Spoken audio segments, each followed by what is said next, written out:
We begin!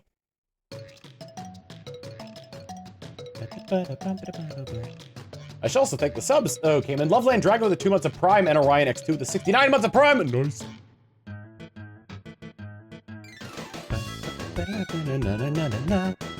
Love Diddy Kong Racing.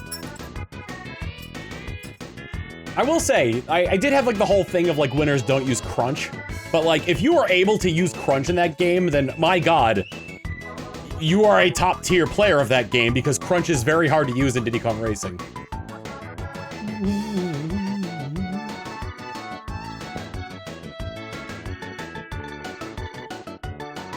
Ooh, the Devil's Playhouse got a release date this month?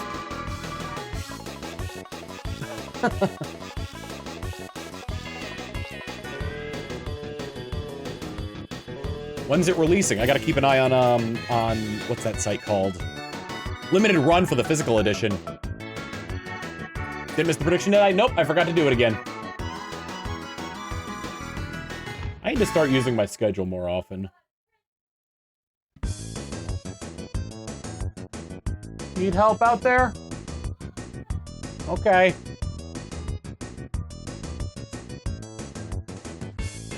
Any co-com plans? Not tonight. I saw what you suggested, and I'm gonna plan something around that.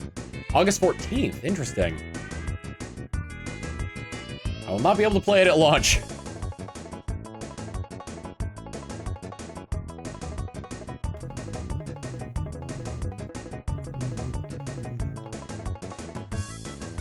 Oh, shoot!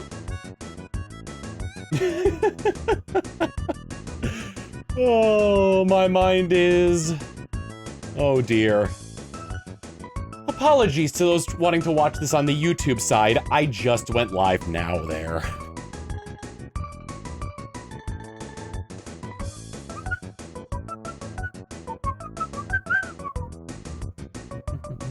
Nope. We're gonna get to 2400 tonight, which means we're probably going until around 1 in the morning, Central Time.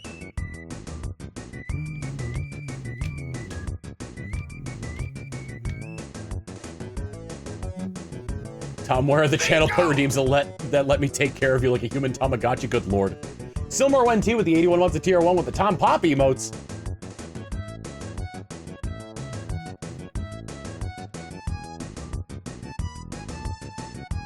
Catch any good or shiny spiel during the spotlight hour? I didn't realize that's what it was. I was annoyed because I wanted to get because the only Pokemon I had left on that timed water event was Shelder, and there were just spiel everywhere.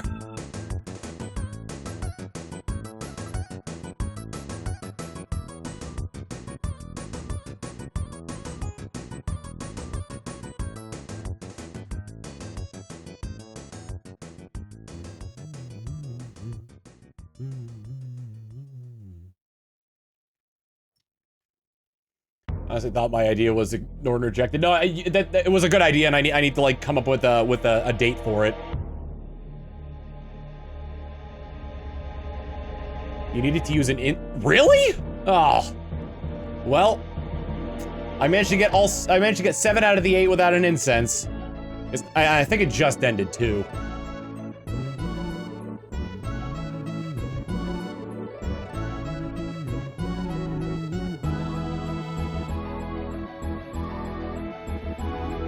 Whee! Ho ho! Hello there. I am the genie of the island. I'm here to help you.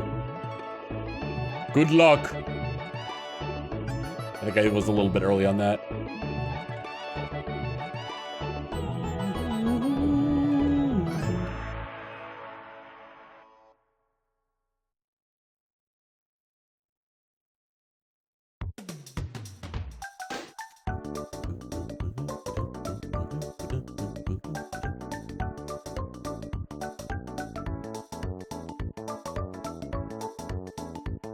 Start off with the island one. This sounds like the Dino Domain one. When you're close to like certain areas, the music will change based on it. Nope. That's not where Pokemon are. Either way, I was correct to do that. Too bad you can't make the shiny Sire figure, say the nope. Yeah. Oh, if I can connect those two where I hit the button and it just goes, nope! I watched the clip of Haruka flying by with the Super Mario Overworld theme. It's funny. It's really funny. Just hearing it fade in and out while Ari's trying to build her, her area.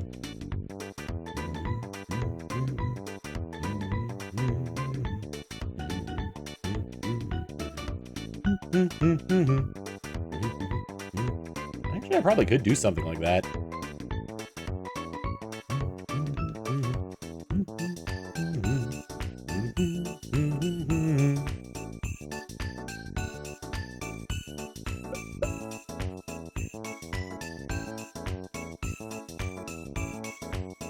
A deep sea diver without a raincoat, yeah. A deep sea diver. What's the nope from TF2? Yes, it's the engineer from TF2 saying nope. Good old nope.avi.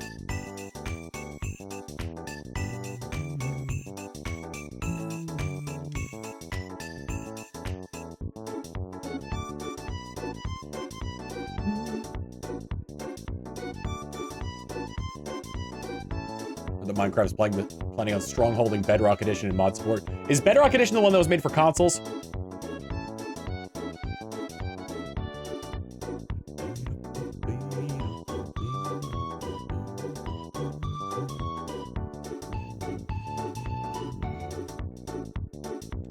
I mean, to be fair, that was the, like, Bedrock Edition is the significantly more, like, monetized version of Minecraft.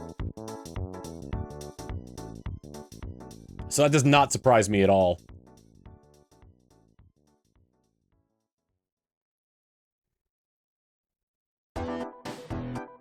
You buy skins, you buy adventure packs, mod packs, game packs, all those packs.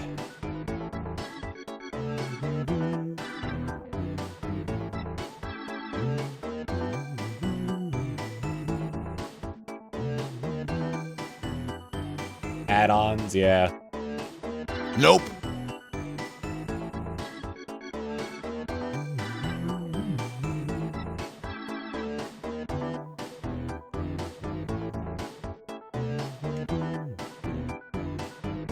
Love Diddy Kong Racing so much. That came out in, I always think it came out in 98, but I got it for the Christmas of 97, I remember. My parents got me that and the strategy guide for it. My brother and I played the hell out of that. We, for the life of us, could not beat WizPig. Games felt like they lasted longer back then. I guess it's because, like, I didn't really know much about the gaming scene, so I wasn't, like, always looking at magazines for, like, the next big thing. When a game came out that really jived with me, I would just play it. And continuously play it. It would take me like months to beat the game because they had that sort of difficulty spike in them where they didn't want you beating it on a single GameStop or Blockbuster rental. Your Velvet, thank you for the 16 months of Tier 1 saying Diddy Kong Racing was such an underappreciated racing game. People won't admit it was better than Mario Kart. Also, 16 months. The one thing I will say that Mario Kart did better than Diddy Kong Racing was the battle mode.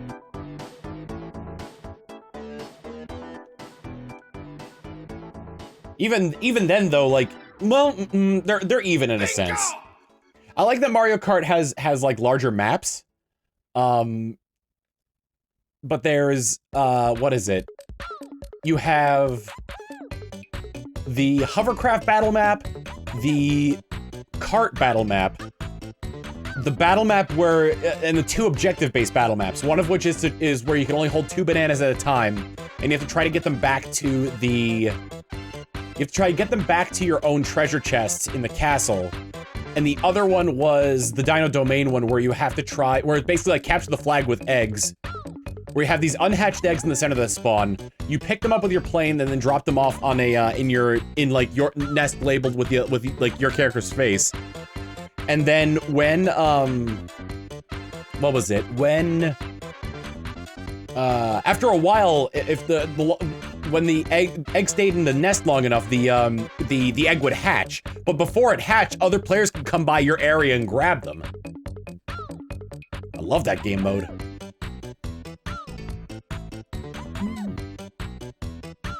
Nope.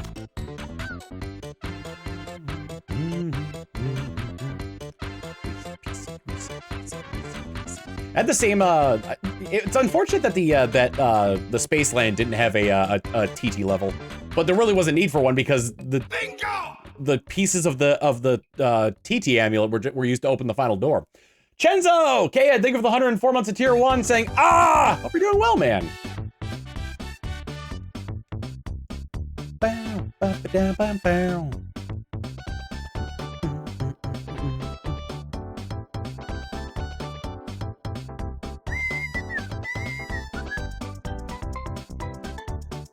So what is, and by extension, what is the point of a shiny? A shiny Pokemon is one that has a very low chance of being a different color. The little guy next to me here is evidence of that. This is what the shiny Quagsire looks like. The point is like bragging rights, really. It doesn't affect stats or anything. It's just like it's a trophy, really. The way I want to go about it, though, is I want to make the most decorated Quagsire by hunting for a shiny Quagsire in this game,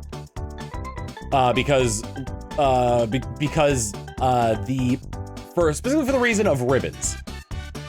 You can get, there's a ribbon that Quagsire can only get in this game that requires you to purify it. Yeah, it requires you to purify its shadow form, so you can only get all of the ribbons on the shadow form.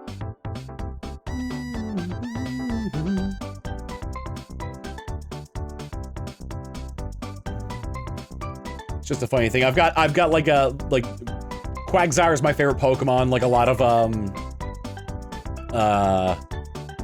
you know, there's been a lot of like Quagsire related events on this channel. So and when I saw that somebody had made a video based on making a shiny Ribbon Master, I saw a couple of videos actually. I was like, I want to do that. I want to do that with Quagsire. What you got there, Bug?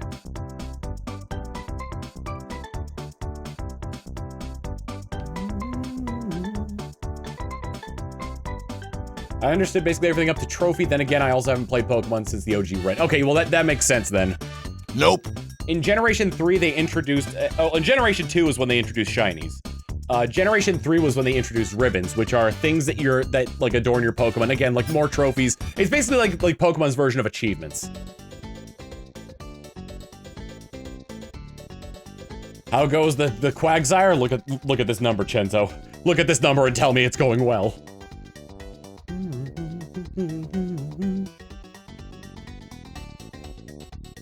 But there's like, there's different ribbons for different things. They added, in Generation 3, they added, contests. Content! They added, like, contests where any Pokemon could be useful because they realized that some Pokemon were being underused in like, the battle sense. So they ended up making, making contests in order to make, like, more Pokemon viable to like, play with.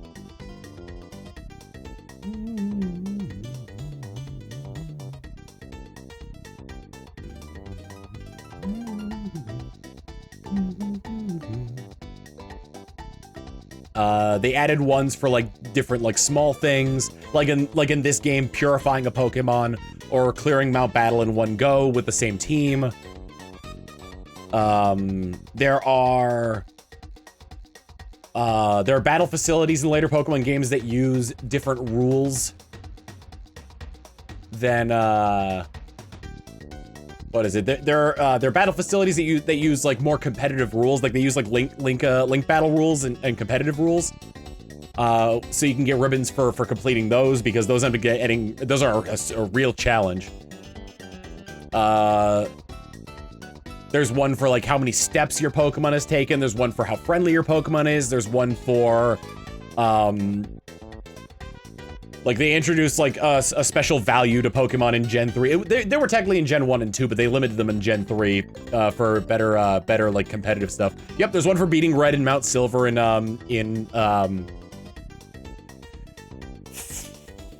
Heart Gold and Soul Silver. There's a bunch for clearing the Elite Four of a specific region. Can't let myself play Pokemon because it would drive my collector's brain insane. And I'm already going mad with Final Fantasy 14. Well, an MMO is, God, the best of luck to you. MMOs are rough when it comes to like collections and whatnot. Nope. In terms of shiny Pokemon, though, a shiny Pokemon normally shows up the second it's sent out by the second it appears to you. So like in this case, it should be when the opposing trainer sends out the Pokemon. But this game has a archaic version of shiny locking, which is something they put into place so that certain Pokemon couldn't be shiny. And they wanted to do that with Shadow Pokemon, but they didn't, because Shadow Pokemon are a whole thing in this game. So I can only tell, basically through a bunch of like numerical nonsense, I can only tell if it's shiny after I've caught it.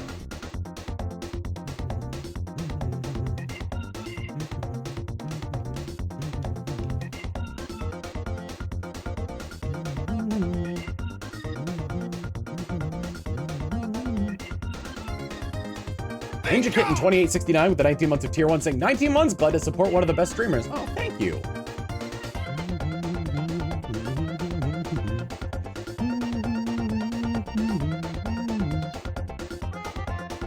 I just want to remind everybody watching that I believe this month is the month that they're going to raise the sub prices from $5 to $6. If this is something that you still want to continue doing, I very much appreciate it. But know that you are not pressured to. And if you want to support me a different way, there's always Patreon. You lose out on like the emotes and the Twitch specific stuff, but you can continue to support me that way. I thought I think it was announced in June. I'm pretty sure. Let me ask, has anyone had to pay more money for their subs yet?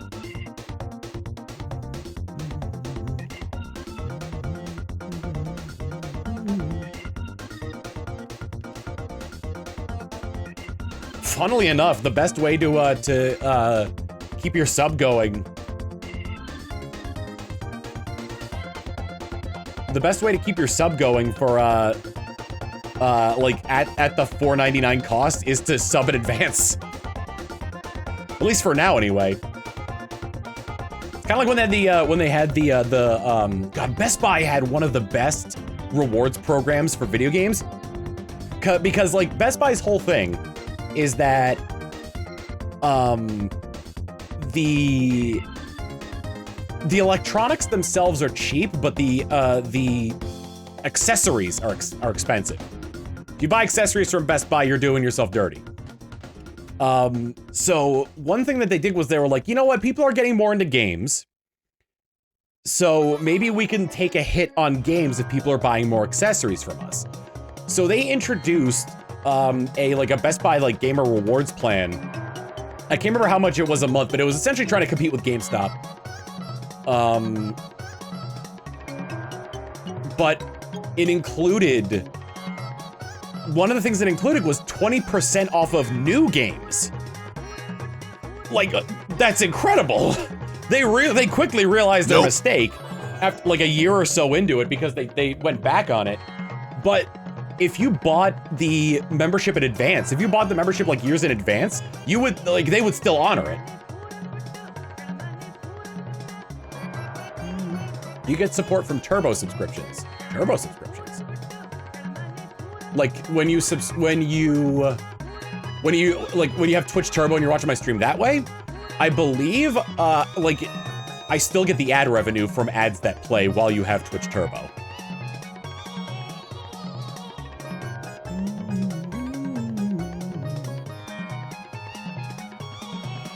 I'm guessing that even though the price is increased, the streamers won't get any money from it. Our pay is based on a split, and that split is not changing after the price increase.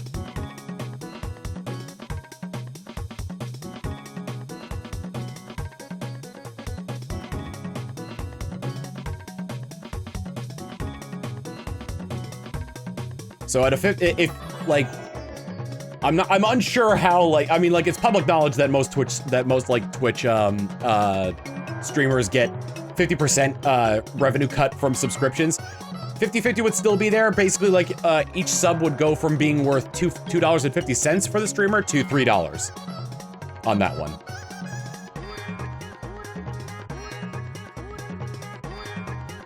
This mainly benefits the streamers. Got no Ultra Beasts from the raid missions in Go. Apparently, their catch rate is way easier in that method than in raids. I mean, I've gotten like 5 or 6 from the event. I've still got like a few more to go. Plus, I need to do raids anyway for in order to complete my level up requirements. Currently, I'm walking around with a Shadow Groudon trying to get candies for that one, but it's 1 candy for every 20 kilometers. But the idea, it's less about getting candy and more about getting its friendship up, so that way it costs less to level it up. Because I think it costs Shadow Pokemon more to level them up.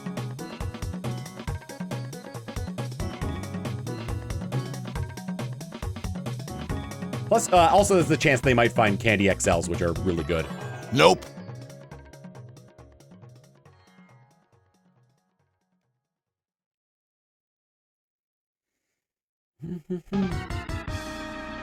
No entry!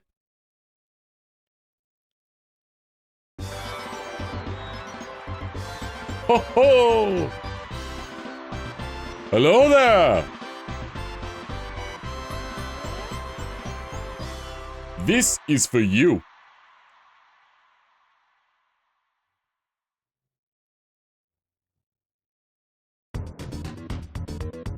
I haven't really been purifying my Shadow Pokemon in Pokemon Go because I've been trying to save up my my Stardust.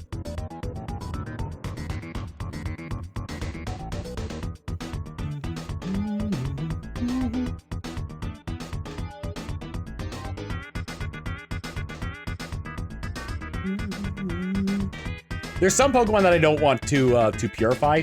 I mean, what would be stronger in that case? A purified, rather like either a purified or a normal Groudon that could primally revert, or Shadow Groudon that can't, if they're both at max level.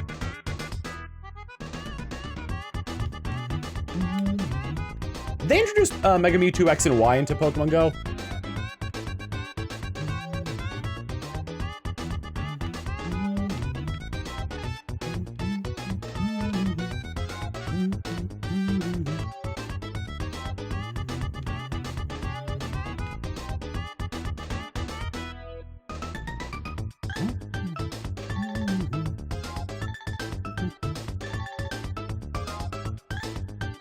Mega Rayquaza is, but not Mewtwo. Okay.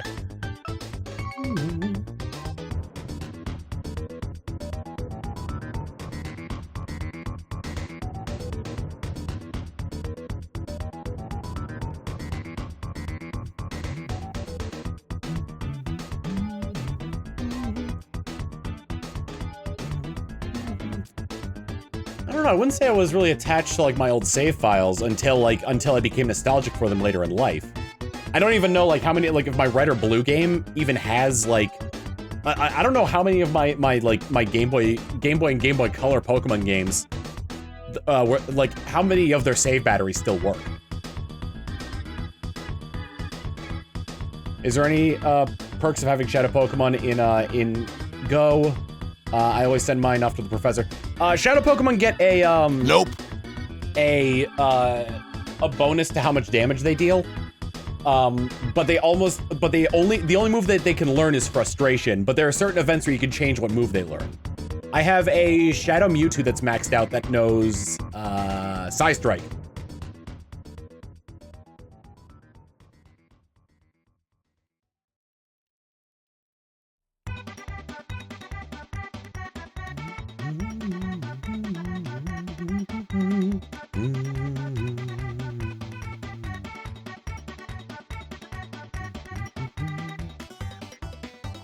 Frustration isn't a terrible move for competitive because it charges quickly and like if your opponent isn't expecting it, they could waste one of their shields on it.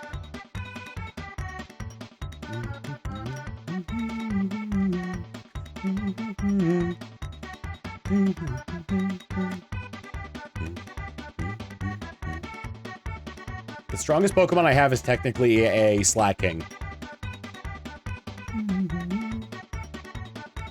the Paradox Pokemon Battle Royale. Yeah, that was really cool. And Fluttermane is a complete beast and competitive, so it won.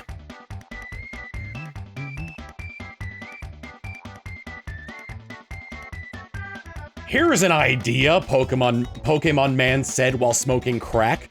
Let's give one of the best attacking types to a Pokemon with a lot of speed and attack stats. That seems great.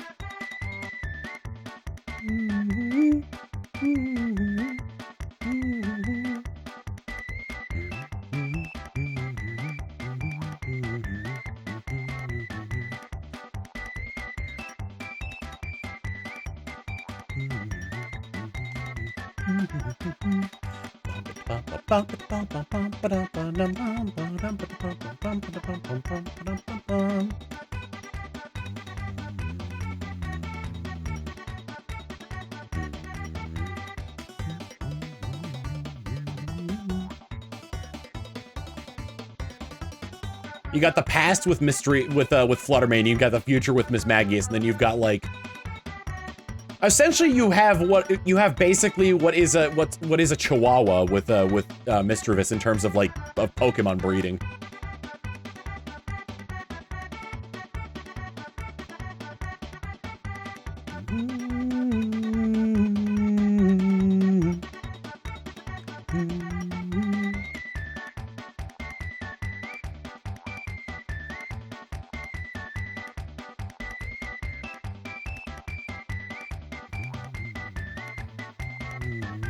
I've seen Chihuahuas fuck people up. I've seen Mischievous fuck people up. Still goofy and tiny looking. Evil J. Brian with 100 bits saying my most useful Pokemon Go is probably my Melmetal with Thundershock as its fast move and Rock Slide and super power for its charge moves. Great shield melter, particularly against Giovanni. Bingo! And Runaway Milky Way, thank you for the 11 months of Prime with the Tom Pop emotes. Nope.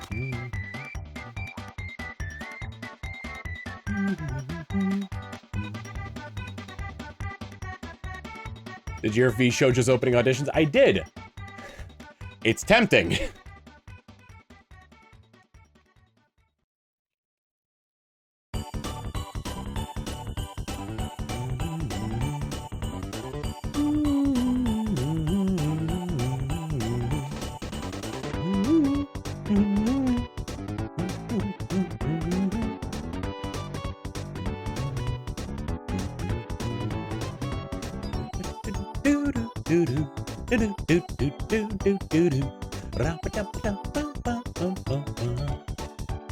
Number you going for tonight? 2,400.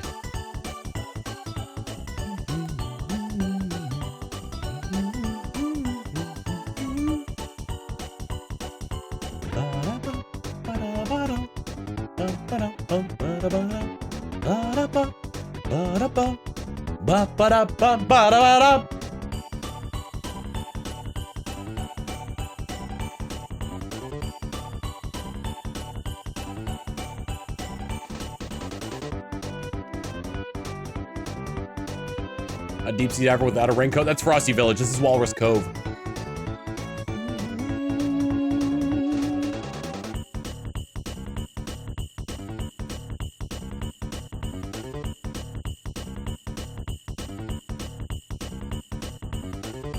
What do you mean, why the weird Christmas theme? This is from Diddy Kong Racing.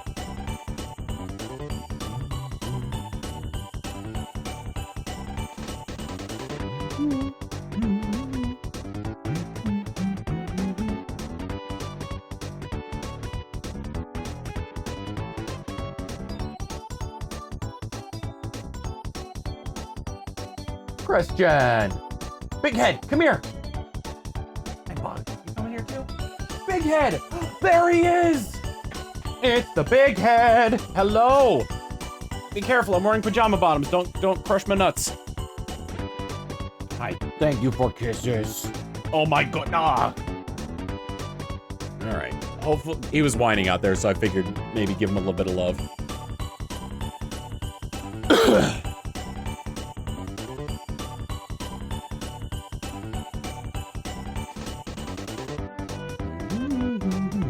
Nope.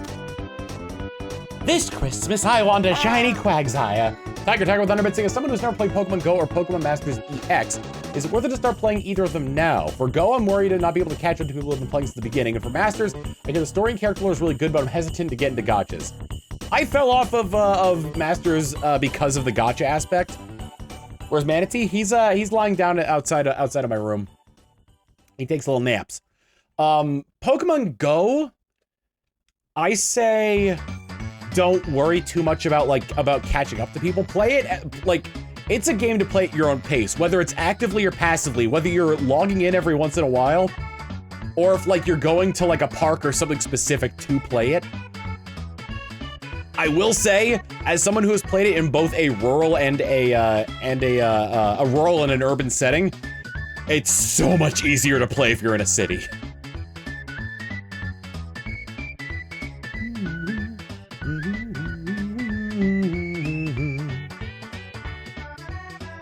It's worth a download, see if you like it. Items are really easy to come by.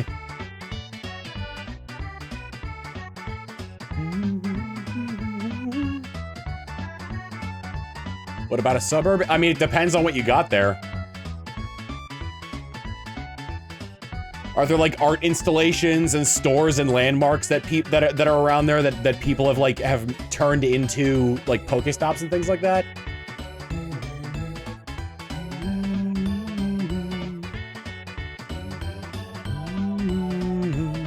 Yeah, parks help a lot in suburbs.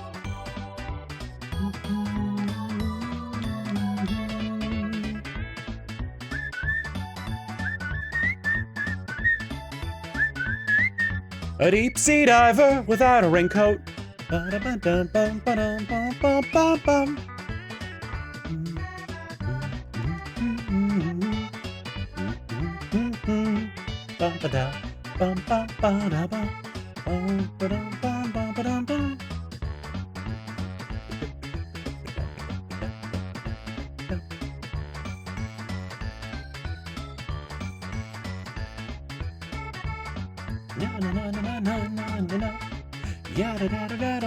A deep sea diver without a raincoat.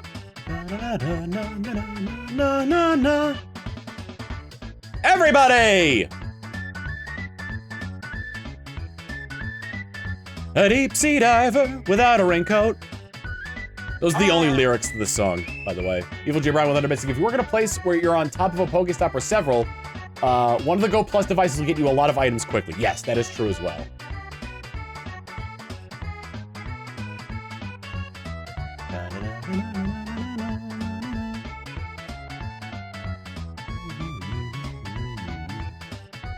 Steamboat Willie being public domain, do you think he'll be in Shrek 5? I don't know, man. My Shrek knowledge fell off with Shrek 2, and then later with the first Puss in Boots movie.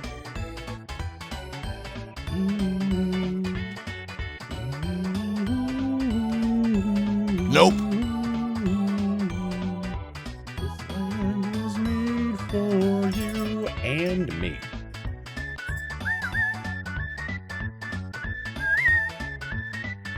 A deep sea diver without a raincoat.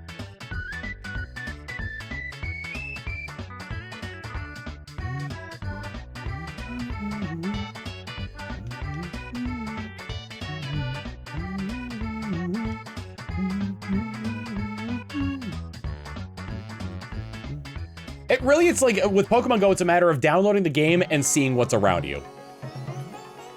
Hello, friend. Select your vehicle. Abracadabra! Kalamazoo.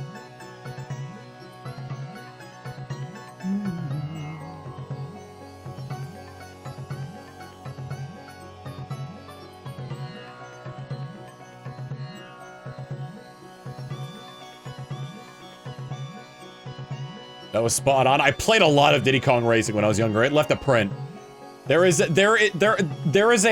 tire marks on my brain from that game. Can I help you further? Bye-bye for now. Shumph.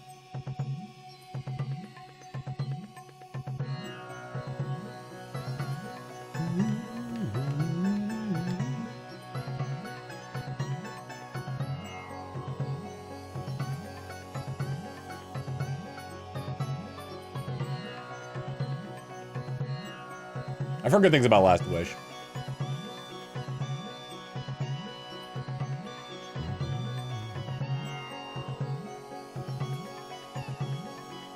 There was the in Europe there was the rumored 4th evolution of the Abra line.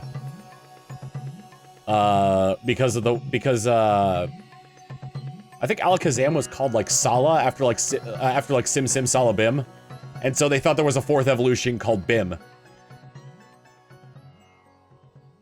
Who would ever fall for a ridiculous thing like that? Like there being another evolution for Pokemon like Yoshi.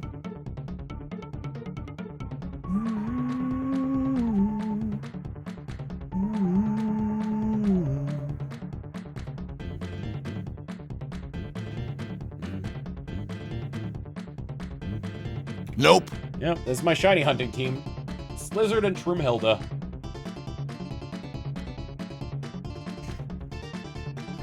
Do you think the shiny hunting team should be shiny?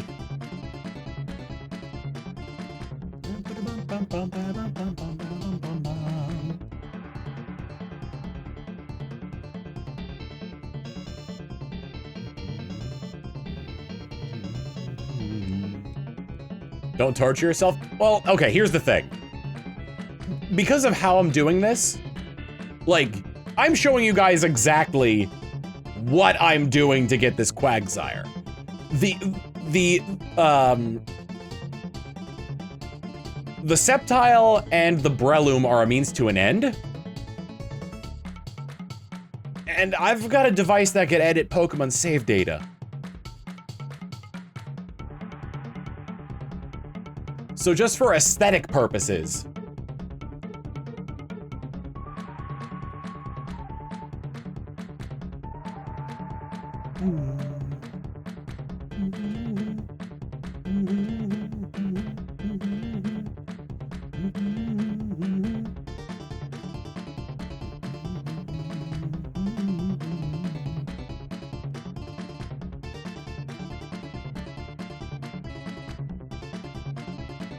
Oops.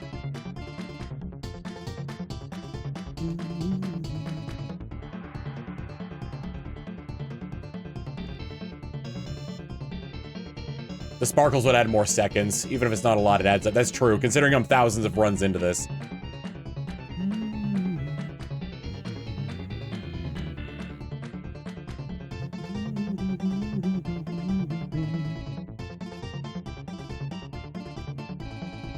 You just squeaking over there?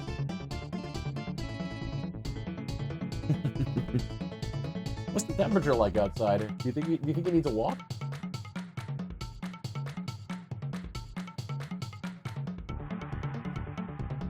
Okay. Oh, is he okay? Oh, did he jump on the coffee table? Yeah. Oh my goodness.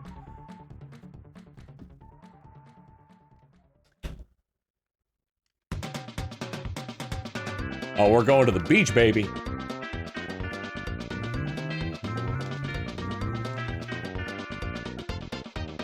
I want them to bring back Gigantamax Pikachu specifically for Scarlet and Violet raids. Just so when you enter into it, it's just Pikachu going, Pee! How was the hurricane? It missed us.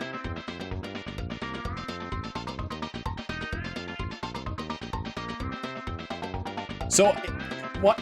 Here's something really funny, because the power companies, like, I saw, like, Evil Toaster, quote tweet this. The power companies don't have, an outage map. Where in Houston? So people are determining the situation of the power as to whether, based on whether or not Waterburger is open. By using the Waterburger app and seeing which ones are grayed out.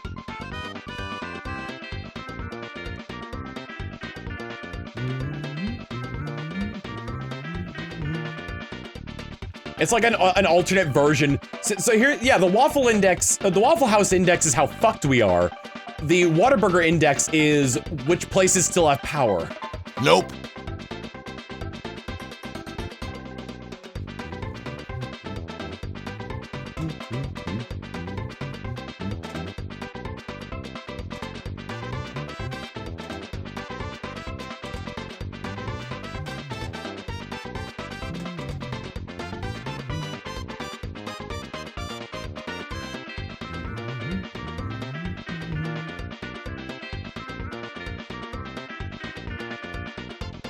I would the Waffle House index. The Waffle House is almost always in business, no matter how bad things get. They've got 3 levels of how in business they are. Like they're almost always in business. There's full menu, which is when everything's like fine, or it's like a bad thunderstorm, but like, you know, they still got power. Limited menu, when things are like pretty bad, but they still have people working in the Waffle House and people can still like order stuff and get food. Usually when the power's out and they can't make like everything that they want to make. And then there's just closed, which is like the end of the world. That's DEFCON 1 right there.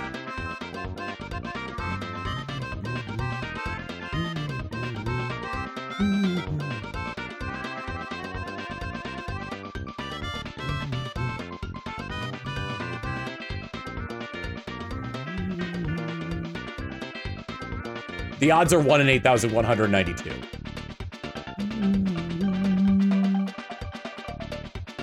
I really hope that my hunt for this Quagsire doesn't go into next year's shiny month.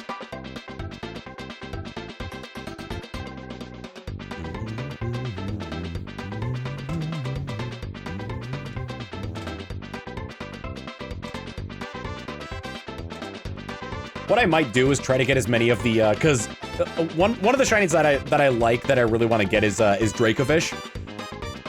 But it's also a very difficult one to get.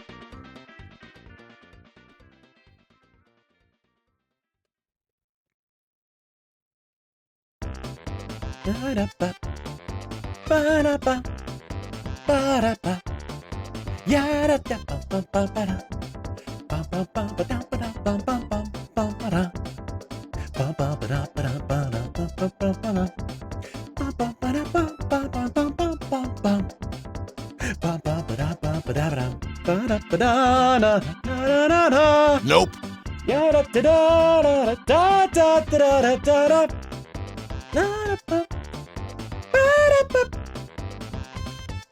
Pirate Lagoon is one of the best songs in this in Diddy Kong Racing. It's so happy.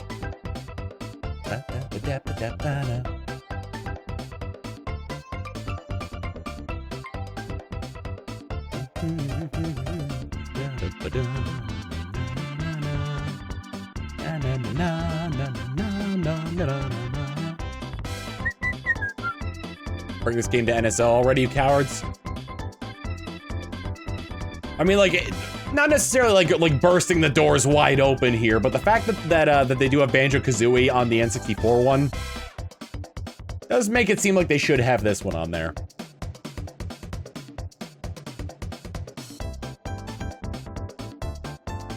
I really hope that, like, the biggest thing with the successor to the Switch is that I really hope they future-proof the NSO in a way where, like it and all the games that are on there that like from the Switch are like on there at launch.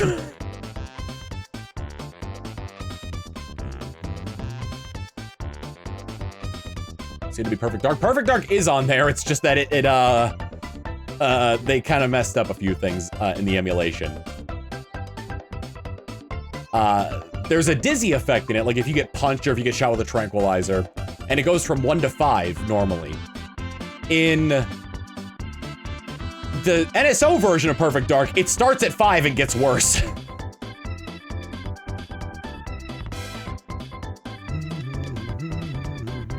If you want to play Perfect Dark, I recommend the Xbox Live Arcade version, which is part of the Rare Replay, and I believe you can also download it on the Xbox Store still. I'm not 100% sure on that. Either way, the Xbox version of Perfect Dark is really good.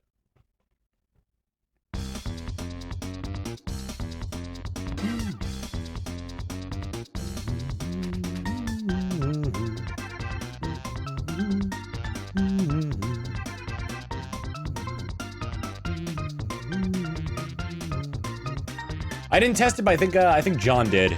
And there was also a video of it. Nope.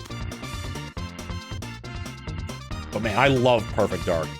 It's probably my favorite FPS. I'm so glad that the remake is getting like we're finally getting more about the remake.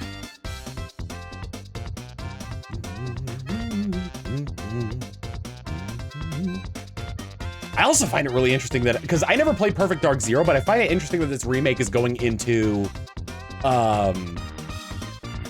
Joanna becoming a member of the Carrington Institute from her previous job of apparently working for Datadyne.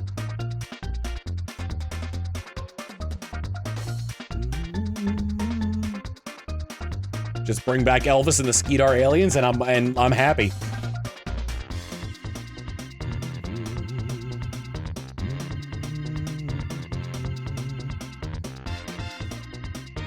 Elvis was great. I really hope they keep, if they bring back like the story from the Perfect Dark to the N64. I really hope they keep Elvis the same, because one of the funniest things, Mayans, that's what the aliens were called. One of the best things about Elvis is that he's the only Mayan that wears clothes, and his clothes are his clothes are a United States unitard and a pair of like running sneakers.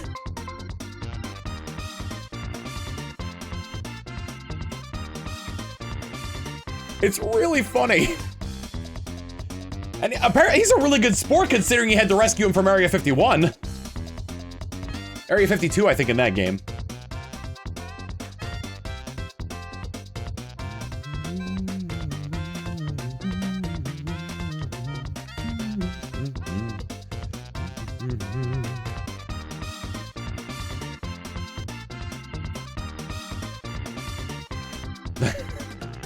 There was big news in like the modding the modding community when they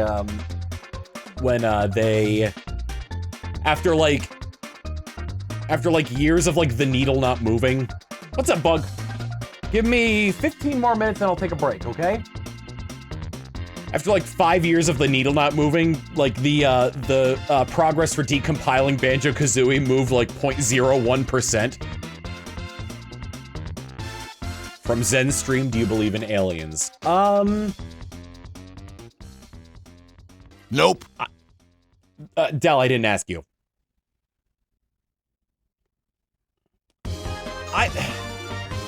It's hard to say. It's like, because the concept is so nebulous, you know?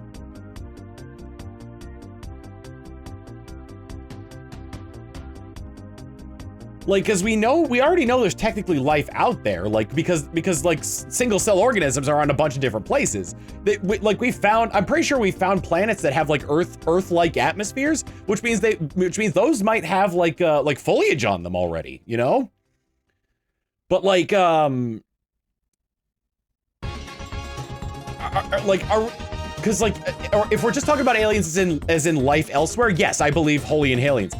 Are we talking about things that have reached some stage of either like primitive life, like not really primitive life, but like primitive civilization, or a civilization equal to our own, or even like an advanced civilization that's better at space travel? I have no idea.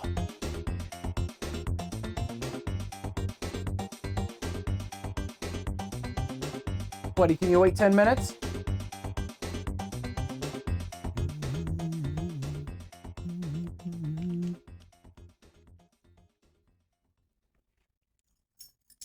What would be wild is if we found an alien species and they looked exactly like us, like specifically because they, like a precursor race seeded a bunch of planets, and they all just happen to turn into humans. That'd be wild. Like every other animal on there is different except for like apes and humans. Bud, what's the matter? I think I might have to take my break early. After this catch, I'll take a break just because Manatee won't stop whining at me. There's a UFO festival every year in my state. I'm obligated to believe in aliens. Good lord.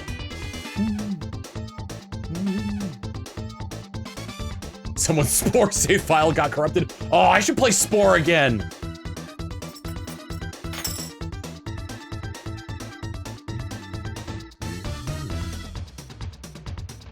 Hang on, buddy. I just gotta check this, and then I'll pay attention to you. All right? And nope. Okay. I'll be right back because the dugong requests my presence. Let's get back into it.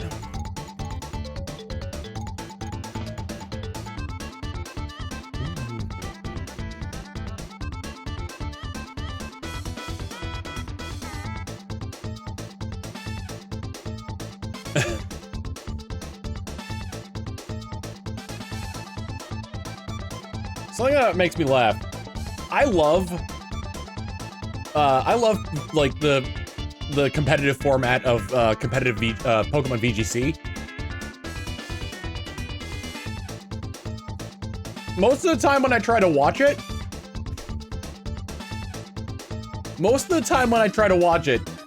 I tune in and it's not a battle. They're in the middle of an interview, so I'm just like, I want to see Pokemon battle, so I leave.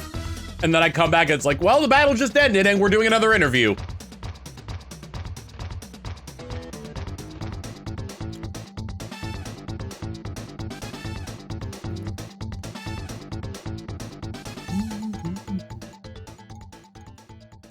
I've not shown off fan art, no.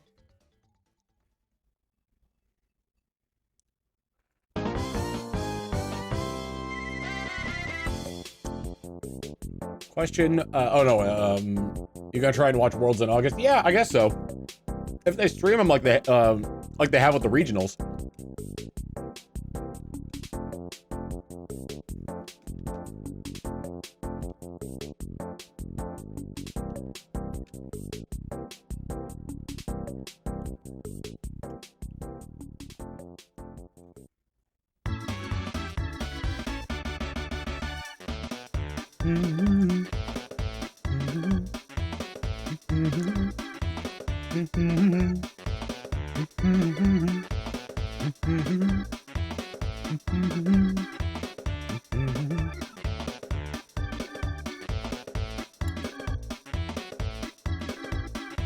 My favorite Yu-Gi-Oh card lore? It's hard to tell.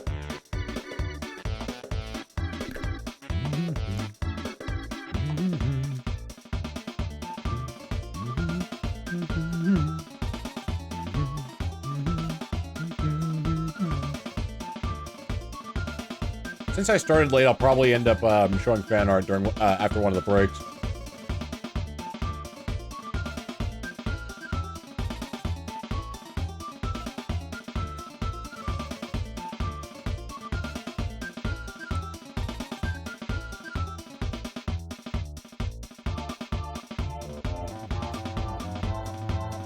Nope.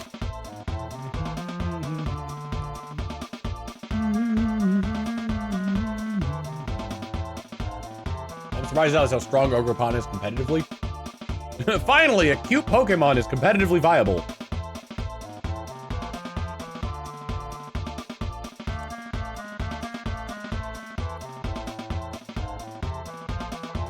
I learned that Chocolate Magician Girl's a thing. Yeah, there's berry, lemon, apple, chocolate, and kiwi.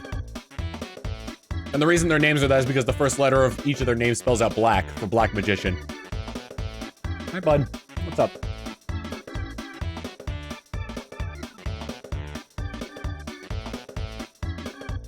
I like restricted formats a lot more.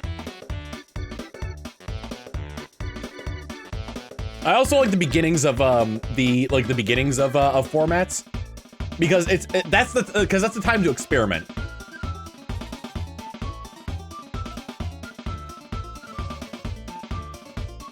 Nobody has any idea what they're doing.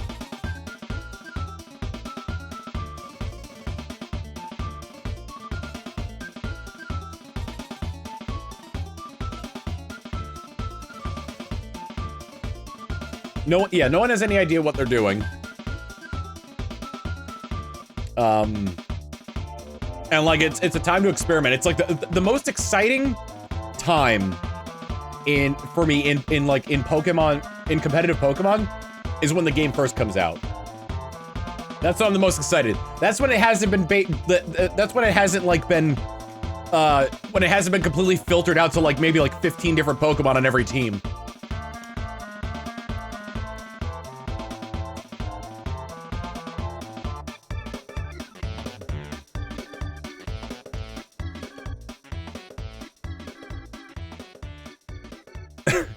Something I just saw recently, because I've only seen the Beyond the Pendulum link card.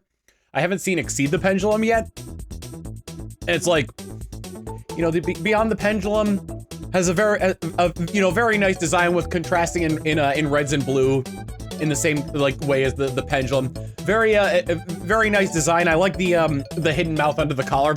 Exceed the pendulum. Awooga!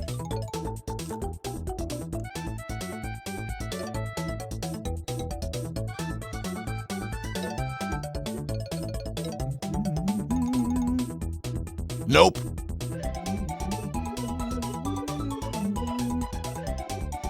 Still waiting on them to release a Shark Magician card. With his signature move, Shark Magic Attack.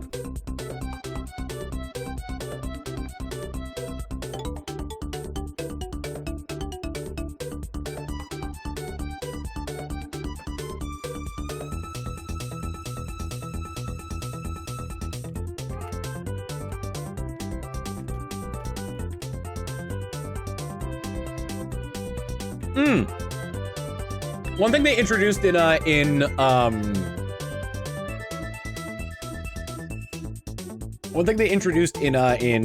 Pokemon Go as well, for those of you who are thinking of playing, is it's called Campfire. And what it does is that it connects it connects you with what are you doing, bud? It connects you with communities nearby. And like if you've got like a remote raid pass and you want to do a raid that's like far away, or if you're close to a raid and you want to try to get other people to join you on it, then like you could host the raid on Campfire and people will start showing up.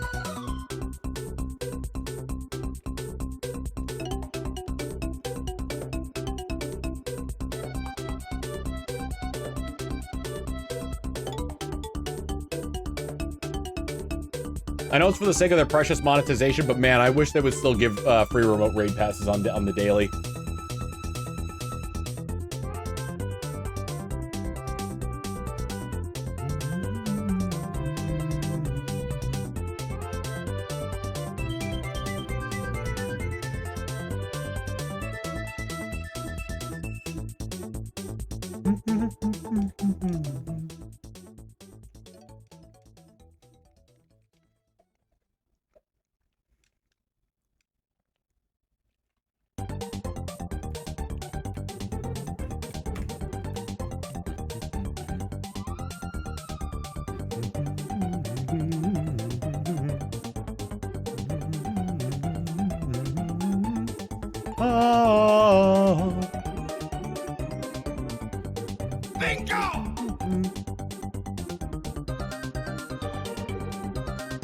One second, my mouth is full.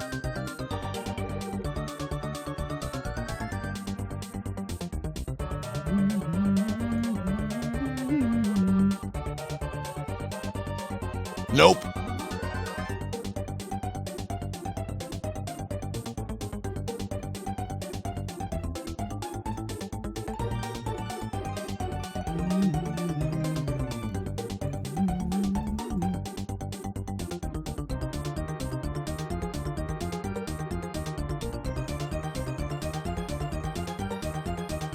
The Whizpig heads would scare the crap out of me. Yeah. That was wild.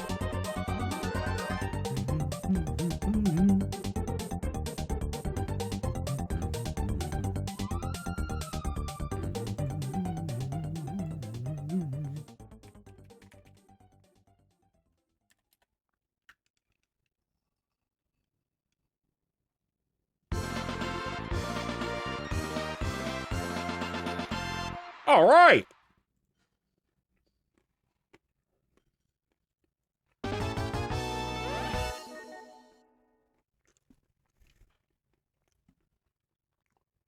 What's up, bud?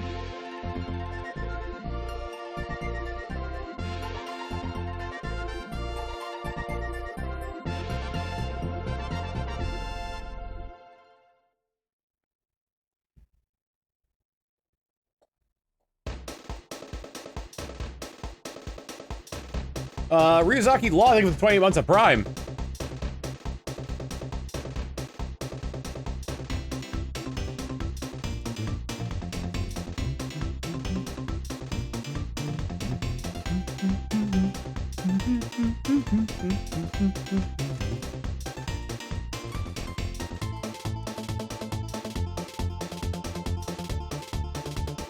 I wonder if I should change my, social media stuff. Hi, big guy. Did you enjoy your walk? No, Manatee's chewing on that. Hi, big guy. Did you have a good walk? I wonder if I should change, like, my, my social media pictures to, like... Well... Hold on. Oh, it's... Oh, I forgot! I finally disabled the keyboard shortcuts on VTube Studio, so now I won't accidentally lose my hat. Rather, Haruko won't steal my hat. Yeah, no, what if I change, like, my, my profile picture on, like, all my social media to this? You think that would work out? The tongue moves now again, I fixed that.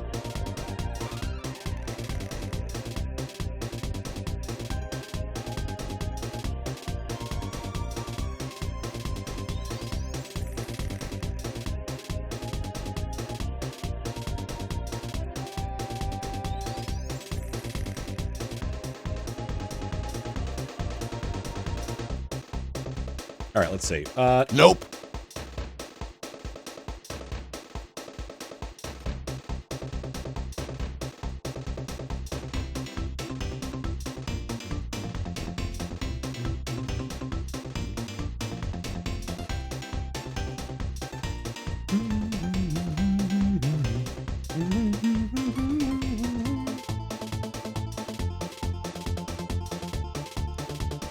Well, since I've really kind of gone down the VTuber rabbit hole, I'm wondering if I should, like, reflect that more often. I still want the Tom face to, like, be a thing. And of course, you're still gonna have, like, the Tom face emote, and the Tom face is still gonna appear on, like, other things. But the times, they are changing. And I am very pretty.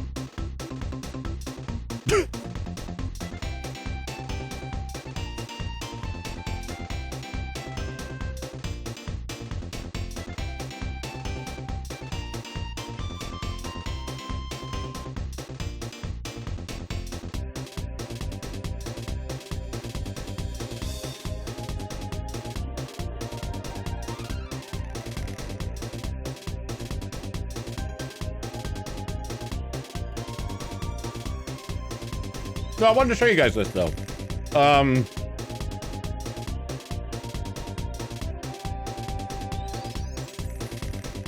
Beyond the Pendulum. Cool, like, wizard witch design. Has the contrasting red and blue, like the pendulum scales. It's, you know, it's really neat, and I love this design very much. Meanwhile, Exceed the Pendulum. Boing!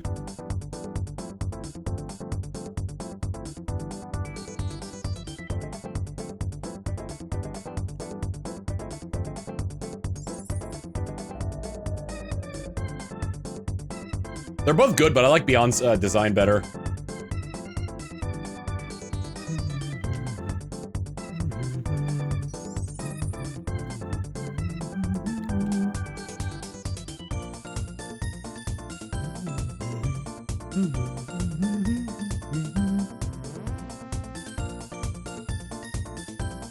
I just realized she does have red and blue highlights in her hair, so she does look like a Lear.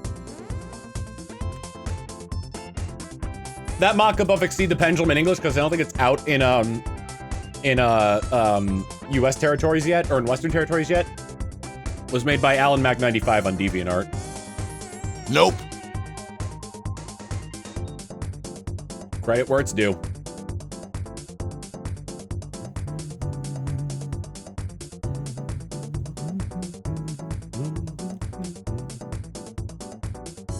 The year is 2323.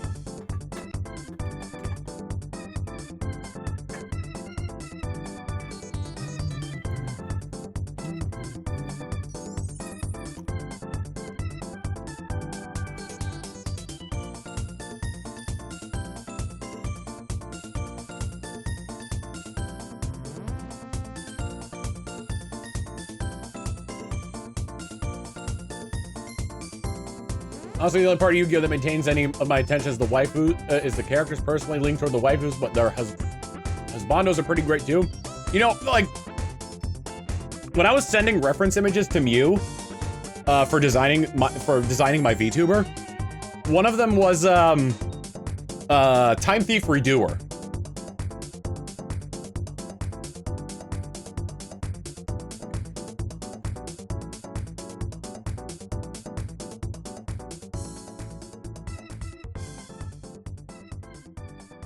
That's a sick looking card.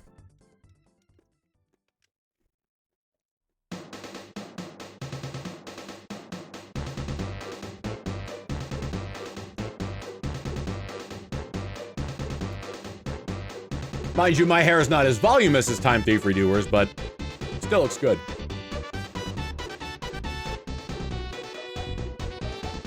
Redoer's pretty nuts too. Generic rank 4 XCs. That has 3 different effects depending on what kind of material it has. If it's a monster, it can banish itself until the end phase. If it's a spell, you can draw 1 card. And I can't remember what the trap one was, but it's pretty good too. Now here's the thing. Here's the kicker. Each standby phase, Time Thief Redoer takes a card from your opponent, from the top of your opponent's deck and attaches it to itself as material.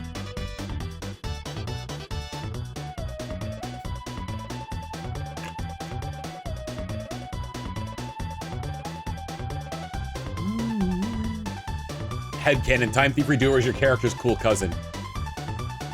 What kind of a card is Time Thief Redoer? What are you doing? Hey, man, what's doing? Here you go, bug.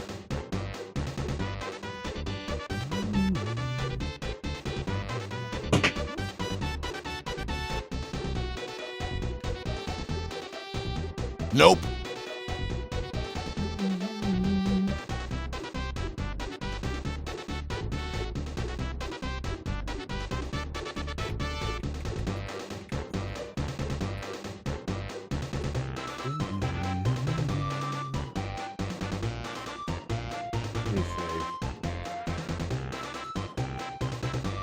Trying to find Time Thief Redoer's effect.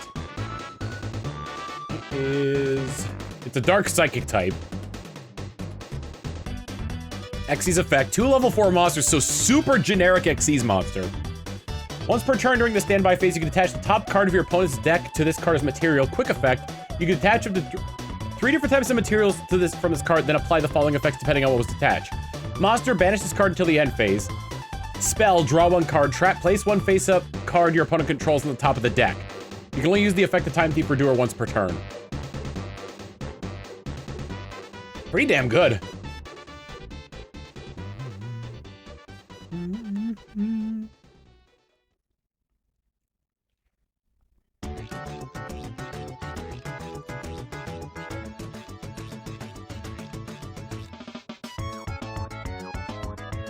I don't know where this song plays in the game, but I know it's in the sound test.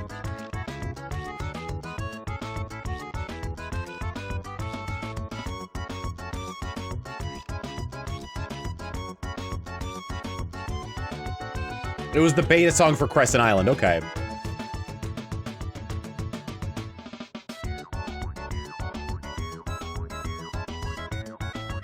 What are you? Hi, what's up, bug?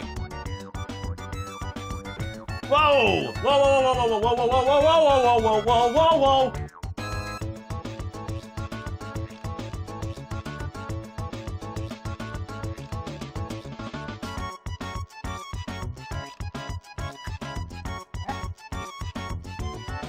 I'll let you guys have it out, but if I hear a lot of whining, then I'm separating you two. Or if I hear a lot of growling or whining, rather.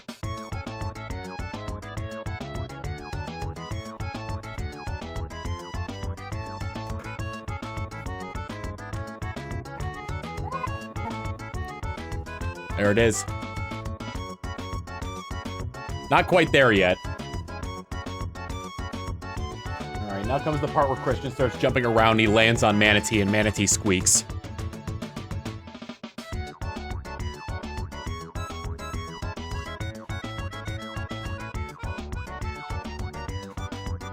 Sorry, I gotta keep an eye on them, because, like, one thing that Christian will do is that he'll grab onto Manatee and then shake his head. Nope.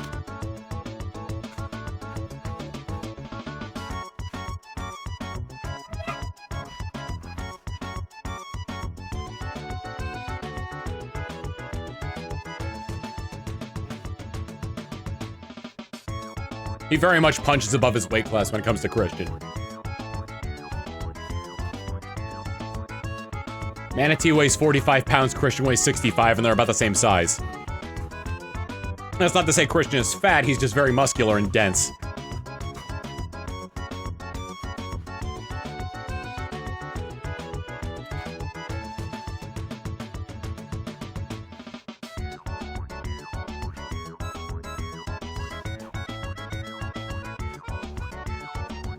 They're doing good so far. Hopefully this will burn off some of their energy.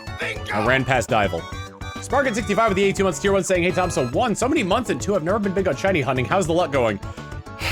This is not a good example of shiny hunting. Later generations make shiny hunting a lot easier. Whoa!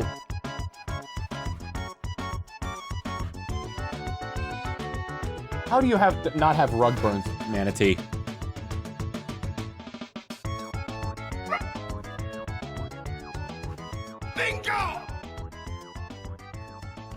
King Monty, thank you for the 30 months of tier 1 saying, Tom, no, virtual Tom! Hey, I think we might be done, big guy. Yeah, we're done.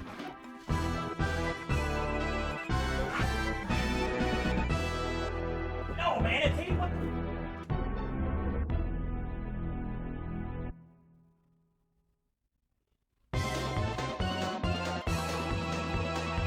Bingo!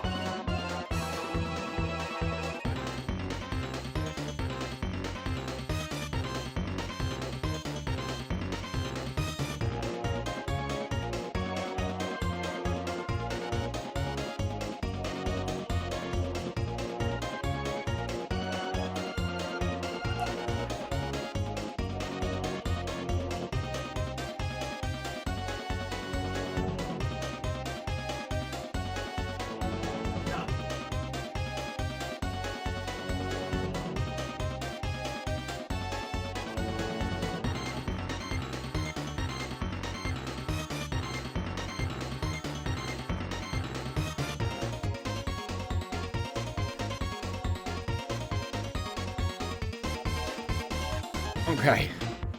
Dogs quelled.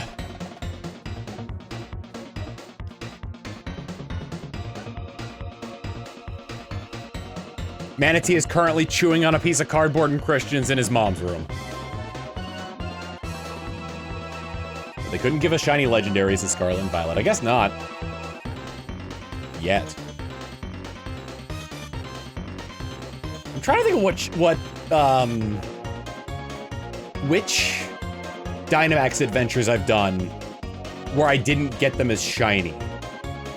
I think it was Suicune, definitely, because that was like the first one. There was another legendary I got from the Dynamax adventures.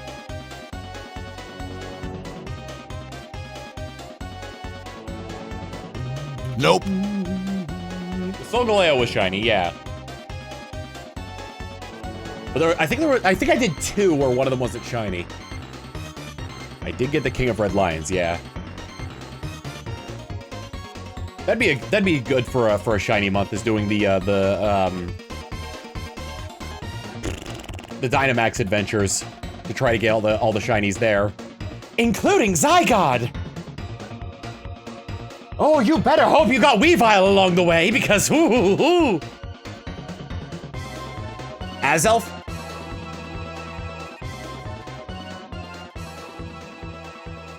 That sounds right. Return of the Sun Demon. Got lucky with Zygarde for success, ended up being shiny. Nice. 100 bits from Trisman saying they couldn't bother making the legendaries that return the previous gens able to be shiny, but they decided to make the Ditto blocks you could find in the BBQ quest able to be shiny. Kind of bitter about that.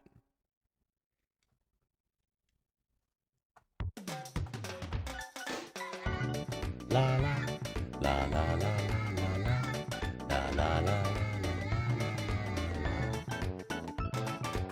Yeah, Wide Guard is required to beat Zygarde. Wide Guard and a Fast Ice type.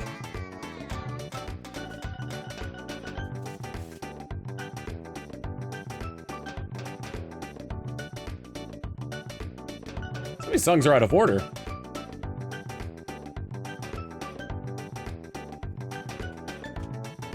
This was called Think You've Won, and it plays like after you beat Wizpig the first time. Yeah, this little like ominous bit here is him like hiding behind the lighthouse.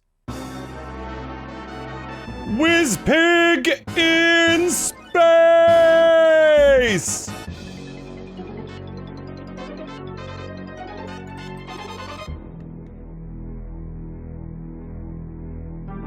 Ooh, yeah, Alchemy and Jinx is a good combo. Decorate Ice Beam.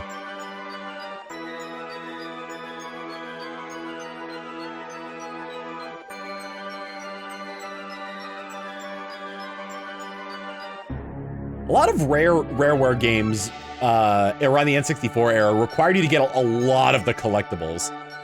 Like, I think in what game was it? Jet Force Gemini, you had to get, like, everything. Like, you had to, like, save all of the tribals.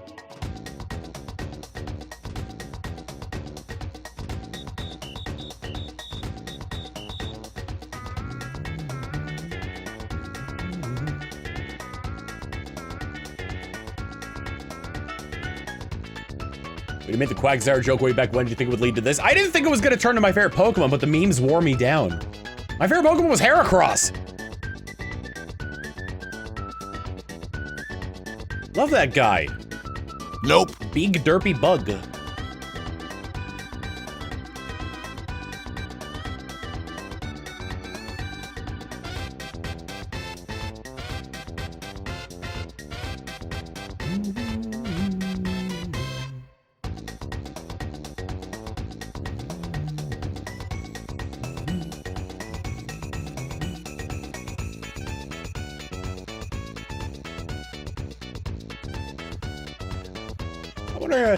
I can't believe it took me this long, Dio, to realize your name was Super Metroid backwards.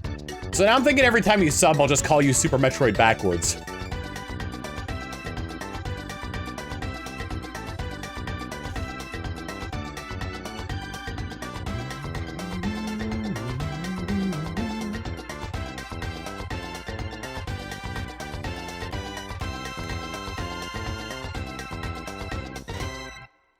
Buff Beetle addicted to nectar in exchange for Screamy Boy. Oh, you know what we haven't heard in a while?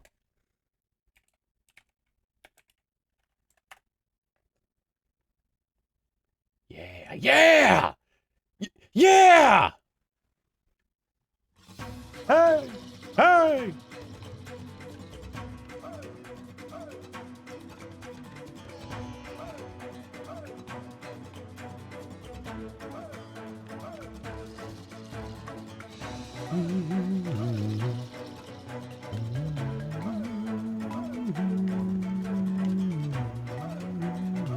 That's true. DK64 only required 100 gold bananas.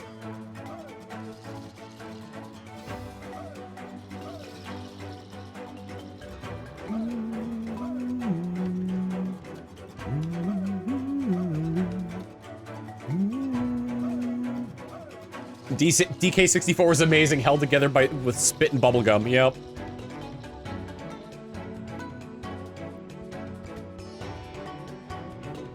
Nintendo was like, we want you to make a Donkey Kong game, but don't, like, outshine Mario in terms of platforming. That doesn't look good for the brand. And they're like, make the biggest N64 game ever? Make the biggest N64 game ever. You were not required to 100% Donkey Kong 64 to beat it.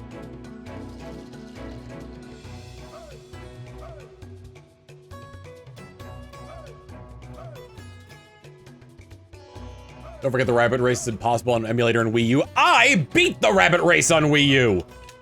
With proof! Cause it's on my YouTube channel! I don't know, I can't remember if I cheesed it or not, but I definitely beat it! Rose Dragon Slayer with 100 bits saying, personally prefer the fiery version of this song, the percussion goes hard. I mean, it'll get there, because I have it as the, I've got the, this is the the version that goes between the map and the battle themes.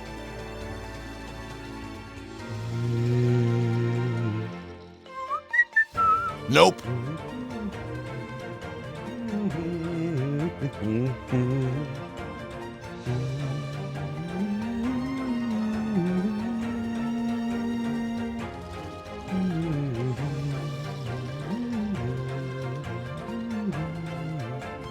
I assume use the exploit which puts you ahead of the rat. I don't remember.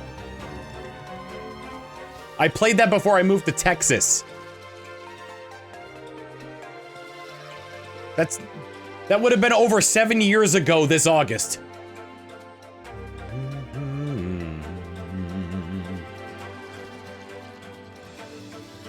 I still think you should really do the Fell Xenologue before doing Chapter 20 and engage. Well, bad news, I've already done Chapter 20.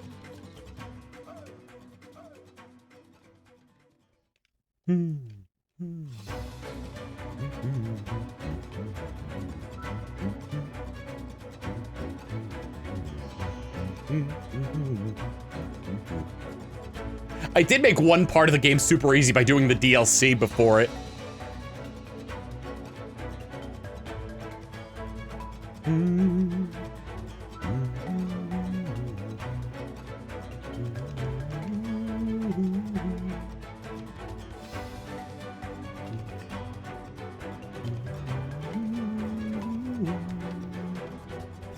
It's one of my favorite things about crowd control is whenever they talk about, what was it?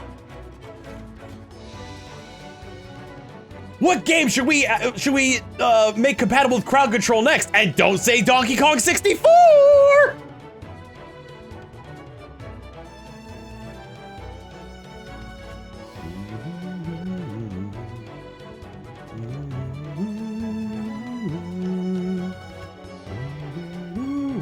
Trisman's finding shiny Choodle up the wazoo.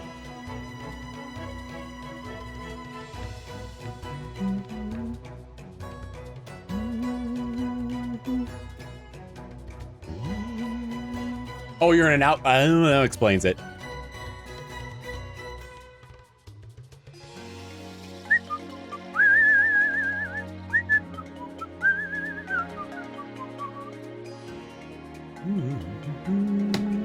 I think that's in, like, the process of being made. Nope.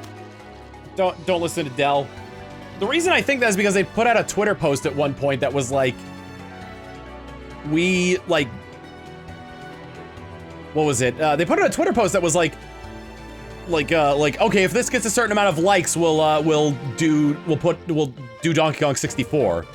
And it reached it, so at some point, whenever they can figure out the spaghetti coding. What game would you want as crowd control?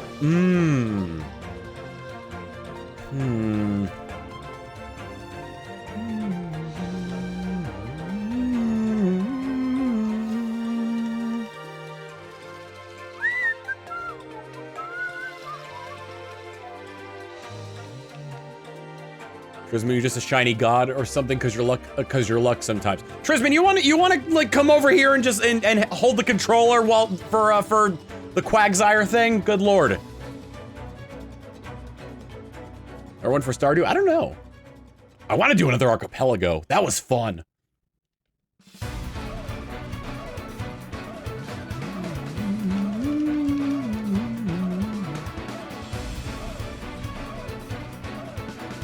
What game would I want?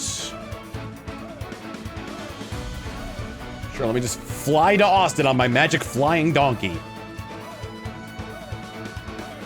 Metroid Prime already has crowd control, as Josh Jepson unfortunately discovered. A Monster Rancher game wouldn't really work because Monster Rancher games are mostly menuing.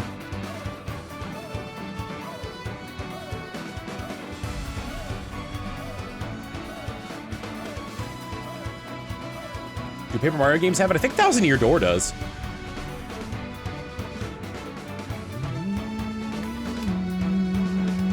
Crowd control Baldur's Gate 3 would be very interesting.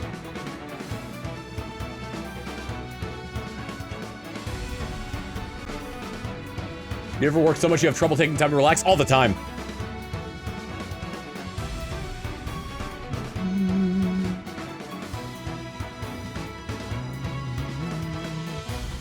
You know what I should play is that Monster Rancher 2 ROM hack that ups the difficulty. Nope.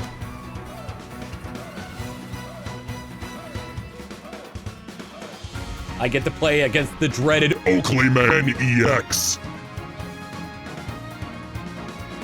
What if Mega Man Classic is supported? I can't remember which Mega Man games are supported, but some of the NES ones are definitely supported. Crowd Control Superman 64. It's all just positive effects. Heal, give more time. Damage enemy. Give arrow pointing to where you need to go. Kurganov Thunderbird saying Oakleyman EX, the opening. Oh, I'm frozen because of that. Well, the battle is beginning. Once we get to the 2340 mark, I'm gonna take another break.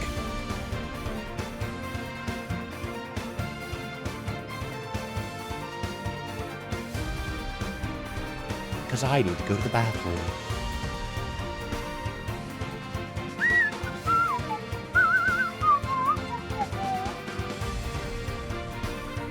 The end of game wobbling effect, stackable. Oh my god. F-Zero GX would be interesting because that is such a, like, that's such an ungodly fast game.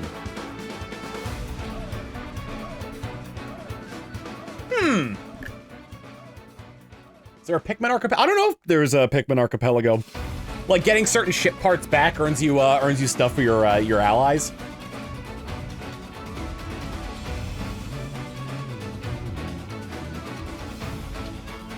Actually, yeah, Pikmin would be a pretty good fit for Archipelago, actually.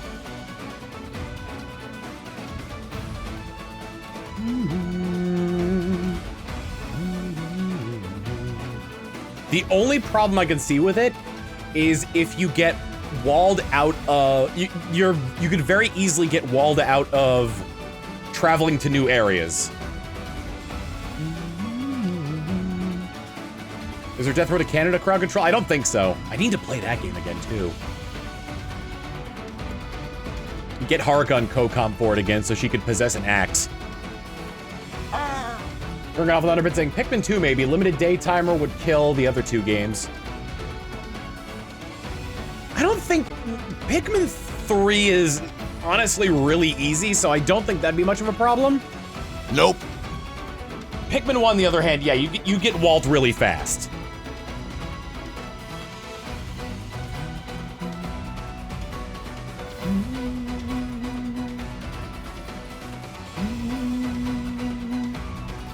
Could always go Pikmin 2 since it doesn't have a timer. There are so many checks in Pikmin 2.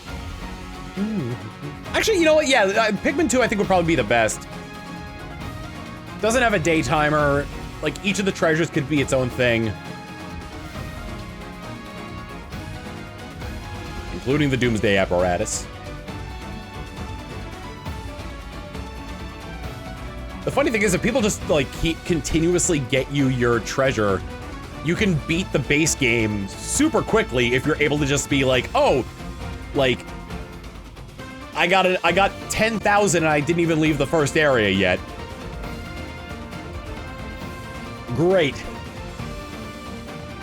Well, Louis somehow ended up going missing in just one day, so...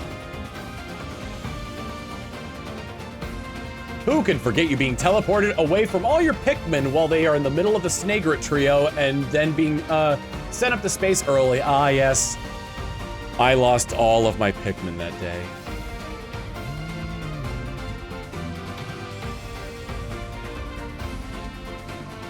First ever day 2 10,000 Poco run.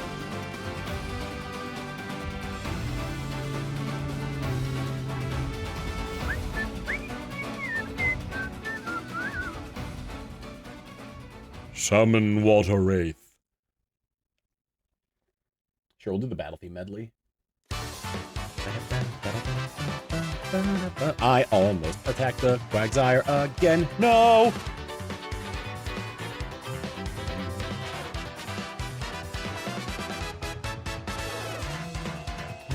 Summon Water Wraith stackable. Oh my god. Lethal Company with crowd control was wild. One of my favorite moments of Colosseum was jetpacking so far into the air that the skybox just turned into a Google picture. And then while we were playing quote unquote GeoGuessr, somebody teleported me to the ship and killed me.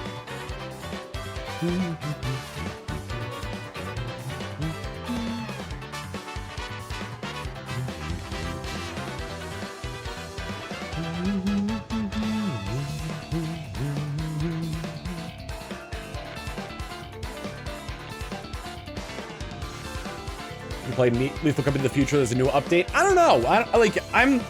I'm slowly getting better at putting like games together with people, but it's still like I'm really bad at reaching out to people to be like, hey, want to play a game?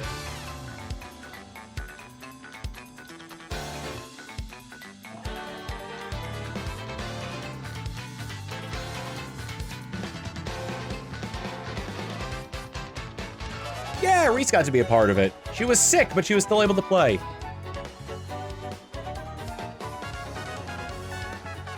We missed her greatly at Colosseum. She's apparently doing better though because she's started streaming again. That VTuber Mario Kart stream was so good. 100 bits from Garganoff saying that. That was fun. That was a lot of fun. Holy cow. Haruka, Zen, and Ari were at each other's throats. I've played games with them before and I've never heard them be that cutthroat before.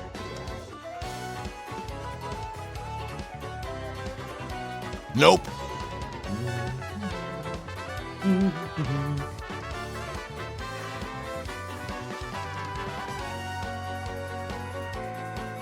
Tom Fox, the Orange Mage, his specialty magic is scheduling play dates. Good lord. Zen picking Baby Park the entire time. That was so funny.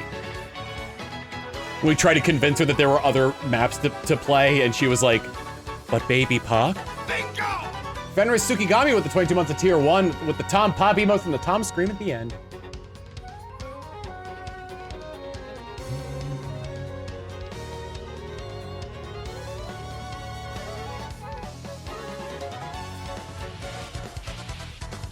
Baby Park.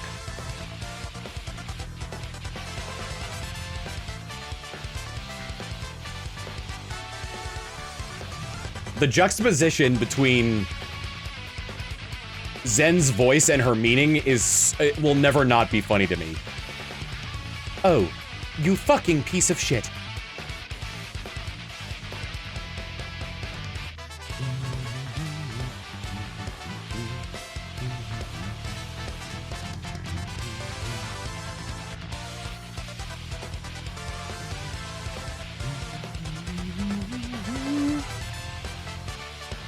This episode of Bluey is called Duck Cake. This episode of Bluey is unfortunately called Unicourse.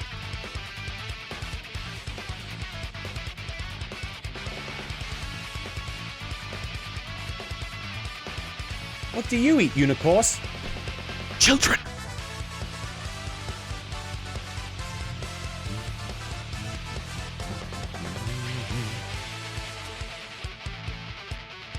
I still find it funny that someone gifted a sub to the streamer Grandma because I was talking to my grandma, and then Grandma got Beetlejuiced.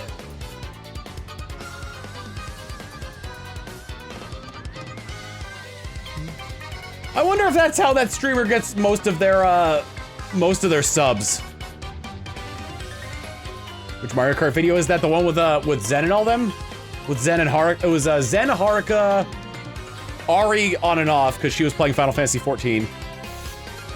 Masay, Raven, and Austin.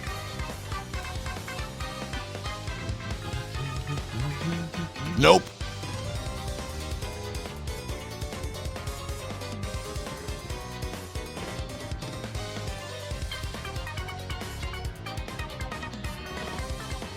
Bluey touches on some surprisingly heavy subjects as well.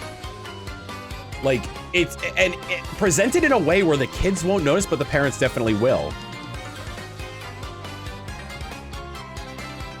There's one episode where I think they're like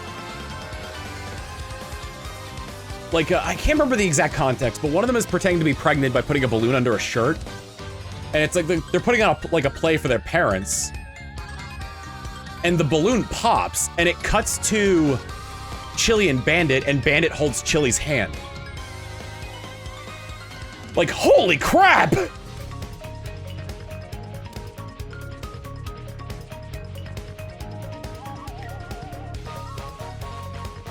That is surprisingly dark and real for a kids show.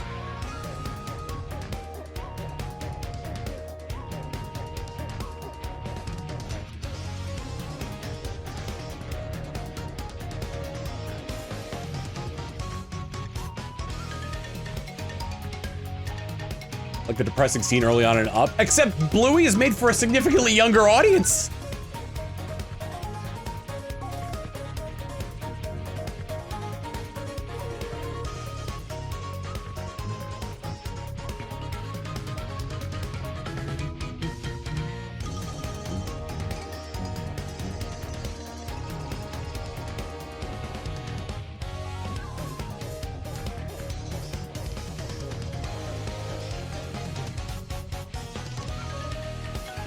There was also hinted at in well, not really hinted at, but like, shown in Rugrats, but explained in a very baby way that Tommy was a premature birth. Because when they're talking about moms and like, and his favorite memory was like, he was like, I don't remember much, but I remember being in a fish tank.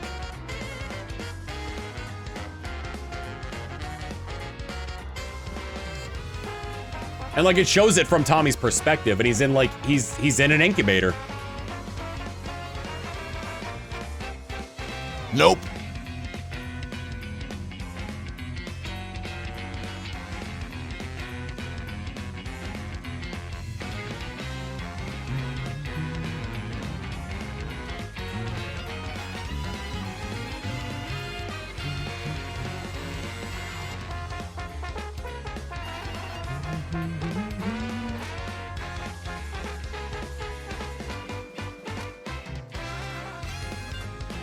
Shonen Rugrats. Oh my god.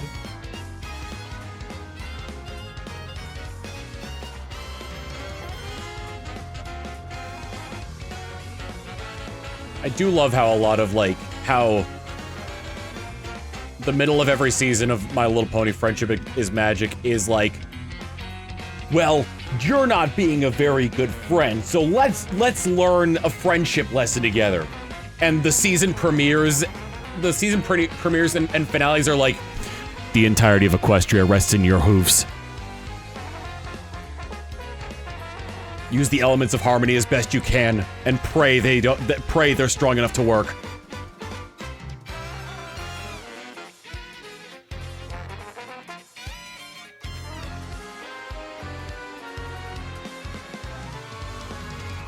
My Little Pony was a kids show wrapped in a shonen anime.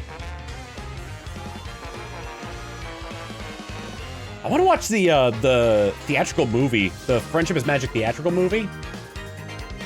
Because, like, I've seen clips from it, and it's animated so well!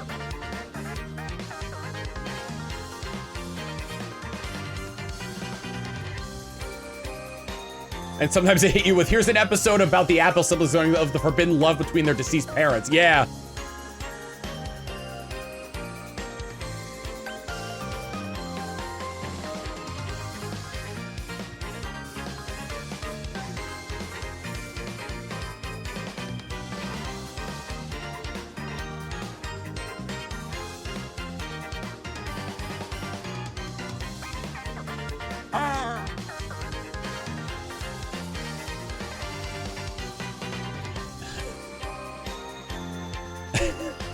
Basically, like, a majority of the show is the slice of life aspects of Sailor Moon. And the season premieres and finales are the action sequences from Sailor Moon. Evil J. Brown with 100 bits saying, My Little Pony, I feel, best tackled the subject of death with the episode Thanks for the Memories, where Rainbow's tortoise prepares to hibernate. Oh, interesting. I didn't see that one. Nope.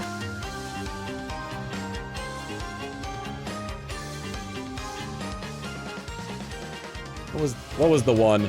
There was the one where, yeah, there was the one where like Starlight Glimmer kept messing with the past, and every time Twilight tried to fix it, like the future ended up being like, every future ended up being like worse and worse.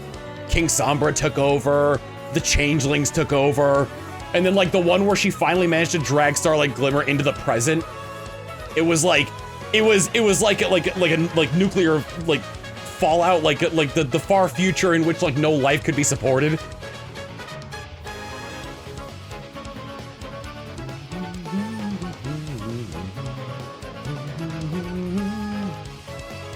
A desert.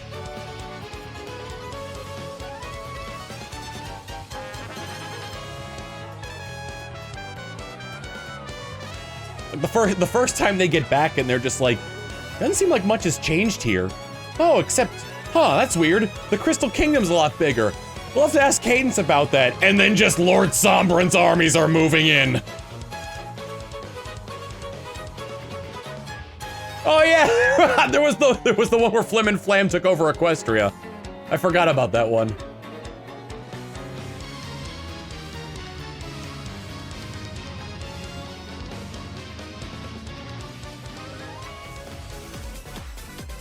I like how Maud is like, Maud Pie is Starlight Glimmer's only friend, coming down to Maud being the reason why, like, Starlight Glimmer was able to find the thing that removed cutie marks.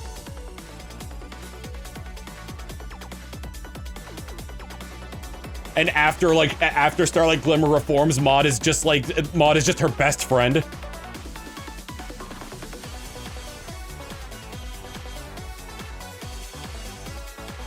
Oh yeah, and Starlight's friends with Trixie too, I forgot about that.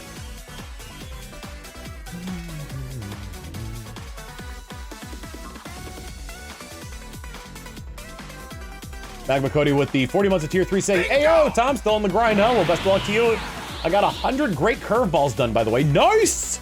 That's rough. That's a really rough one.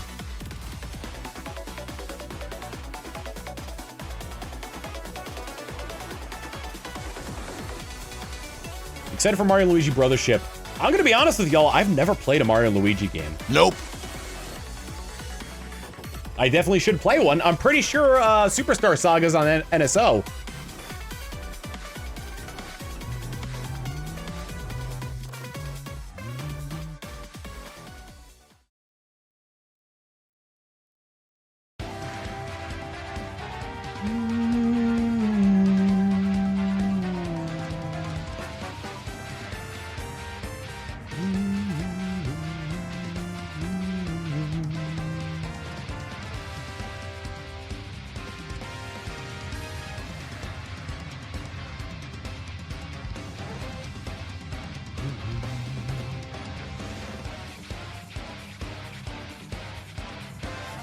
Do yourself a favor and skip Paper Jam.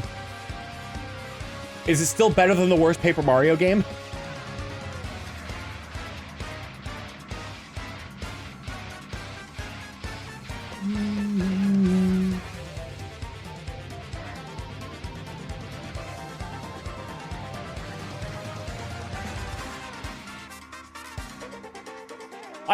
The one thing I do know from Paper Jam is like the bit where the Paper Princess Peach and Princess Peach are both in like a cell, and regular and like normal Princess Peach, like Mario and Luigi Princess Peach goes, "How are we gonna get out of here?" And Paper Princess Peach just walks out of the jail cell between the bars.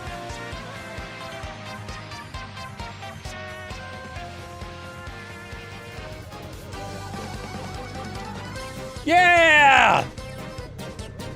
Get Beldum posted!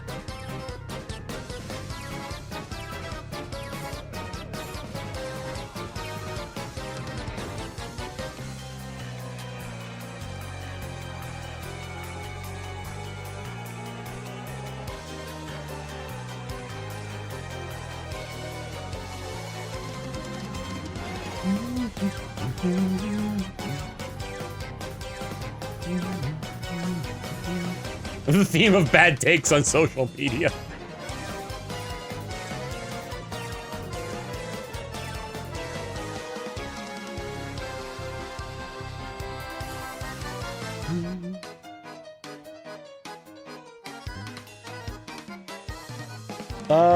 Oh, hey, so then, Tom, your question for today's Mario Kart video was your favorite medical experience. You know, I never really said. Nope.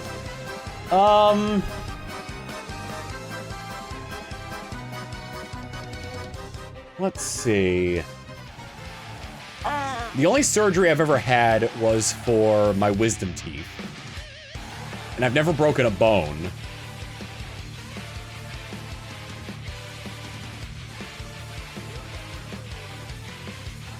Evil J. Brown with Underbit saying, one of my favorite later episodes of MLP, Starlight Glimmer goes to Canterlot to solve a problem, uses her magic to switch Celestia and Luna's cutie marks, and has a Nightmare of Celestia becoming Daybreaker and fighting Nightmare Moon. Oh yeah, that was nuts. I do remember that episode.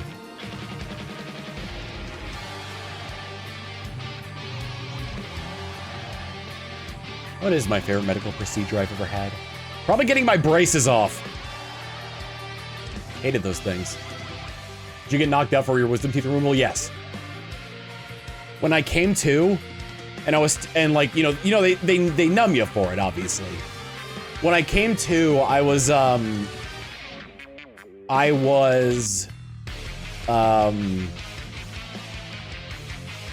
like my lip was numb and I was like only partially conscious. And like, I remember they were like explaining stuff to my mom. They're probably, maybe they were trying to explain it to me, but because my lower lip was numb, I kept like, you know, unconsciously grabbing my lower lip and then like pulling it and then like letting it go. And then like pulling it and letting it go like that. So it's just like a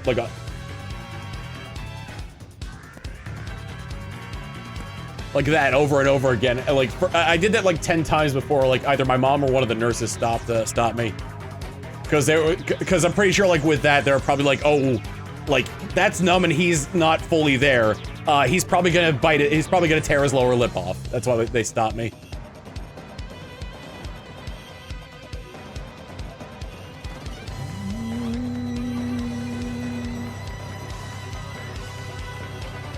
I need to watch the short again. It's like, I'm sending you to the Columbo dimension.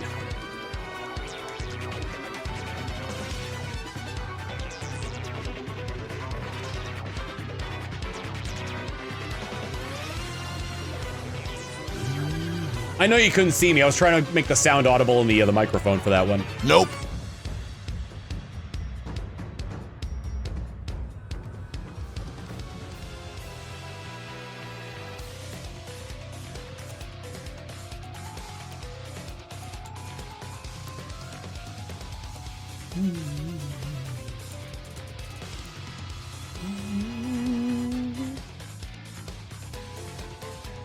When Proton John got his wisdom teeth removed, he was disappointed the anesthetic didn't make him high. Incredible. You think the Shadow Realm has cell reception? Probably not. There would need to be a cell tower in the Shadow Realm, and it would have to connect back to the real world.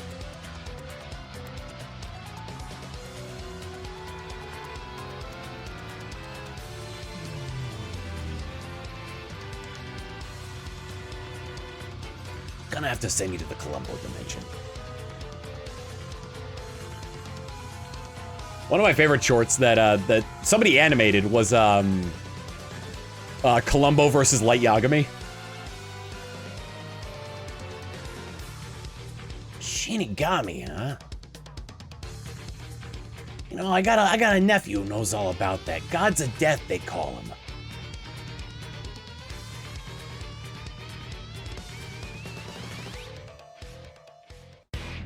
It's a really good short. Like at the very end, he goes, hey, just one more thing. Who's that gangly fella standing next to you? Oh, it's fine. You can just call me Detective. I'm convinced Columbo's real first name is Lieutenant. Underbits was stunned up and saying, when I was coming out of anesthesia from spinal surgery, I woke up in the recovery room excited, telling a attendant nurse about my Doctor Who head cannons. Incredible.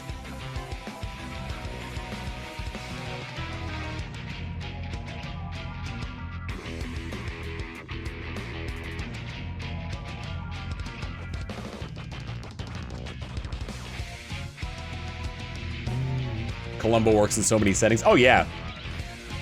if there's like a smarmy guy, dude, what is it? Columbo versus Zero from Code Geass, of him discovering who Zero is, would be perfect. I mean, it wouldn't be perfect for the people of Japan, it'd be perfect for the people of Britannia. Columbo versus Lex Luthor.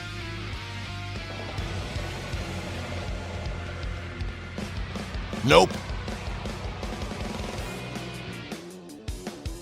You know, I've heard of this Geass power. Manifest, my cousin told me about it. Manifests differently in every person.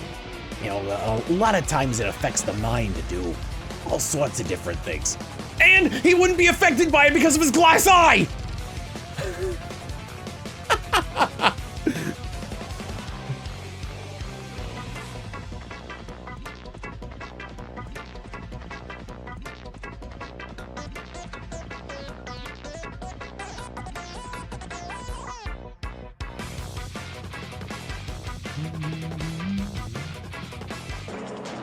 Ever seen Frank Drebin naked get his hands on the Death Note? Yeah, because he's like, don't worry, I'll give it back to you. I'll just write your name in it so you know, we know it's yours.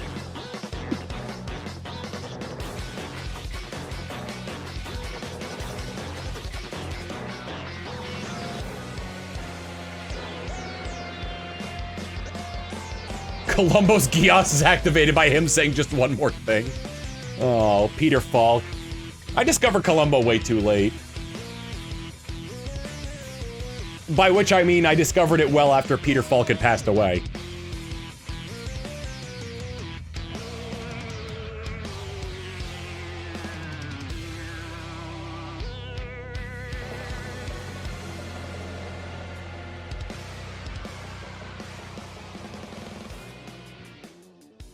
Let's redeem the future. Hi there. I was told this coupon was good for one future. How is that possible? How does the future expire? Well, no, it's not written anywhere on there. I came here for a future. I have a coupon for a future, and I'm going to redeem it. What do you mean it became the past already? There are other futures. The future is still there. We're not at the end.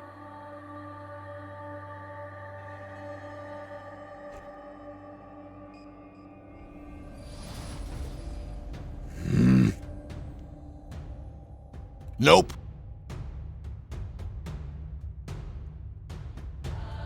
I am not leaving here until I have redeemed the future!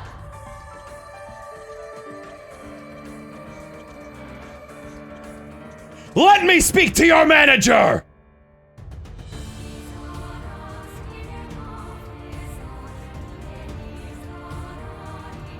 Pulls out Monado.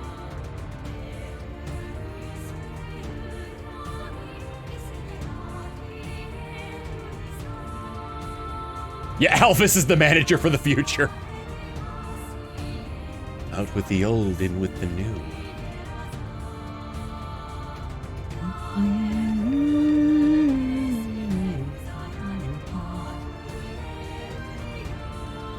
You've disappointed me, Piglet.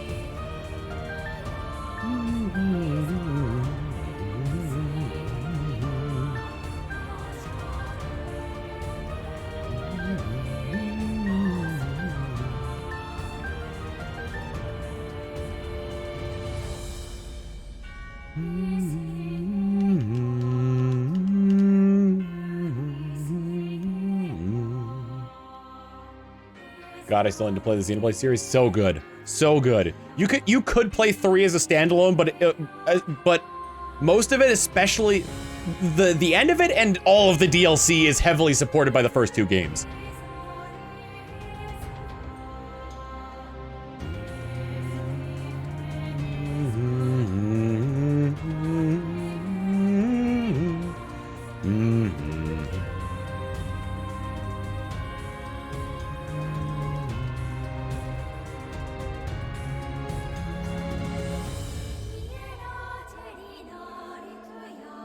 Someone help me where I could hear this song. I don't know where the soundtrack is available, aside from YouTube, but it's called Redeem the Future.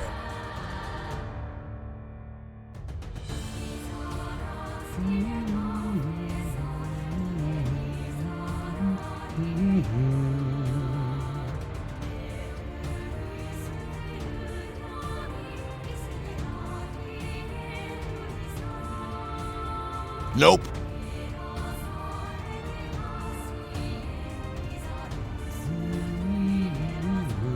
They put the Xenoblade soundtrack on YouTube?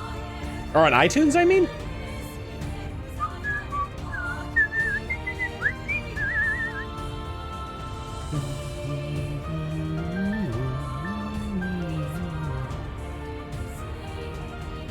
Swear I heard this song somewhere, but where? People have been saying it sounds like Nier music.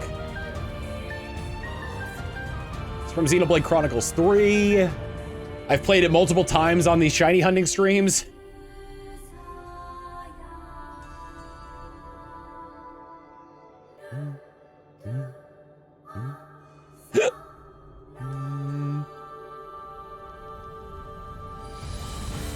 Yeah, I'll play the Xenoblade 1 final boss music after this. God, I love it when the guitar kicks in. Who owns Ruby now? Viz Media, I believe?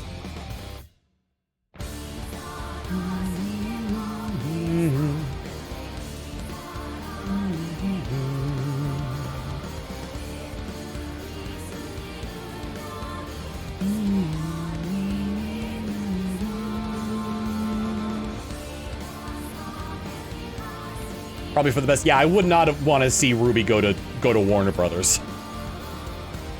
Considering how Warner Brothers is currently treating animated series. You know, the things that kept that kept entertainment industry alive during COVID-19.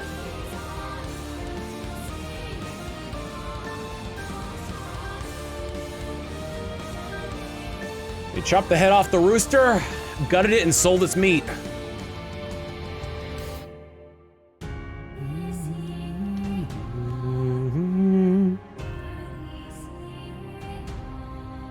There's still projects like the main talents coming out of it, but like I mainly feel for like the employees, like the employees of Rooster Teeth who like worked super hard, but like behind the scenes, the animators, the editors, like all that, all of them.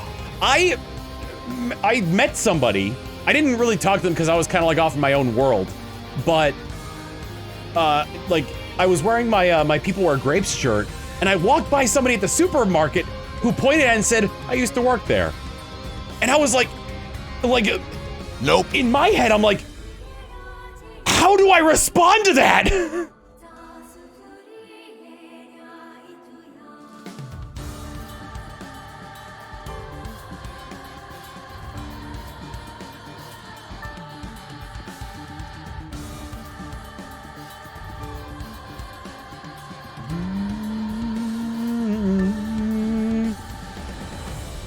I just said, oh, cool, and kept going.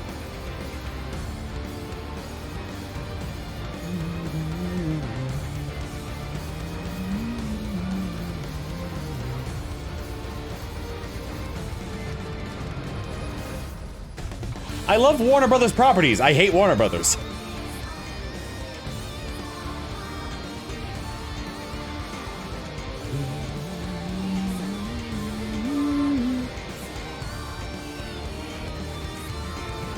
No!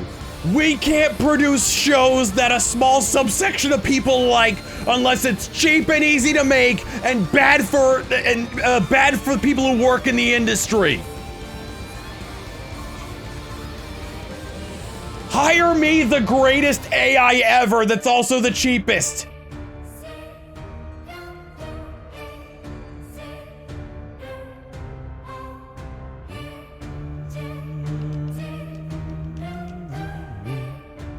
Listen, they killed Bugs Bunny in Space Jam 2, you know? That was the beginning of the end. That was the signal. That was the message to the world that animation is dying. And the algorithms and money are the harbingers. What a load of crock making the main antagonist in Space Jam 2 an algorithm, when that's mainly what the higher ups of these places are following to try to earn the most money.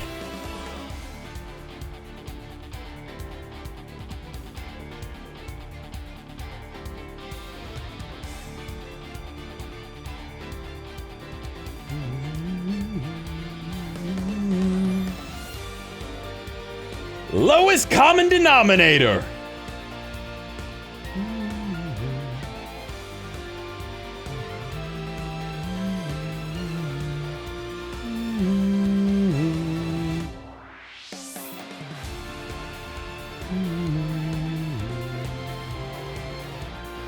You gotta let me go, LeBron. The accident wasn't your fault. Say, they turned down a Batman Beyond movie by the people who made Spider-Verse?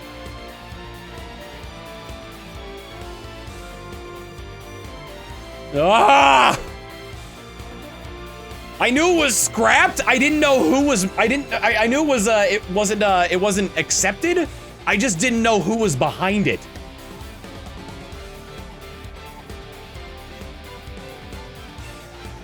We want to make a lot of money. No, not like that.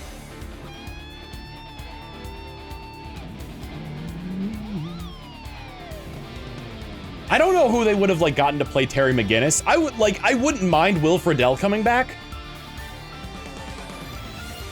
Nope. But like I wouldn't mind seeing some new talent in that role too.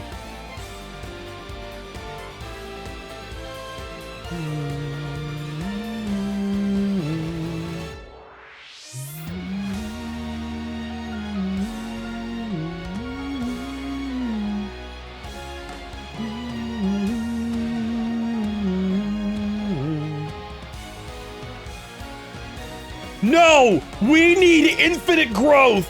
So all the people who make stuff for us, we're just gonna go ahead and fire! So that way we look like we're still growing! People need to have more babies so they can consume our products and continue to have us grow as an industry!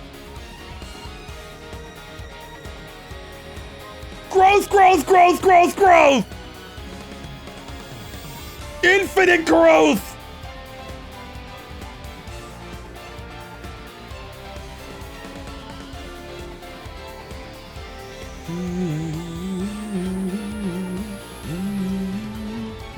There is no such thing as art for art's sake. It has to make money!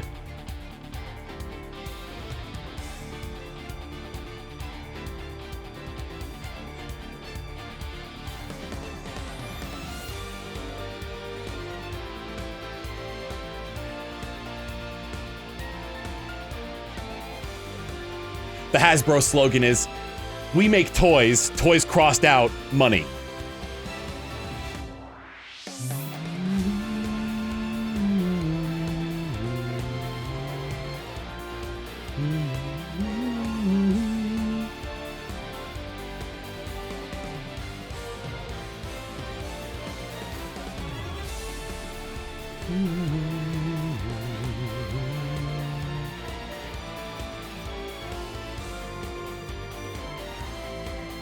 My goodness! D&D is the most popular it's ever been, and it's all because of creators!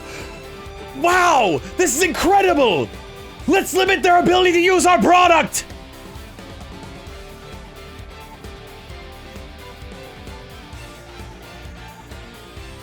Sorry, the Finks with the 2 months to tier 1 saying, hey Tom, been loving the Fire Emblem LP and I'm ready for more, even if I had no interest in the series before the LP, so thank you for that. Just finished up Star Wars KOTOR 2, and I loved it so incredibly much. Sorry for rambling. I wish you luck with the unlikely shiny odds. Thank you very much.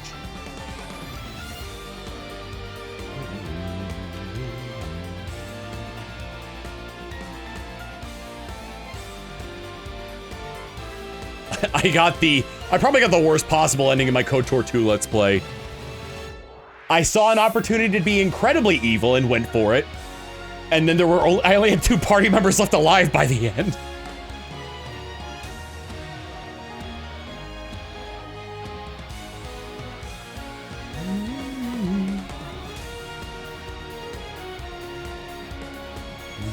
Nope. Ooh, I like that. You know what we call infinite growth? Cancer.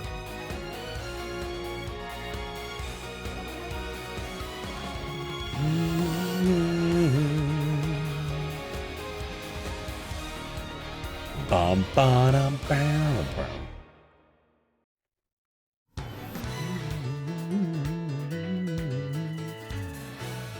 That was from I'm going to butcher your name.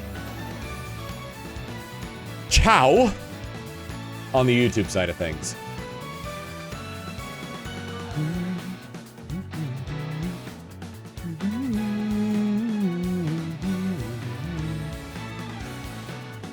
I'm not really feeling it. The saddest line in all of Xenoblade.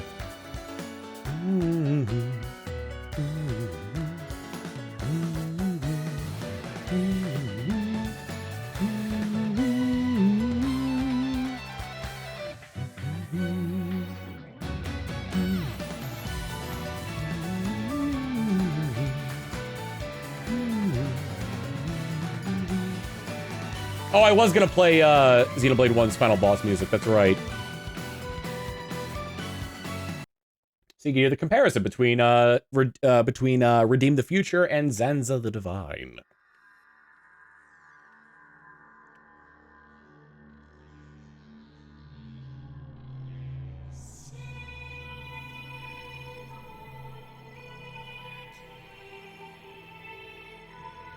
Little Hyling with the 21 months of Prime saying, coming up on 2 years of Tom Scream. Just got home from GDQ the other day.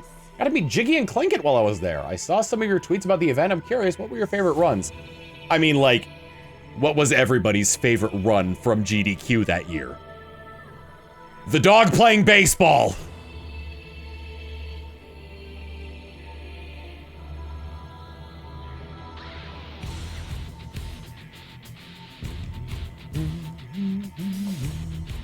I need to go through the VODs of GDQ. There's also a Quagsire plush there. I only saw them the very last day.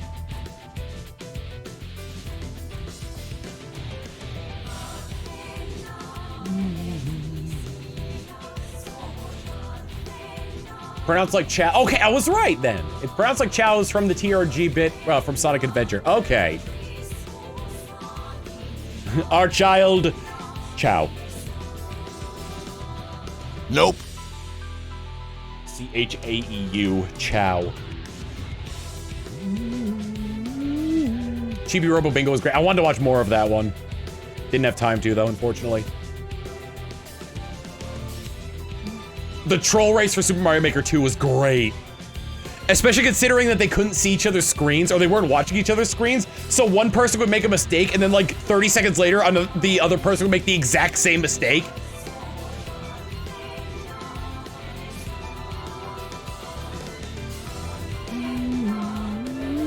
You plan to go back to Penny's Big Breakaway? Yeah, I played a bunch of that off stream, so I'll probably finish it off stream as well.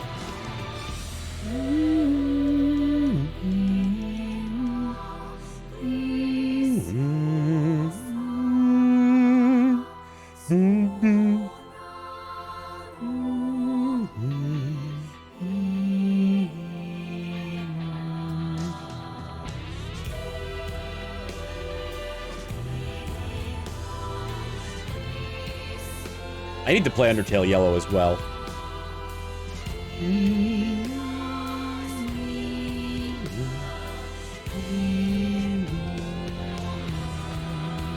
Good to see the, I mean, it's not as strong as it was like back in like the Proton John Kaizo days, but it's good to see the Super Mario World ROM hack community is still incredibly strong.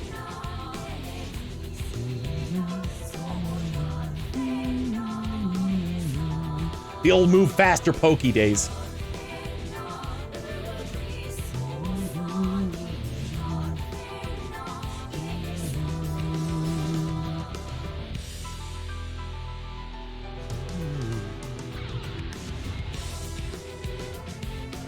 You know, I was gonna ask what the most iconic thing from my old content was, but I already know the answer to that.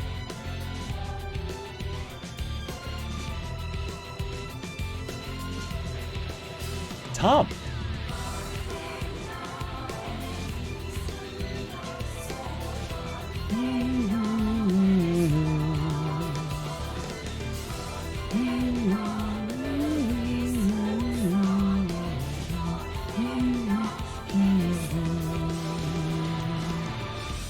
Nope. I Am the Card Czar is another good one.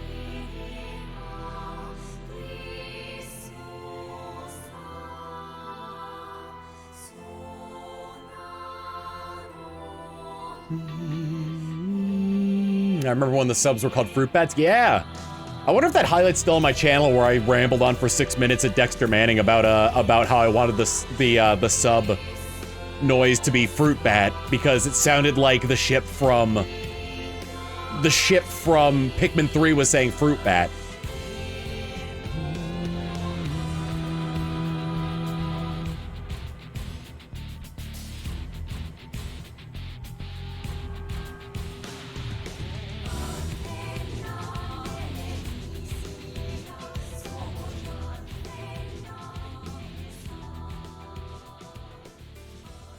They still go by Plox, the person who made that animation, who made like a bunch of the SFM animations. I would like to think that I influenced that, but because I did a bunch of Source Filmmaker animations before, but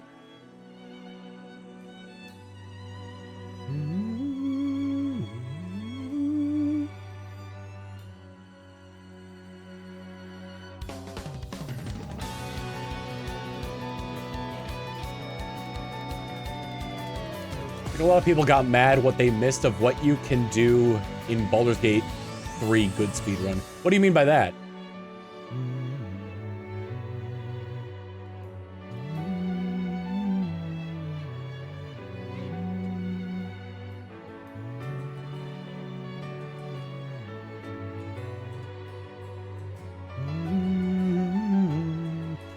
I don't know if I could tell that story, hello there, but I doubt that's really that.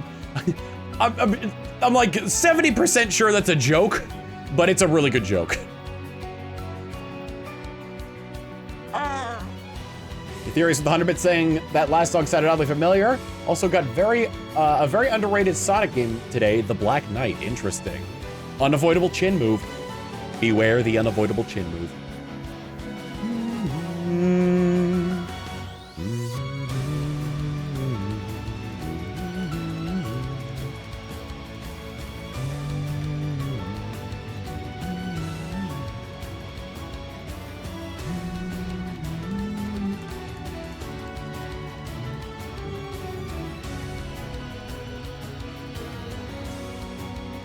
It's a D's nuts joke, thank you, Tom.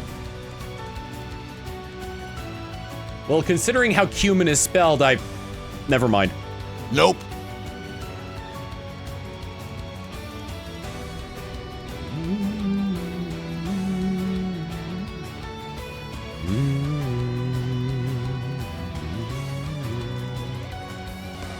Start seeing shiny quags in your dreams yet, Tom? Not yet. Plus, I'm gonna be taking a break anyway. I might be able, actually, I need to check when my flight is, but I might be able to get I might be able to get a Shiny Quagsire stream done on the 11th, but then from the 12th through the 15th, I won't be streaming because I'm going to a wedding.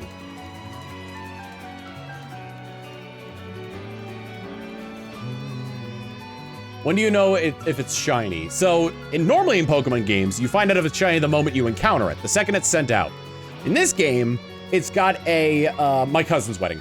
It's got a, remedial, or, sorry, an archaic version of shiny locking, that doesn't quite work right.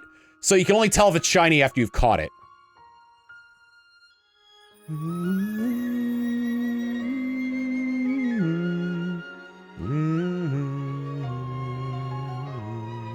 Will you pose with a dual disc at the wedding, Tom? No, I'm calling it at 2400. This is good. This one's going late. Gotta make up for lost time.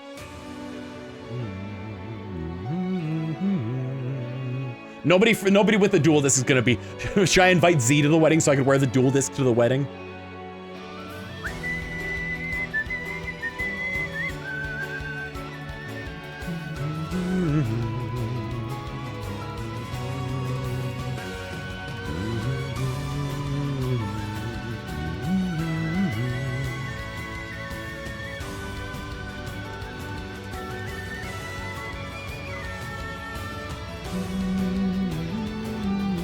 Stream at the wedding? If I've got time, I might do an IRL stream, like from my phone.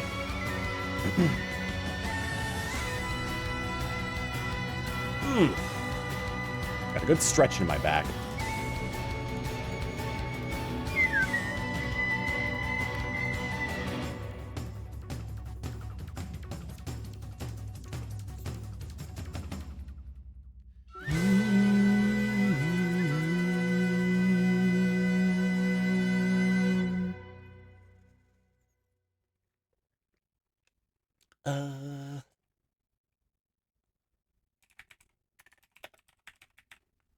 First off, Nope.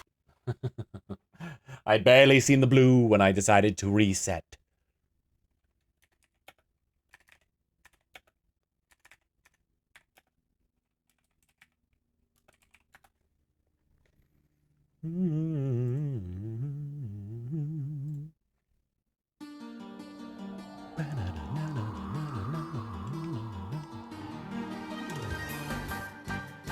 This song was so cool for somebody who never played Zelda 2 initially.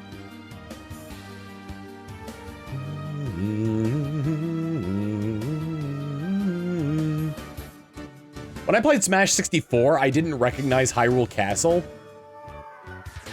And then like years later, after like I didn't recognize Hyrule Castle really. Like I didn't really understand like its like structure there.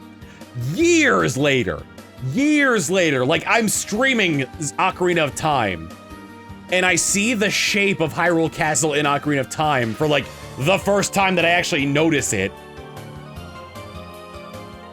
And I'm like, oh, that's why Hyrule Castle looks like that in Smash 64.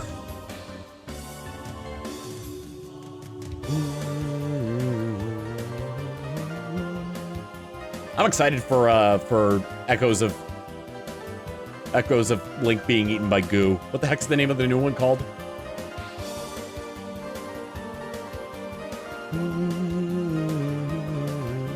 Wisdom, Echoes of Wisdom. Right, her Triforce power.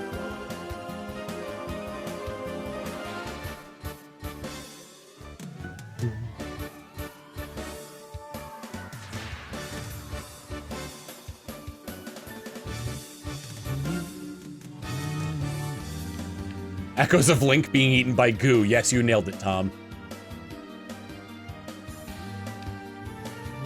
Zelda 2 is hard. Out of all the Zeldas, which one do you think is the strongest? As somebody who grew up in the 90s, Ocarina of Time.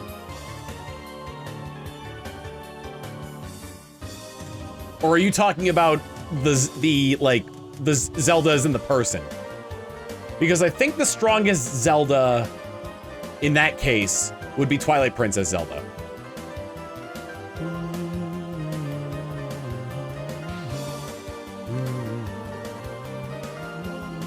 Bingo! T-Dog EN, thank you for the 18 months tier one saying 18 months! Also, yeah, I'm looking forward to seeing to Echoes of Wisdom. Curious how the physics work. I'm terrified how the physics are gonna work.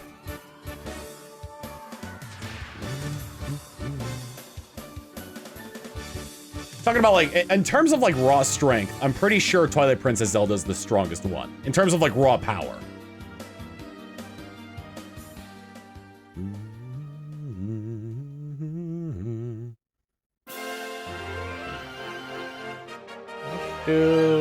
Speaking of Twilight Princess.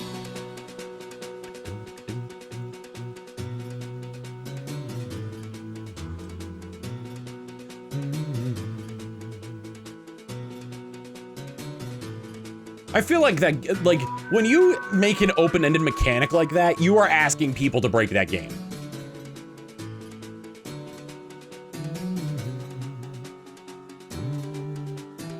I think Tetra is physically the strongest Zelda. Like, if they were to have an arm wrestling competition, I think Tetra would win no problem.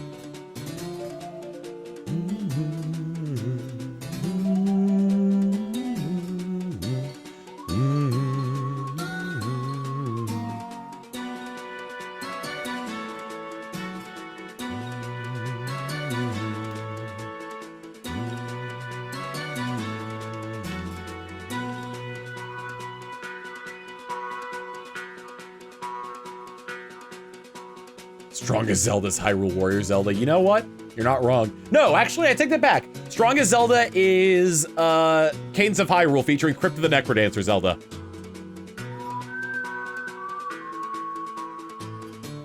The one who actively uses swords.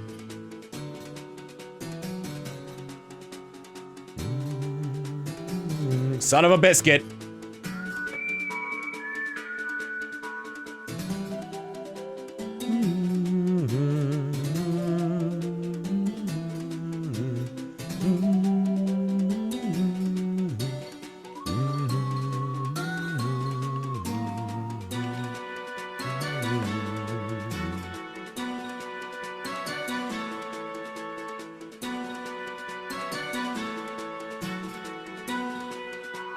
I said I'd do it, I'm doing it.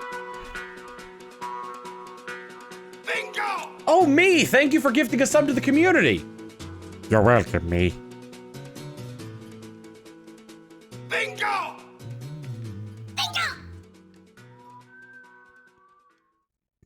You're way too tough. We gotta battle again.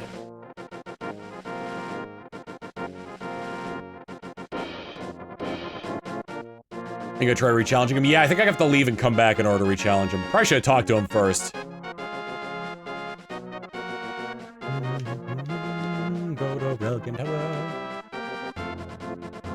Why are you running? Because I'm pretty sure I have to leave the area and come back in order to get him to fight me again.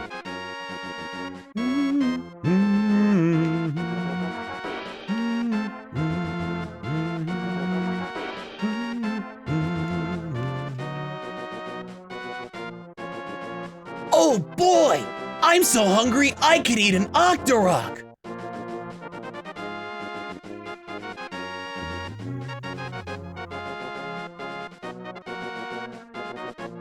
Sure thing, battling fans are always welcome.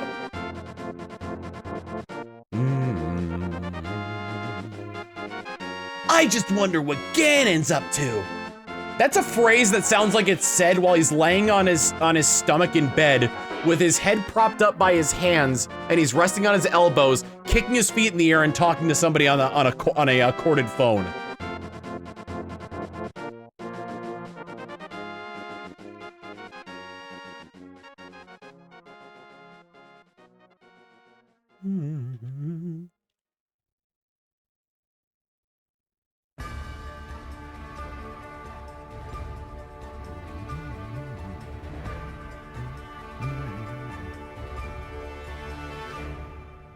Zelda's lullaby, but backwards. It is that. Yes, it is. It's that. Zelda's lullaby, but it's backwards.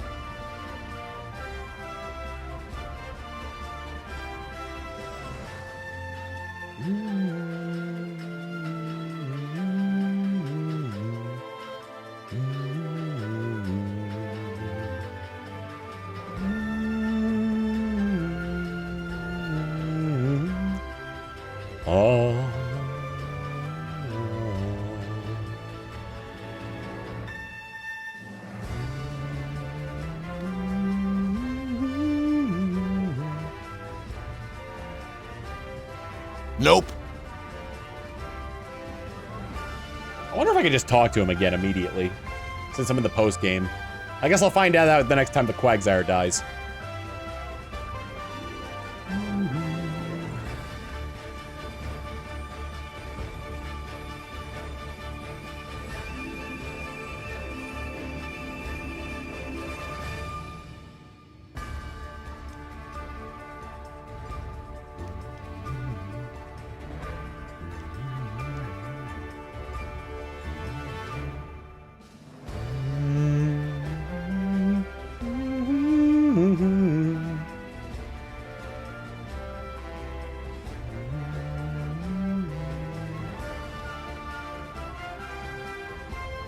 Cursed interference on this controller. How dare you? How dare you!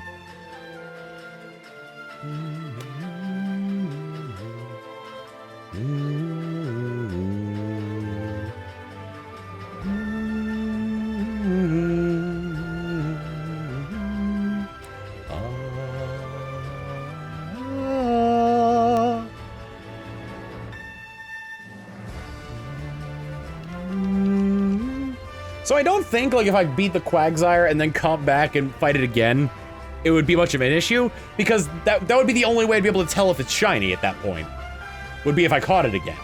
Because it would have the same personality ID that it rolled before.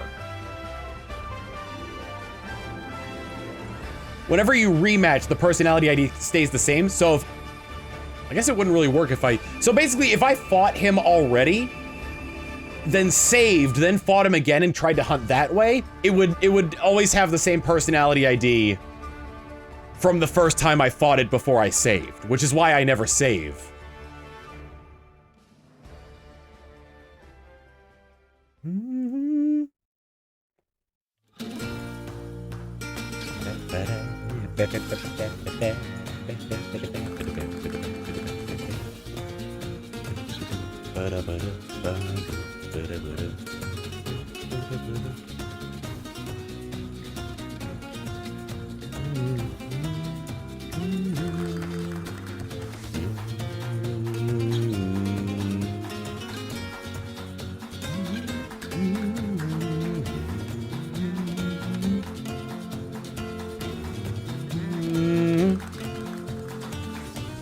Nope. Halfway through tonight's runs.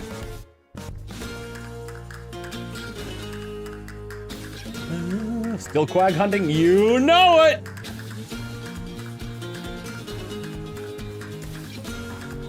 When I get to, let's see, when I get to 2360, I'll take a break.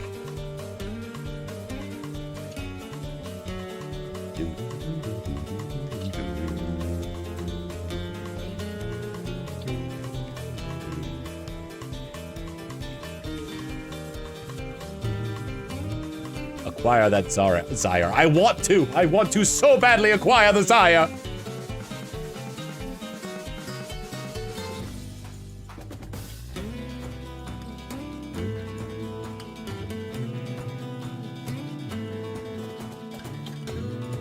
I think Beyond the Pendulum overtook Silent Magician as my favorite, like, at least as my card waifu.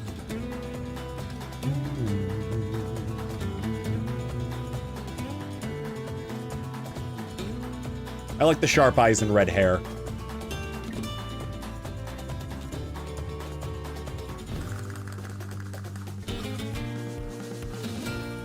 I thought that was Banjo-Kazooie starting up.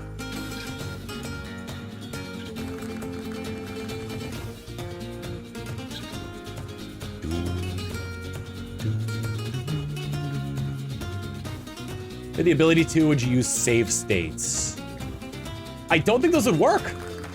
Well, they might. It would just be that I have to create a new save state right before I talk to him again. Because it's always like, because it's constantly like, because until I start the battle, it's constantly re-rolling.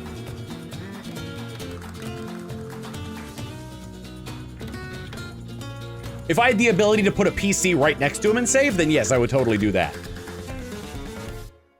Because I wouldn't have to make the run. I just start up and then just talk to him.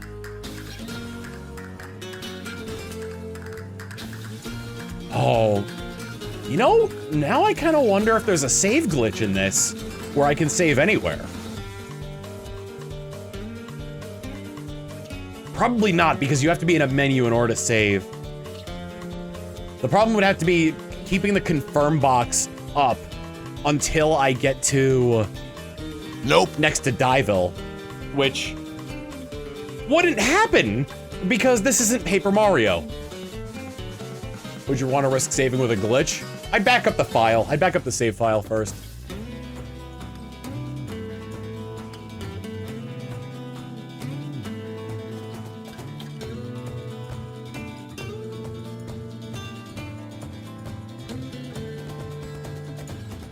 Case you soft reset the shiny quag. I mean, that'd be nice.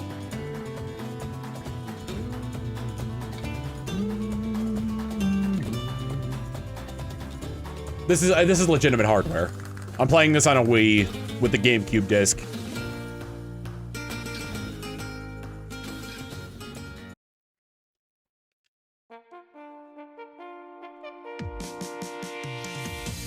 Wesker!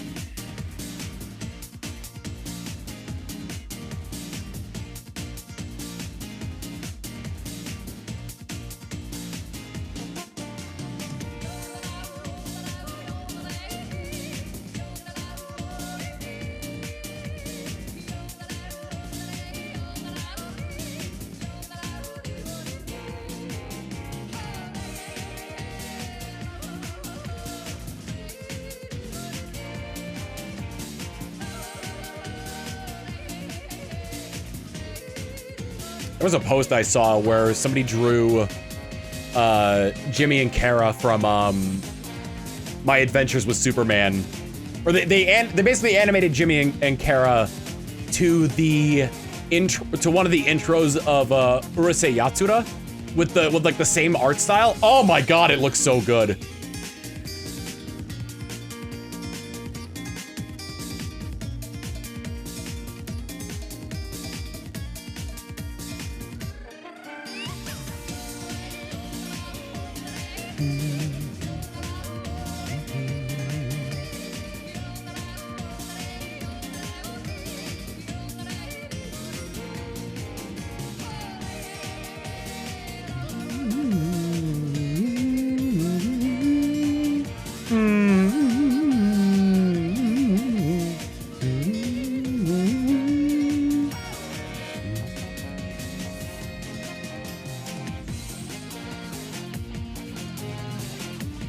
Nope.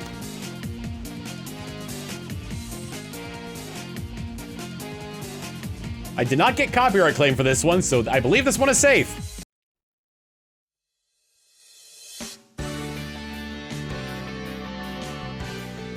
Yugo Hatsuro!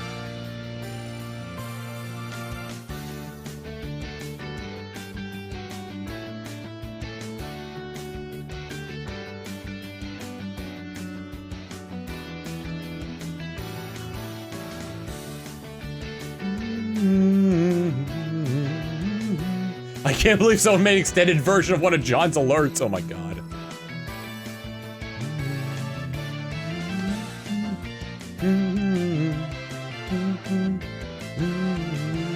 Where is this song from? Yu-Gi-Oh! GX. Every protagonist has a theme, and this is Jaden's. Honestly, my favorites are... It's not even from Tag Force. This is straight up from the anime. They use the anime soundtrack in the Tag Force game. Because I watched one of my friends play a little bit of Tag Force. And like, I went to watch the anime and I heard some of the music like in like the original Japanese of the anime. And I'm just like, wait a minute, I've heard this before.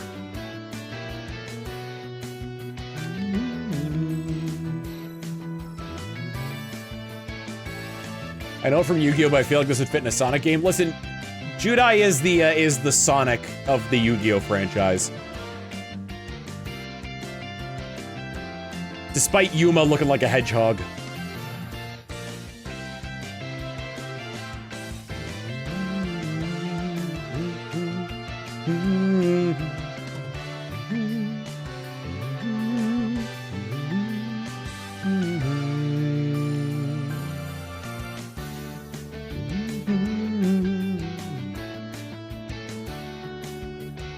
Yusei's theme is good, and I really like it's less of Yuya's theme and more of the pendulum theme. I really like that one. Bum bum ba-dum bum bum bum. Nope.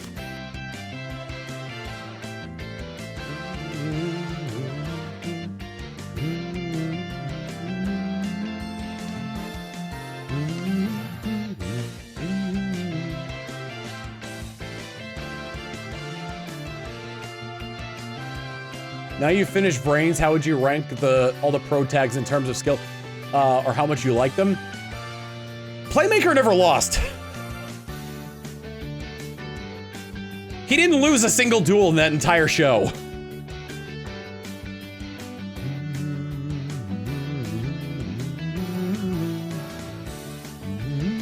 So Playmaker is God tier, is God gamer. Other than the flashbacks when he was kidnapped, right.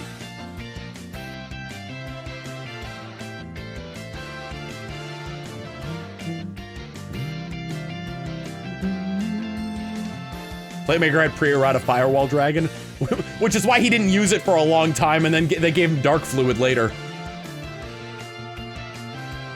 Didn't Yusei also never lose? No, Yusei did lose. I can't remember when, though.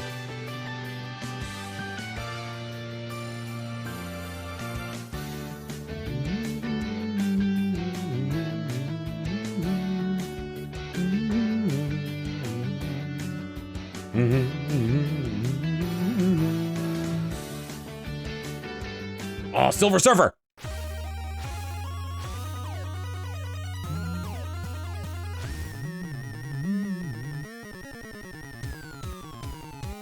Granted, Playmaker's rival had Topologic Gumblar Dragon. Yeah, it's true.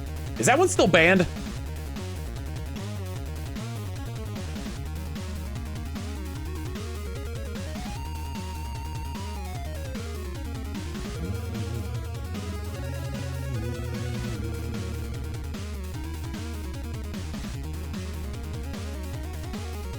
The one that allows for extra link. Is it just stupid easy to make the extra link with Topologic Gumblar Dragon?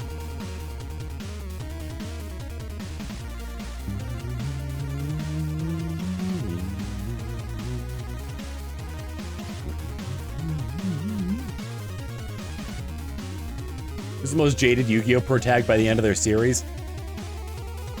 Probably Jaden, probably Judai. Nope. I say Judai had the hardest fall from being like the apple-cheeked, like, yeah, gonna become a pro duelist and gonna go to this duel academy to do it, to life is pain and everything I know is pain and all my friends are gonna die one day.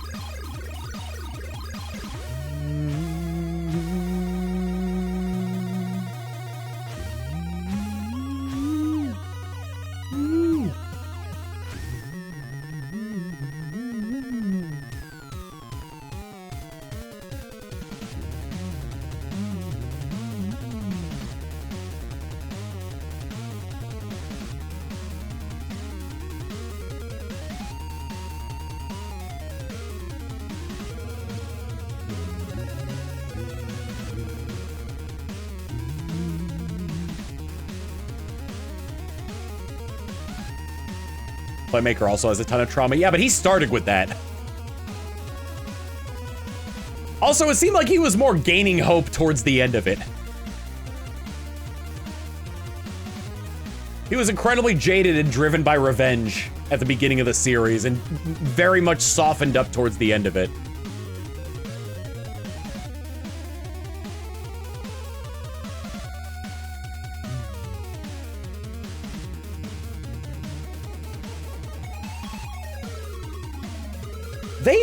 Here's the thing, too, that really bugs me about Brains.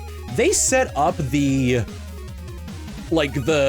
shadowy heads of Soul Industries as, like, future antagonists. But there were only, like, 2 major arcs in Yu-Gi-Oh! Brains.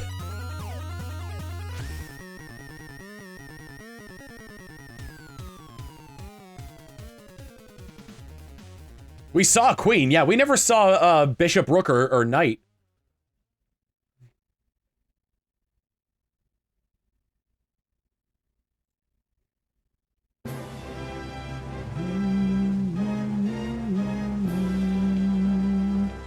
In terms of skill, Yuma is the worst Yu-Gi-Oh! Protagonist.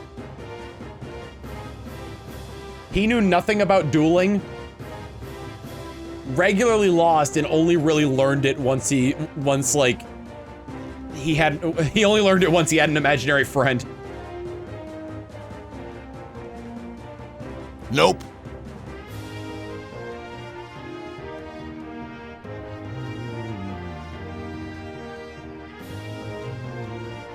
Yuma did beat someone who was using number 16 Shockmaster, though. One of my favorite things is, like, the people who spend a lot of time, analyzing the cards that players in Yu-Gi-Oh! Had and realized, wait a minute, this guy could have won.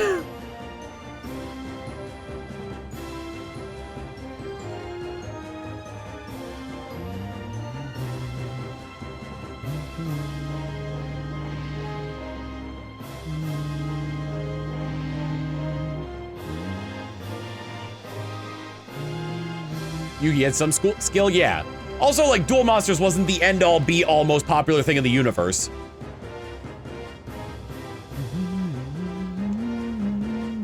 Astral's more the protag of Zexal. At least that's how I felt.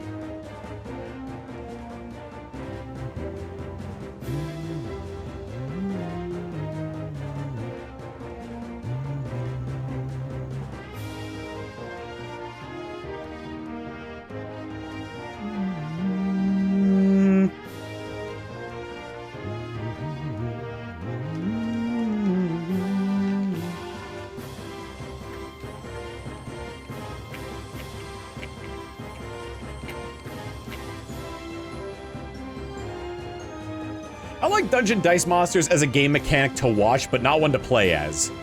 Although I'd have to try out the GBA game in order to get a feel for it. I probably would never buy a Dungeon Dice Monsters set, just because of how convoluted it seems to like hook up and use.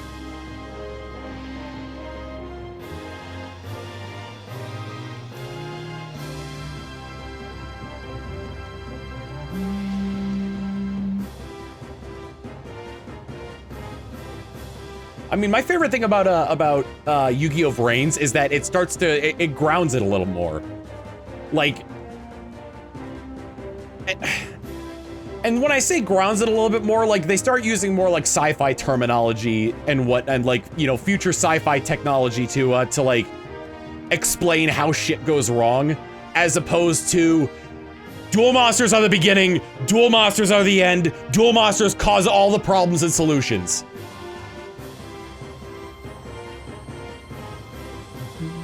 Nope.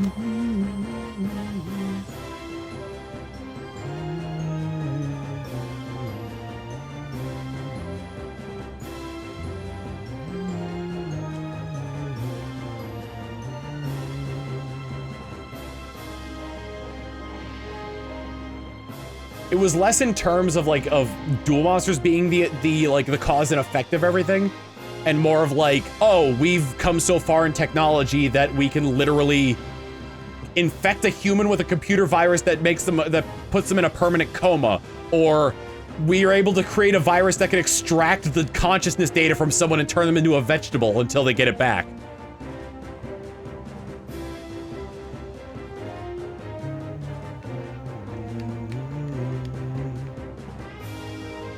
As opposed to 5Ds, which is like, you know the Nazca lines? Based off of dual monsters. You know this Crimson Dragon? Based off dual monsters. You know these aliens that extinguish humanity? Based off dual monsters.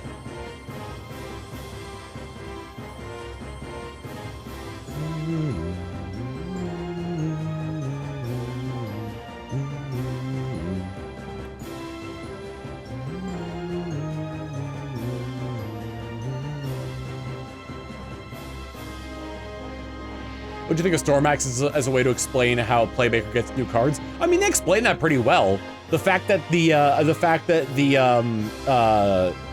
Ignis were the one who created Cyburst and the Cyburst monsters, and so like the sort of like residual data in data storms can be coalesced into like a more powerful Cyburst monster. I think that's really I think that's a good explanation for how he was able to get new cards. How he got them in real life, though, I like, you know, don't ask me.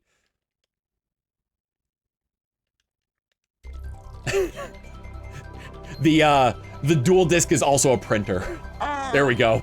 Insomniac Man with 100 bits saying, last time I watched Yu-Gi-Oh! Joey and Merrick were struck by lightning on a blimp. We've come a long way since then.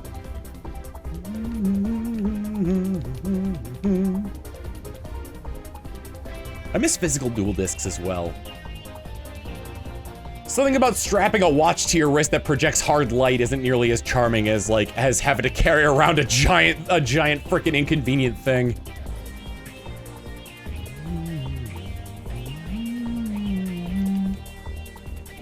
I know they made a digital watch that looked like a dual disc. How many people do you think have looked at that and have gone, well, it's time to duel? They're going to YCS? Yeah, probably on one day. YCS and Classic Games Fest are happening on the same weekend in Austin, July 19th to the 21st.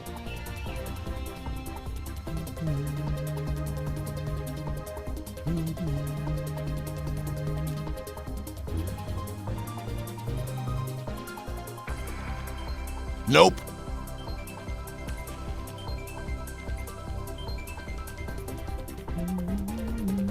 Feel bad that mine never truly had an arc.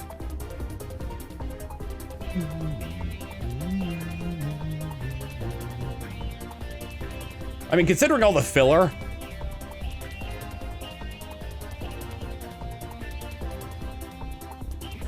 like the Ori Calcos filler was essentially her being like, you know, I made it to the top of both of these tournaments, but you know, I made it to the finals of both these tournaments, but I'm just not good enough, so I go to embrace dark power to be better. That's Spopovich from Dragon Ball. T-Doggiana with the message effect saying, I spent today rewatching Yu-Gi-Oh! I also used to have a dual disc, don't know what happened to it. Won it at a convention too, nice.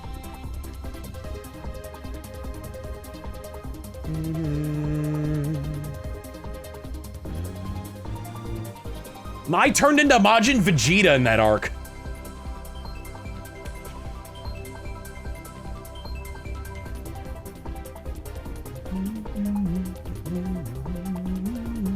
Oh, you wanted a tournament, okay.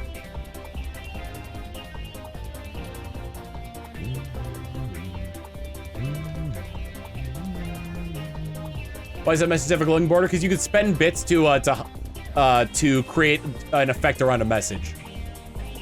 It's like an enhanced version of highlight message. They still make dual discs. They released several years ago. They're probably going for 4 digits on eBay right now. But they released like these collector's edition dual discs. They don't fold or have any of the mechanics in them, but they're functional. They're really well made, and they make they make sound. Like from the Japanese soundtrack, rather. Z has 2 of them.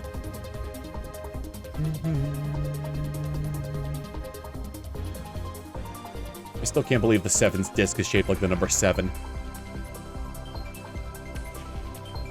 We get it, it's the 7th Yu-Gi-Oh! Series.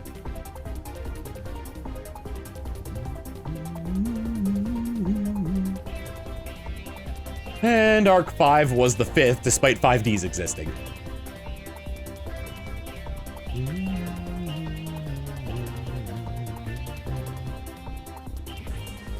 Nope. That's the wrong thing. I just pushed it assuming I didn't get the shiny.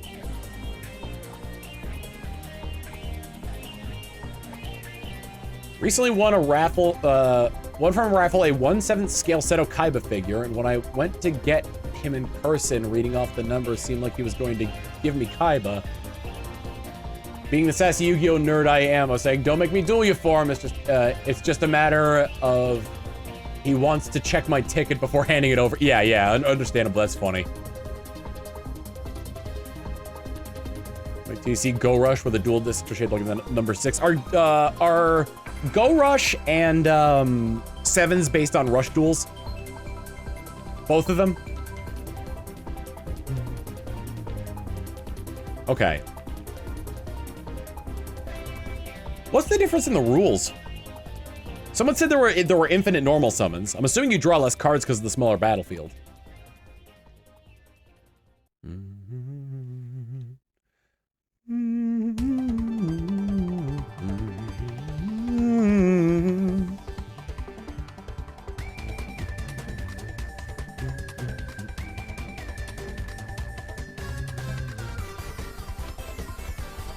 Infinite normal summons draw each phase until you have 5 cards in it. Jesus Christ! Step away from having Forbidden Memories rules.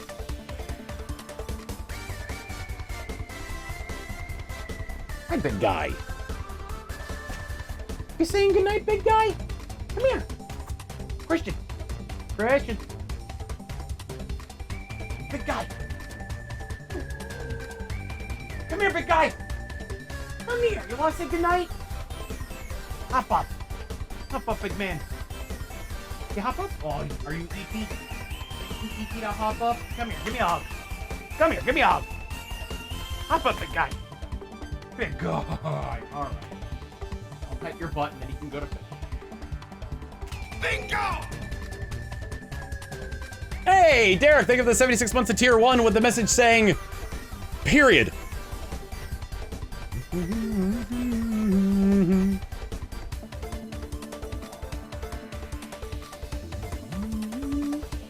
All this Yu-Gi-Oh talk is making me want to boot up Master Duel. It's a good game. Forbidden Memories rules. Yeah, that one you always drew until you had 5 cards. You couldn't infinitely normal summon. The drawing thing was really where it came from. Monster and spell and trap zones are reduced to 3. There's only draw main battle in it, so there's no main phase 2. Interesting.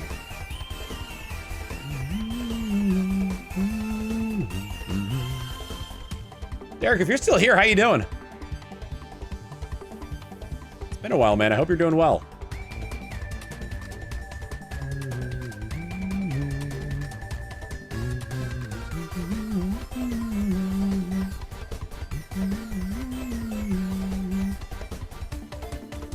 What's the song from? Pokemon Battle Revolution. Look what people say, Yugi cheats. Isn't one of the powers of the Millennium Puzzle to draw the exact card you need when you need it? Getting better every day, friend. I'm glad to hear it.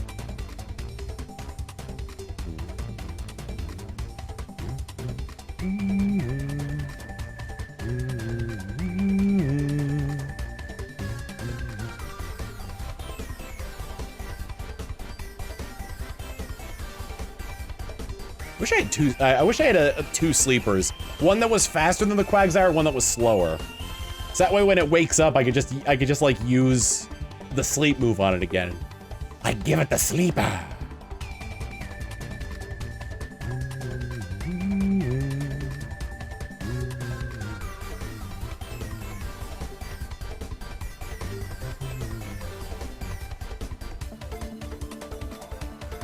had a friend that played an artifact deck way back in the day.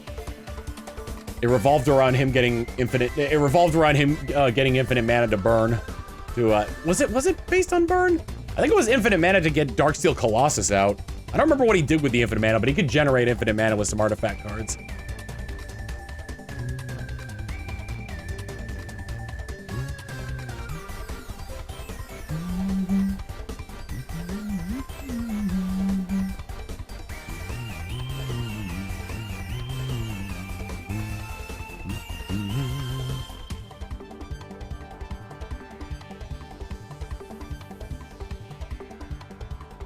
Manipulation of destiny, if you want to be fancy. Nope. I don't want to be fancy, just like Del said. No fanciness here. These pants shall not fance.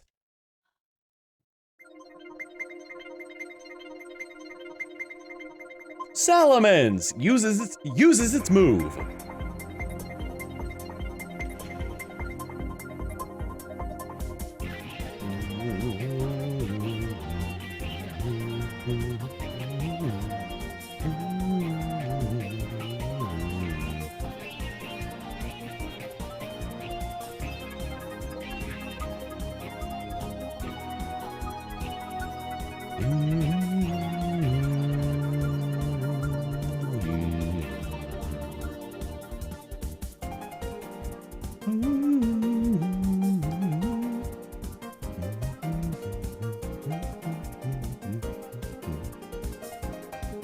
We're almost to my break.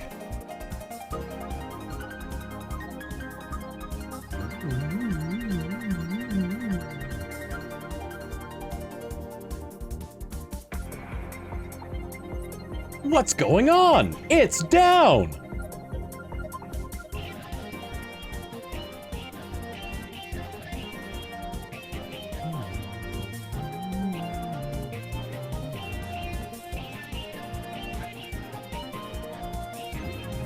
One of my favorite bits from Yu-Gi-Oh! 5Ds is when Jack Atlas is trying to get a job and he just does horrible at all of them.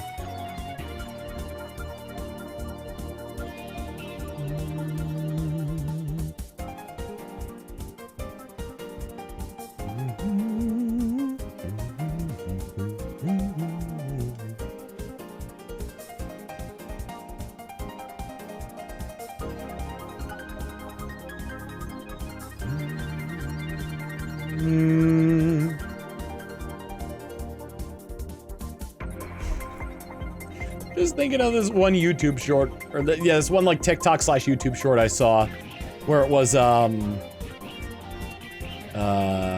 man, what was it? Oh, it was like a Shiba Inu playing with a toy, and like the woman goes, "Do you like your new toy?" And the Shiba Inu turns around and goes, "Ooh!" And the woman just goes, "All right." Nope. All right. Time for a break. Hi, big guy. You say, can you come up here? Come up here. Come up here. Ah!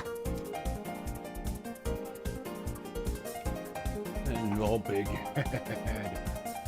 Hello. Oh, you're so sweet. Time for you to go to bed.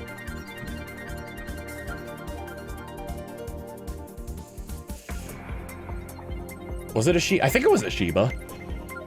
Anyway, I need to take my break and also walk off the fact that he landed on my nuts when he jumped up. Be right back. We continue!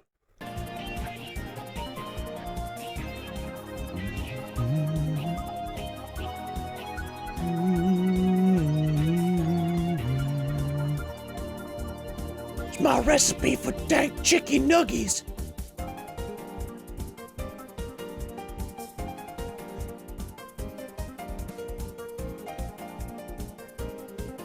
I know what you like, wieners.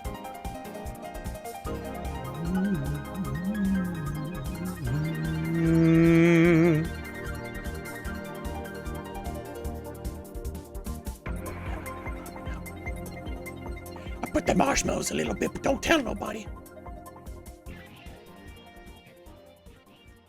I upgraded my weapon arch to dual wielding, so now I can make 2 sandwiches at the same time. Sure has been gifting a tier 1 sub to your girl, Kathy. Hey, it's your girl, Kathy. Out here taking a big fat dump.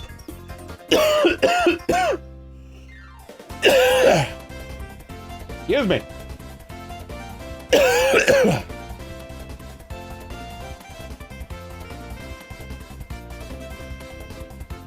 You wanna know how to get that stuff off the pan? Use your fingernails.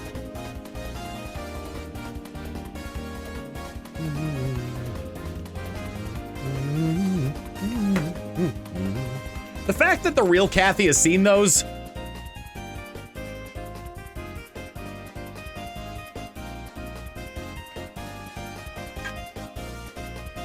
I cast the shape of my own ass in a loaf of bread. What'd you think of it? Apparently she was cool with them. You ever take a dump in a mug?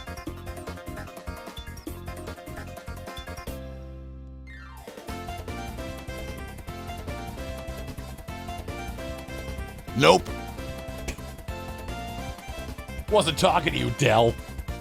Whoops. I unplugged my headphones.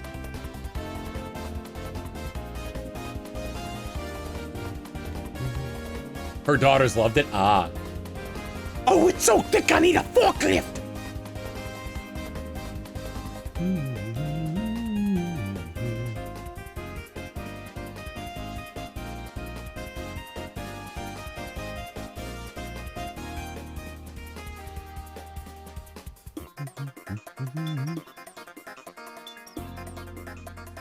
Show you how to make this dark dump. Oh, it's done already. Just add a little bit of marshmallows, some kisses, and a bucket of Oreos. I'll put the marshmallows a little bit, but don't tell nobody.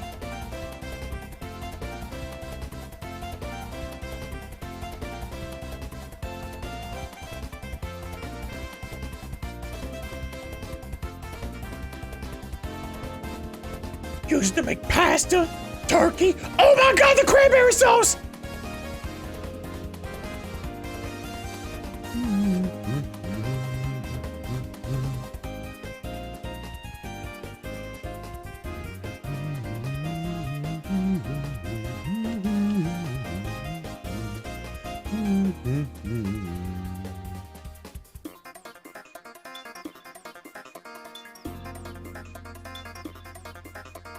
Fuck measuring cups.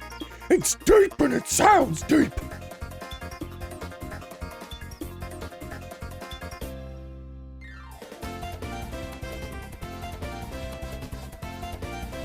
I want some s'mores now. I regularly go to the frozen yogurt shop after like the gym and whatnot, and I'll get chocolate ice cream with marshmallows, hot fudge, and graham cracker crumbs.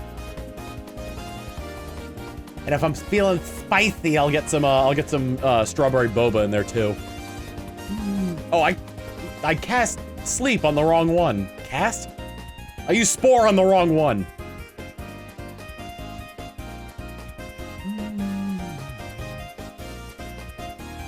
This is from Battle Revolution, this song.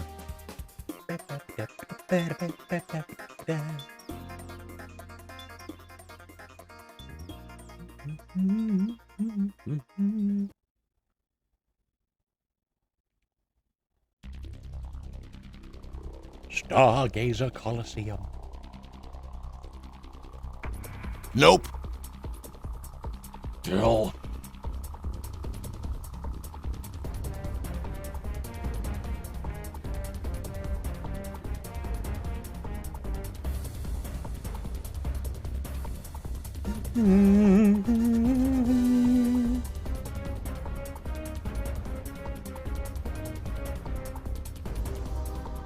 I had a lot of chocolate today. My protein shake is for when I go to the gym is chocolate flavored. I got chocolate and hot fudge at the yogurt shop today. And the trail mix I was eating has little pieces of chocolate in it.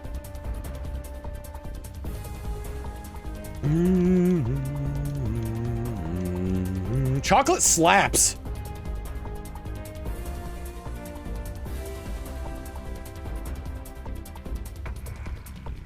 I can't remember I need to look back and see if I could find it.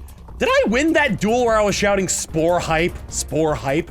Oh, that had to have been like 8 years ago.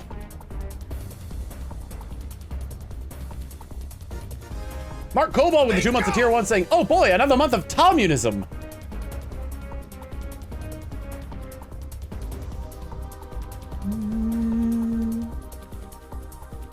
Hi, bud. You come here and lie down? Come here. Come here. Hi. Good boy.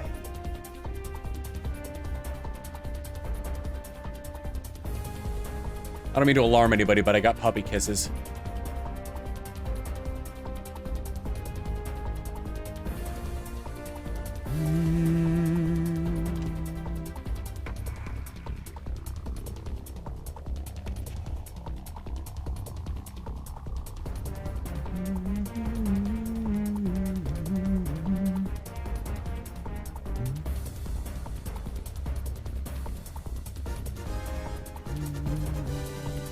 How'd the Void Doggo doing? He's doing good. We went for a really long walk today because in my neighborhood, someone made a route in Pokemon Go. So I was walking that and it ended up making our walk a half mile longer than normal. Phase on Edge with the 51 months of tier 1 saying chocolate? Chocolate? Chocolate!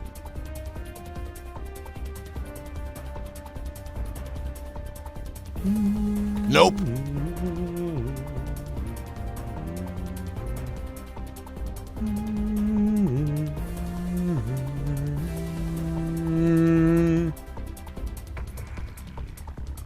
I remember when they first invented chocolate.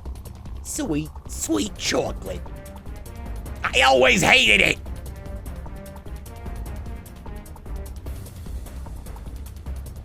If I could just cut the regular frozen yogurt out of my diet, I think I'd actually start losing weight. What I gotta do is like 1 day a week, I gotta look up online for like a slow cooker recipe. Just like it's something new so I can like vary it up. And then like make enough of that where I've got leftovers for the week. So in the morning, I'll have toast and jam because I love me my jam. I got a blueberry jam for my grandma for my birthday, and it was very good. And the only reason it's good is because it's got like each serving size has 12 grams of sugar. 11 grams of that is added sugar.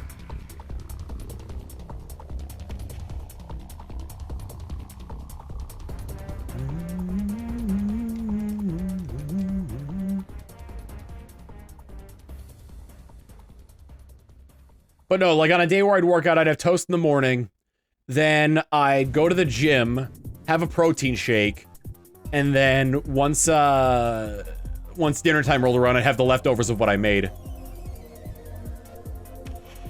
I made slow cooker paella. Use chicken, chorizo, and shrimp for the proteins. I cooked it for a little bit longer than I probably should have, but that was because the shrimp that I ended up going with were bigger than what the recipe called for, and I want to make sure they cooked all the way through. What about bibimbap? I could look into that. Also, I've never messed with cooking seafood before, so that was a new experience. And I haven't gotten salmonella yet, so I think I'm in the clear.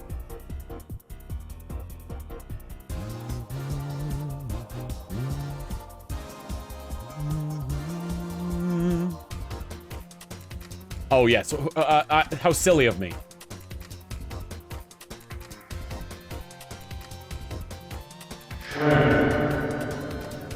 Nope.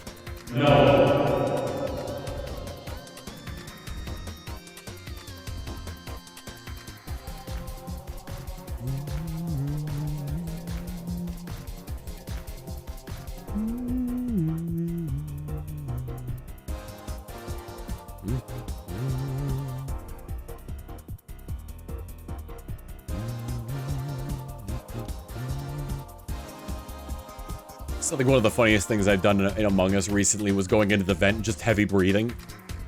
Because when you go in a vent, there's a filter on the mic. So that way people know that you're in the vent. So I go in the vent and I'm just like...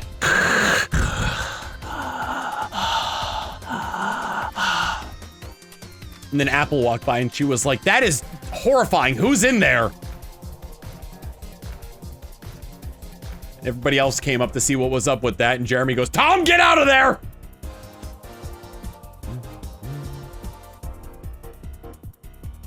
Like a non-normal type move that can't KO, what type would it be and what would you name it? Oh,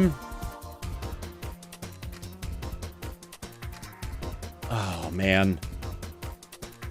So here's the thing. The best I can think of is a fighting type called Hold Back. But that has the same issues as normal, where you can't use it on ghosts.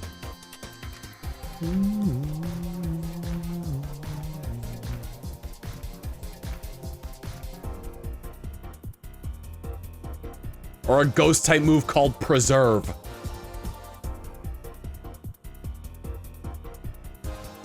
Hold Back is already a move. Okay, well. Oh, but it's a normal move?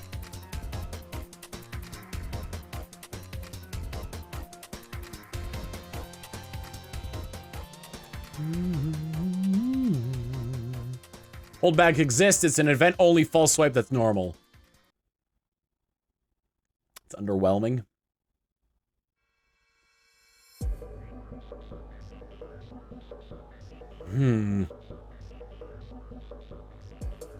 I'd probably say like Fairy because nothing is, there we go, yeah, Fairy. It would be called Play Fighting.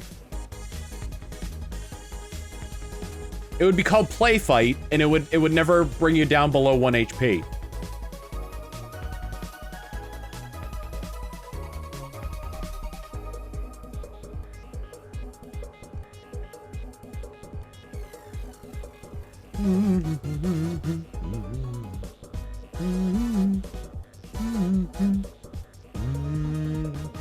A bit close to Play Rough. Listen, we've got 6 moves that start with the word thunder. I think we're fine.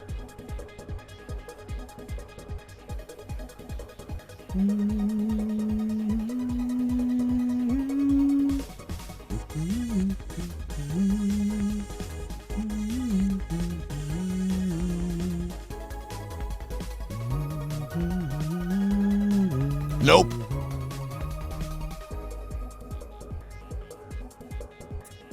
Every time I hit reset, my Wii rotates slightly. One of these days, I'm gonna push it off the edge of where it's at right now.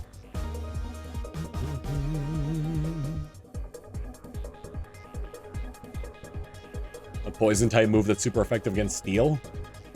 They should make acid super, like, it wouldn't affect anything, but making acid super effective against steel should be a thing.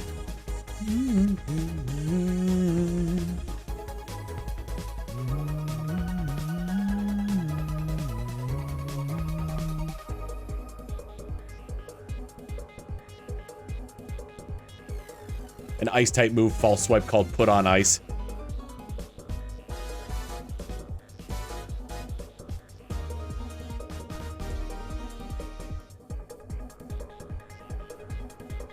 The dark type false swipe is called Shoot the Kneecaps.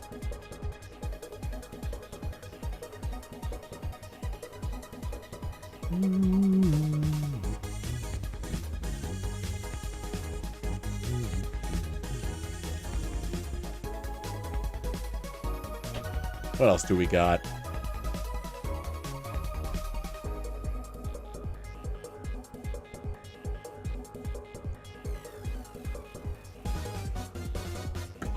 The grass type one is called Stone.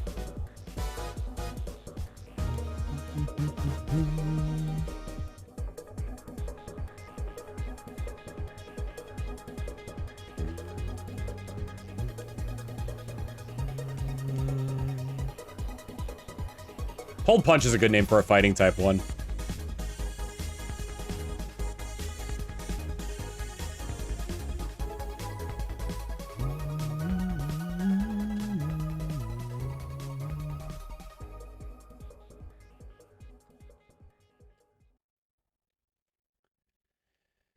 Da-na-na-na-na-na-na.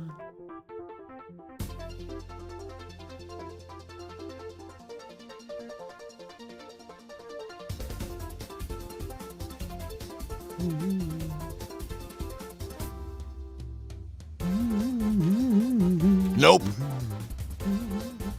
I think I just turned it off completely. I wasn't expecting it to be so close.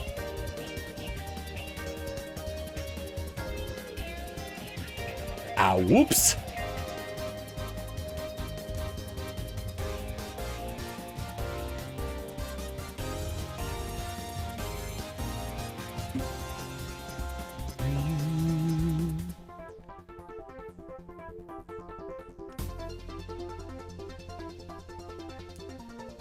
Turn on progressive scan, please.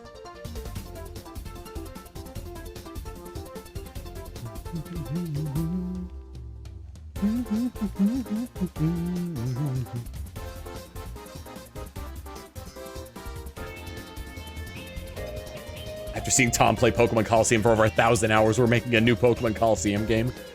It'd be great if they went back to Ore.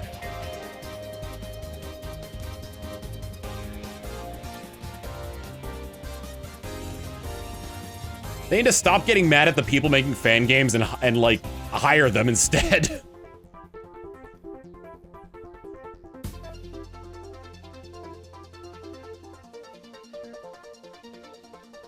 I think my long shot for a game that I would like, for like a crossover game, would be Pokemonster Rancher.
I wonder, like, how the ownership of the Pokemon Company is split between Game Freak, Nintendo, and Creatures Inc.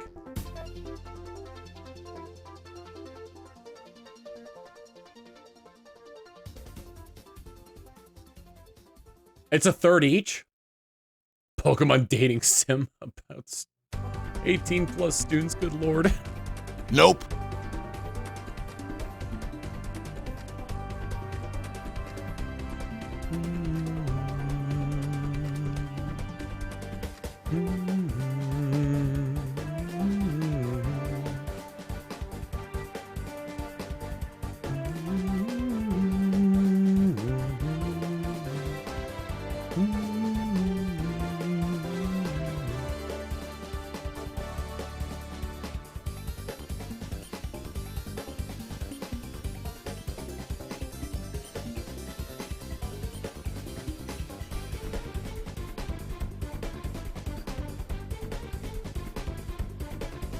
Cynthia dating sim? It'd be too intense.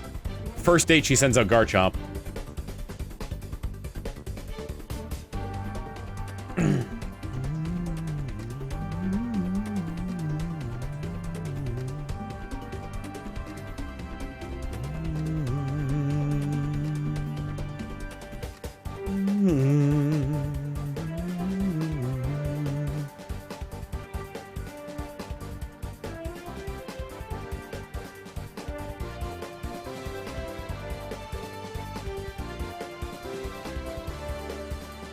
What if they remake Colosseum / XD, remove the attempted or successful XD case shiny lock and allow you to save anywhere? How salty would you be? Not very, because I wouldn't, because if it were to be remade, it'd be on the Switch, and I wouldn't be able to get all of the ribbons I want on this Quagsire. That's the only reason why I'm hunting in this game.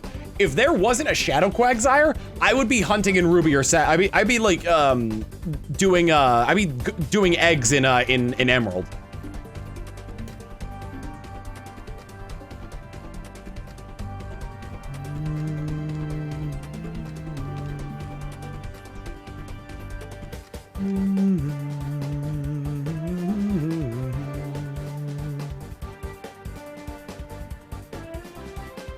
Has breeding work in Emerald with its broken RNG? I have no idea.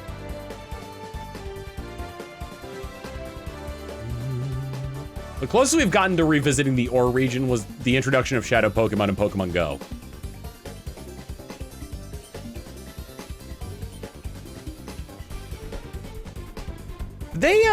I know they did a Shadow Lugia event, but was it like XD001 Shadow Lugia, or was it just like a normal Lugia that had the Shadow Aura? Nope.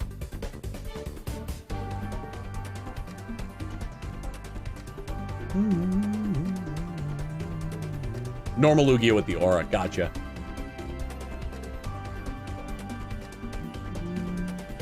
There are so many Pokemon that are locked to Pokemon Go just because they all have hats that aren't compatible with home.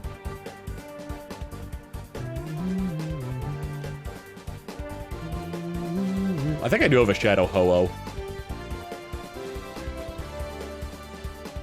Phoenix Crystal with the 8 months of tier 1 saying normal, they couldn't get the rights. What do you mean they couldn't get the... I guess from the Pokemon Company. We want people to forget the Ore games. Who's this guy streaming on Twitch of trying to get around our shiny locking on this and playing this game we want people to forget about? DMCA him!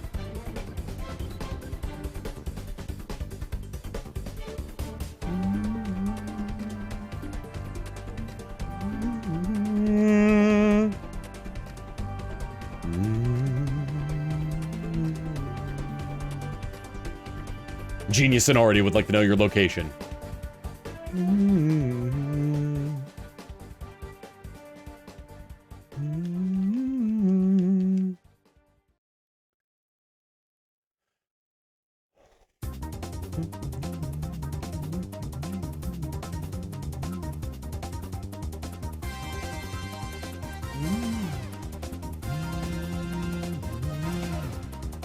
The biggest thing I'd want on NSO, just for the compatibility with Pokemon Stadium and Stadium 2, would be RBY GSC releases on NSO that are compatible with them and Pokemon Home.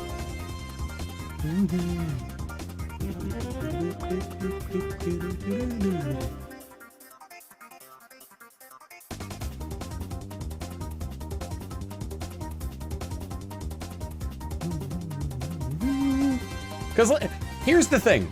One of the biggest draws of Stadium was being able to import your own Pokemon.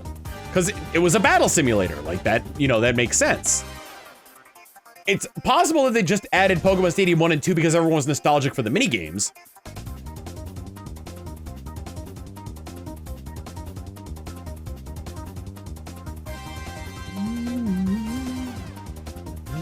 Even transfer Pokemons into NSO of Pokemon Stadium 1 or 2? No, because there's no game that's compatible with it.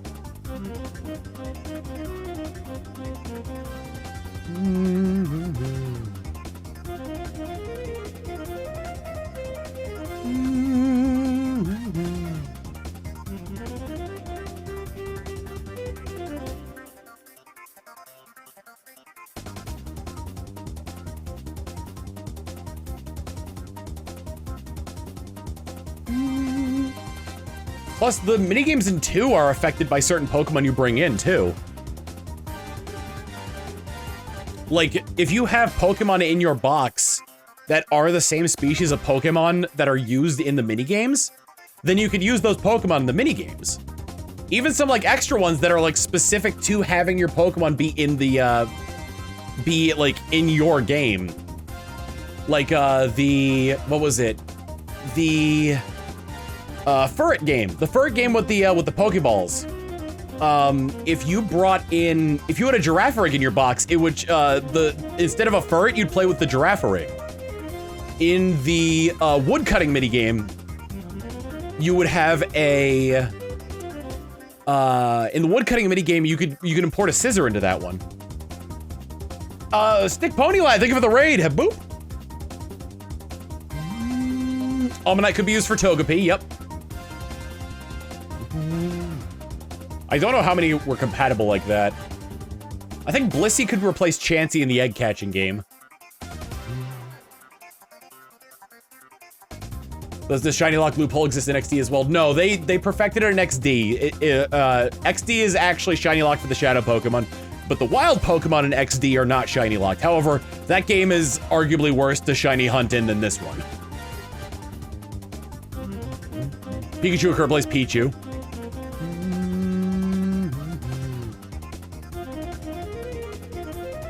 Nope.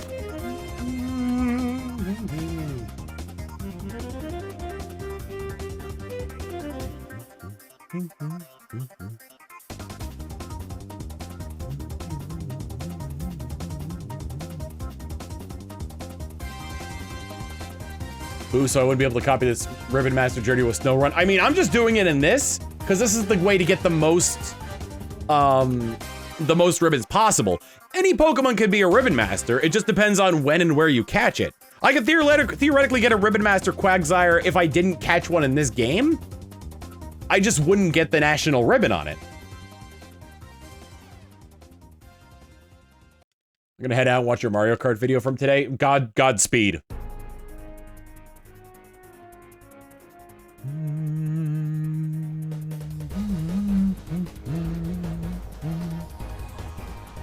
Someone might, the Italian Enzo caught a shiny Ultra Beast. DMCA, Devil May Cry anniversary. Any update on your Path of Radiance playthrough? I've been doing a lot recently, so like, I need like a real day off in order to be able to tackle it. I might be able to do like part of it tomorrow, but again, the chapter I'm on is chapter 27, not 26. It depends on RNG for what I want to show off.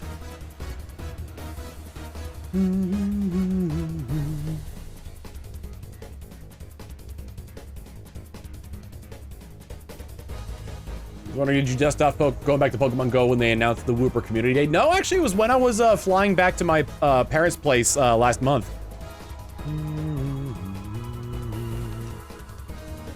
Is this the first time Ultra Beasts have been available in Pokemon Go, by the way? This event?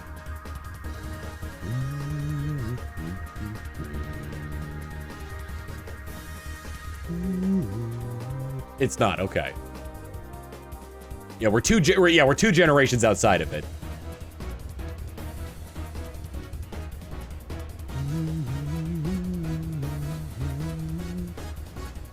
I mean, I played Pokemon Go a lot, like in the earlier days, because I have I've got a living Pokédex of the Gen 1 and Gen 2 Pokemon. Nope.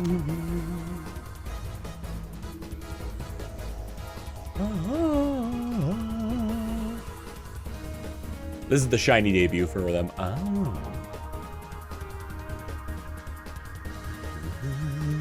On Campfire, it shows like the potential reward for joining like certain raids as being a shiny Pokemon.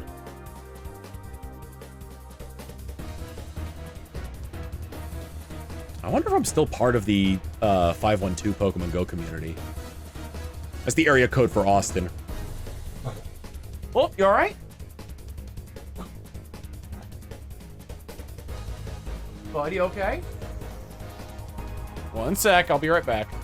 Let me start the battle at least.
Sorry about that. Manatee was coughing a little bit.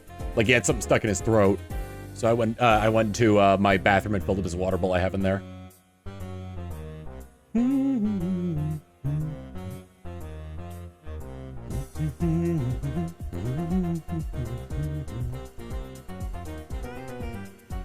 If you're lucky, you can get Galarian Moltres from the Daily Incense. Really? Is he okay? He's fine. He got a drink. He's lying down on the top of the stairs and he's licking his paws. Which he shouldn't be doing. Doesn't matter.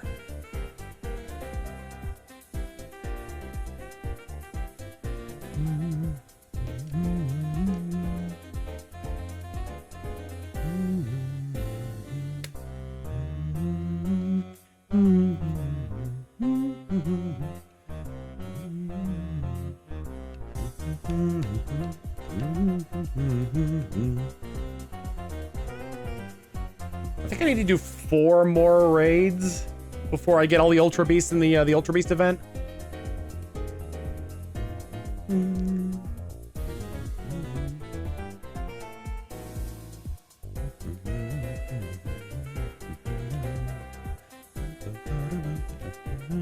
Nope.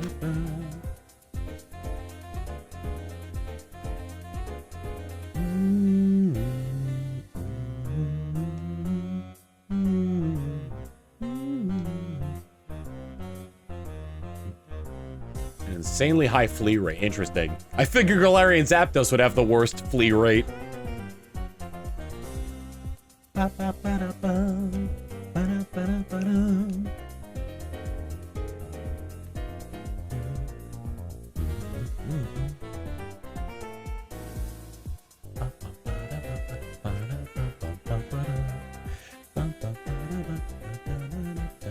Tom.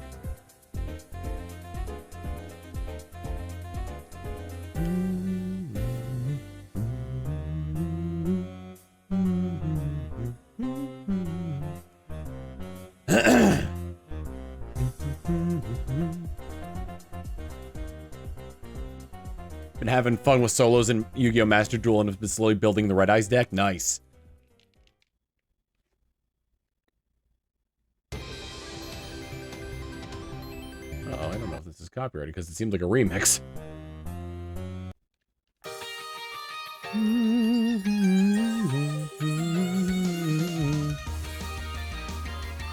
I don't care what anybody said, the Mona is a great rival. I'll die by that. I will die by that.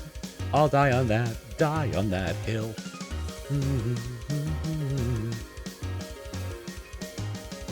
I think Hop is a good rival too.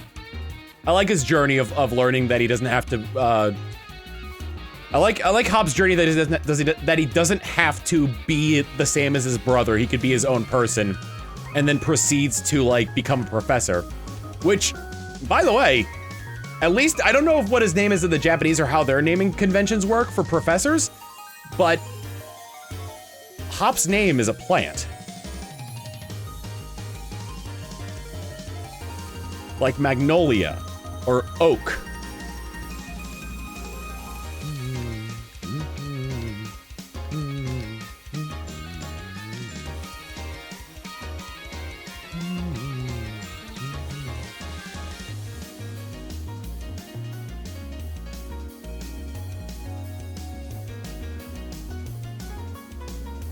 How it feels too relaxed, you know? Like it feels like how doesn't change from the beginning of the game to the end.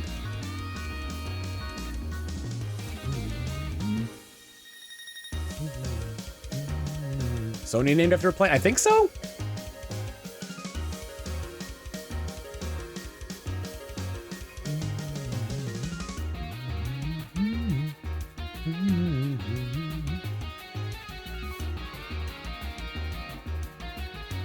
Yeah, Hop getting his ass kicked and like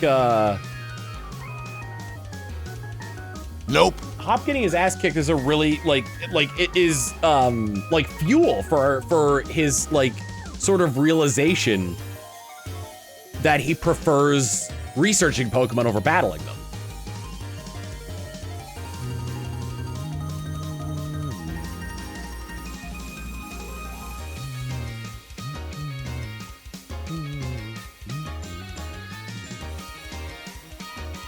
Who made the nope sound? It's from Team Fortress 2. It's the engineer.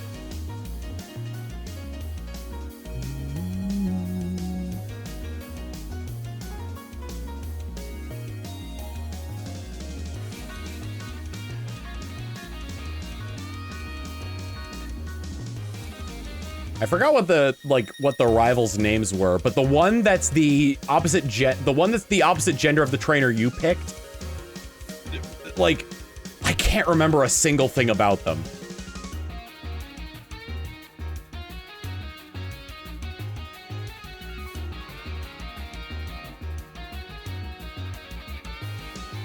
In X and Y.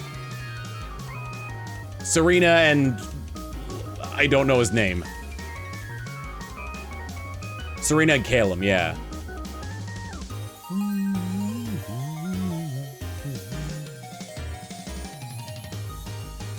And then like Dancing Boy, Nerd Boy, and Preppy Girl were all just annoying.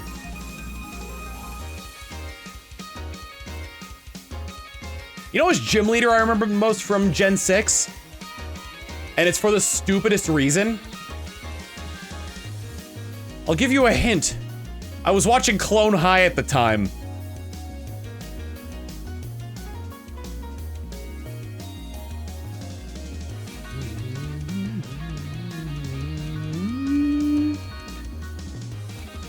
Ramos! Oh, damn him and his old beard and his grass Pokemon! You should see my chestplate. It's a mess. I am a mess. Ramos!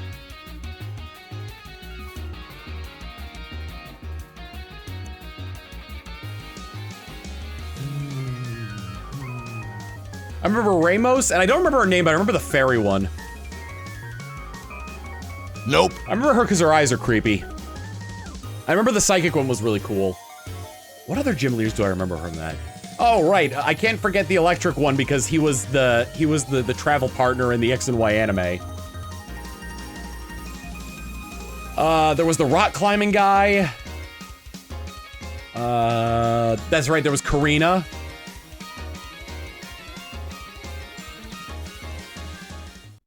That's 6.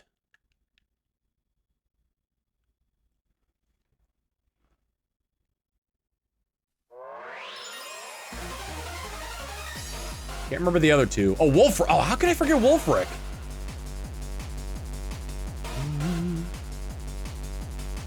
Oh, and Viola. Wait. Oh, the Shutterbug, right? She was a camera lady.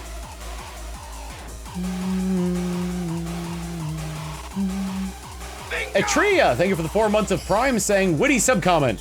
Wow, that was so witty.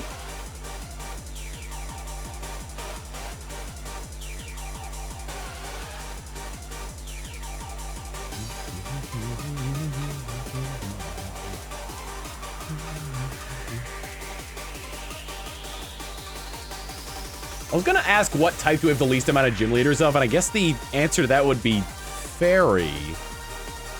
Though I can't think of many dark type gyms. Gen 2 didn't have one. Gen 3 didn't have one. Piers is the only dark type gym leader. We've had dark type Elite 4 members. Gen 8 is the only dark type leader. Wow. Gen 7 didn't really have gyms. Gen 7 had 4 gyms.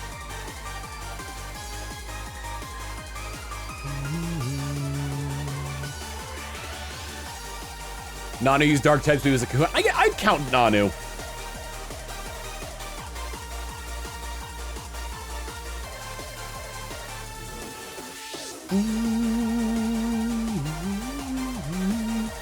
The Kahunas were essentially gym leaders.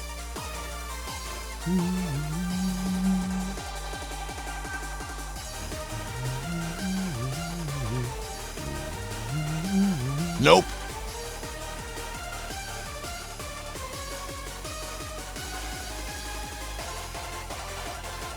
Because they kind of had like, what was it? Like the trials were essentially like because they were trial leaders of each one, but you never really battled them. So they were kind of like, the trials were more or less, you fought the Titan Pokemon, but like the trials themselves were more like the puzzles, the gym puzzles.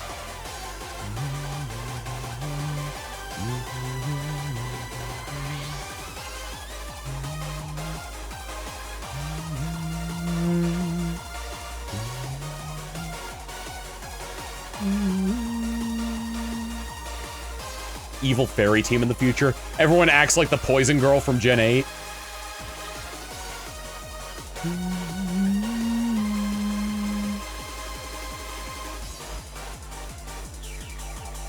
The way they described how the gyms worked in Galar, I wouldn't mind if you like fought your way up through like the minor leagues before being able to take like the actual gym test, you know?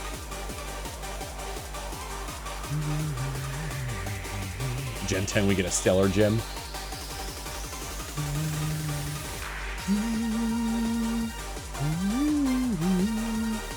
Evil normal type villain.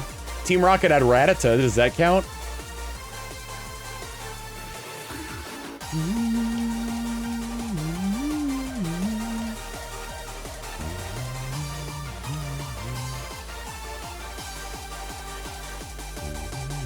How many types are there? There's 18, right?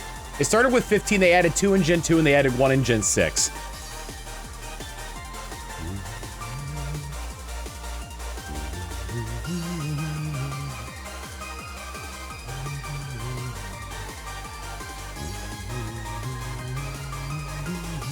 I love how they preemptively nerfed the Steel type in Gen 6 because they knew how strong Aegislash was.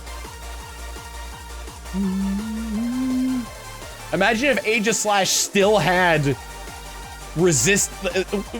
Imagine if Aegislash was neutral to Ghost and Dark type moves.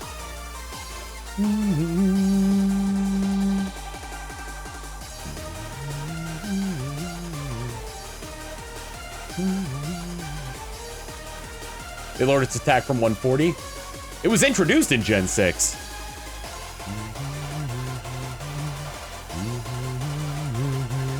Nope.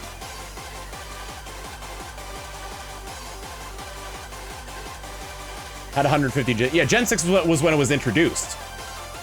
They nerfed it in later generations, but they nerfed the Steel type in Gen 6 because of how powerful Aegislash was. Yeah, imagine if Golden Go was neutral to Ghost and Dark. We'd never get rid of the damn thing.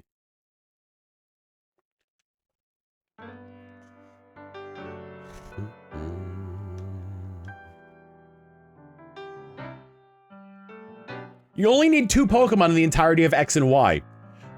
Kangaskhan and Aegislash.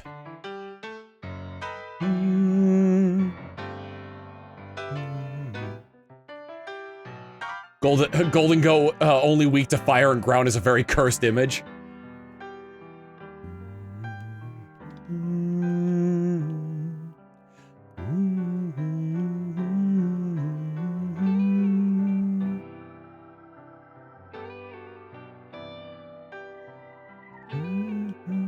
The worst nerf was Soldew. I mean, you couldn't even use Soldew in the battle facilities, so I don't really care that much. You technically could use it, but the effects would be deactivated. At least in Gen 3, that's how that worked. Because they knew out of the gate how stupidly broken it was. Worst nerf was Protean. Yeah, because they introduced Terra typing, they couldn't have Protean overshadowing it. Or worse, having the Pokemon with Protean constantly changing types as when it was already Terran into something else.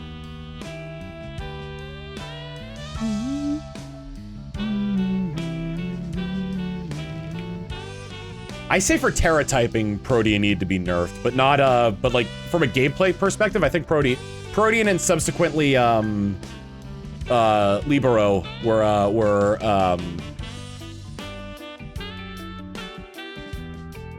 yeah, Protean and Libero were fine. They needed to get nerfed specifically for Terra typing.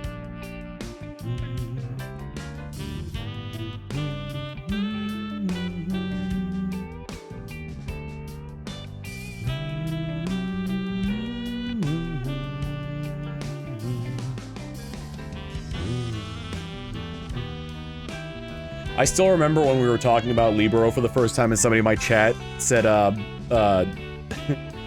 had a mistype and, like, it was either an autocorrect from, their phone or they mistyped and they spelt it libido. Nope.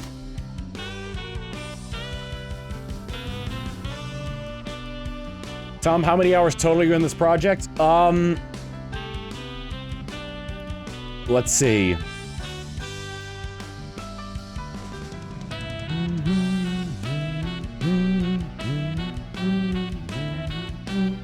Every 20 of these is 1 hour.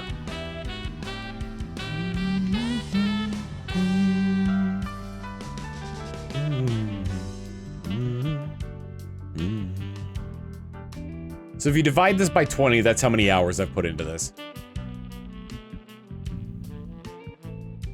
Still trying for him, His Imperial Majesty. Queen Scream / Baron Tone.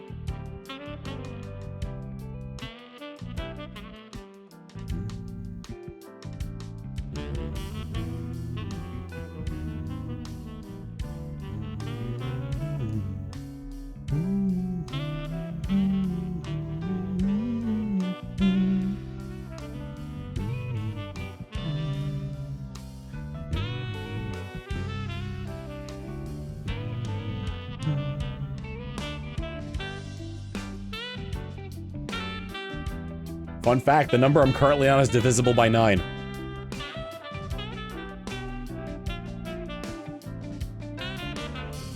Yeah, His Imperial Majesty or his Steam Royalness. Favorite and least favorite starter line. Favorite is Turtwig. I love Turtwig. Cute little turtle man evolving into like a continental turtle. That's freaking awesome.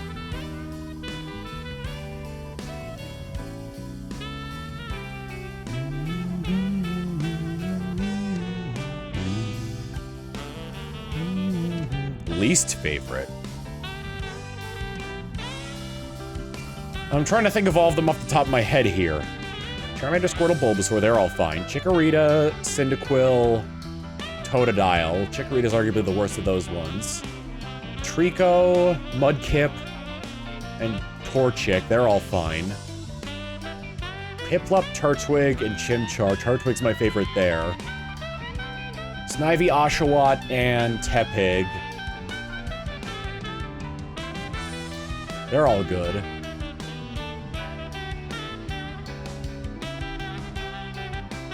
Nope. Chespin, Fennekin, and Froakie. Litten, Poplio, and Rowlet. Sobble, Scorbunny, and Grookey. And finally, Quaxley, Sprigatito, and my favorite alligator man whose name I forget. I'd say my least favorite out of all... Fuecoco, thank you. My least favorite out of all of those, just because it's probably the one I like the least, and for really no other reason, is Quaxley.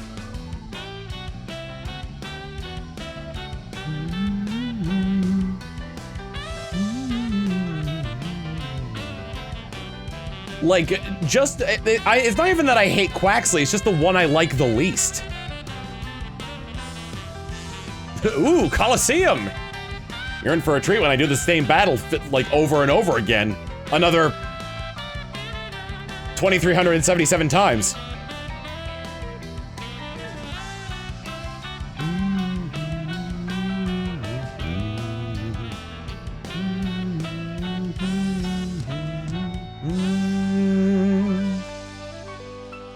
But this is more of like a podcast kind of thing. You know what? That's true. Quackwavil's cry sounds like Dr. Doofenshmirtz saying eating cereal looks like this. Eating cereal looks like this.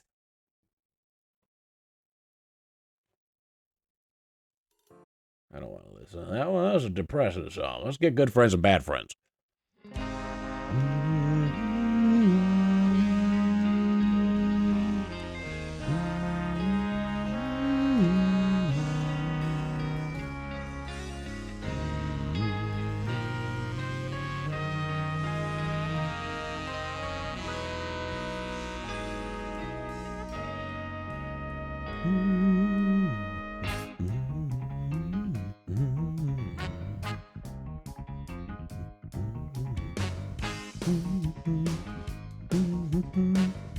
I like Quilladin.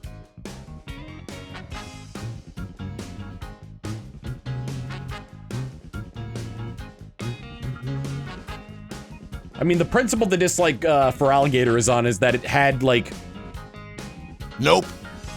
Is that it didn't have any physical water moves until it finally got Aqua Tail in whatever gen it was. The first 2 generations that it was in, it couldn't use its stab typing because it was all special. And for Alligator is an attacker. Even Ice Fang didn't work out for it because that was always special too.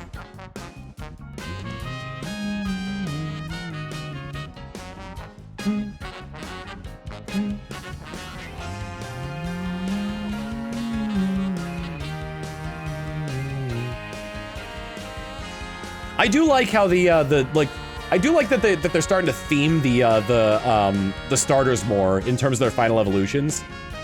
I think that started in Gen 5 because the final evolutions of the Gen 5 starters were all leaders. Samurott is a Shogun. Actually, I'm not entirely sure on Embor for that one, but Superior was is royalty as well. Gen 6, the final evolutions were like RPG classes. I'm not sure what the theme was for Gen 7. We had an opera singer, a wrestler, and Robin Hood. Embor was supposed to be a Chinese emperor? Okay.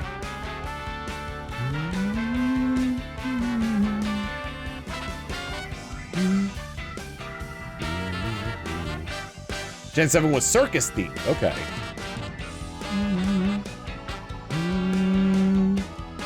Gen 7 was theater. Decidueye is the hero, Incineroar is the villain, and Primarine is the damsel. Gen 8 was around the British culture of, like, James Bond-esque spies, rock and roll, and soccer. And Gen 9's theme was entertainment.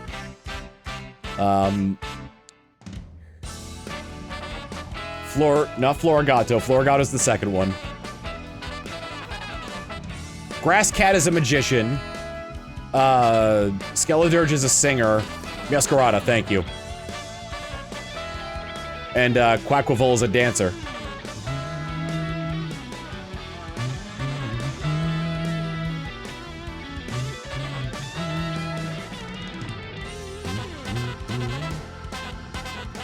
I love how they made Skeledirge's, like, flame, quote-unquote, hair look curly.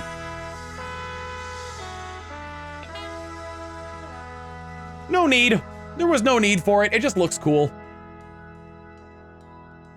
Oh, you know what? I'm gonna have to gift another sub if I don't catch this. Because I used Spore on the wrong Pokemon. Damn it.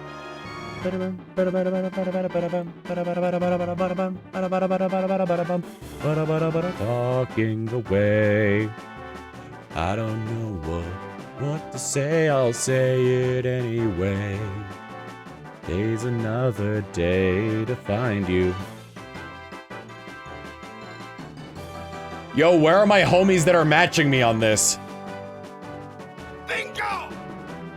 Some of the juice, enjoy your sub. Bingo! Bingo!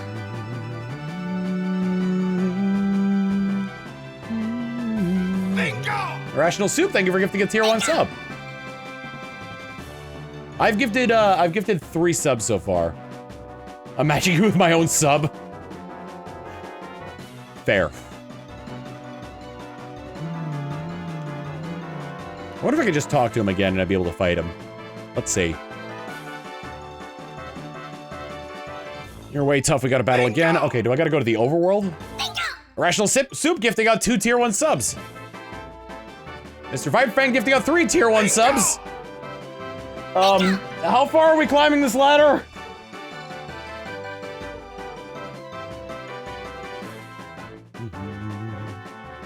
I don't know What to say, I'll say it anyway.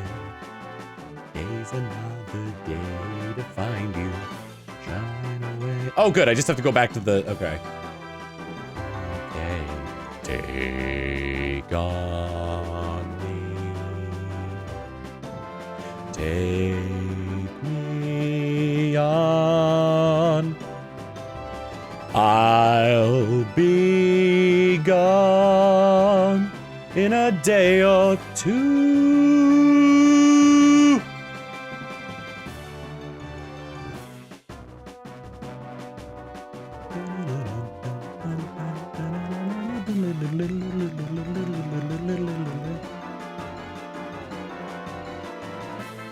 I'm still of the mind that we're gonna get Colosseum Mega Charizard Z in Legend ZA.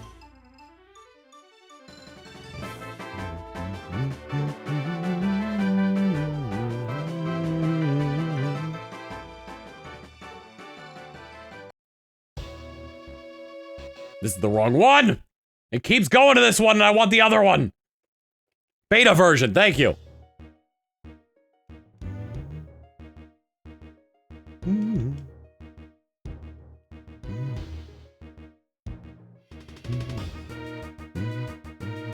Favorite Rotom? Pokedex.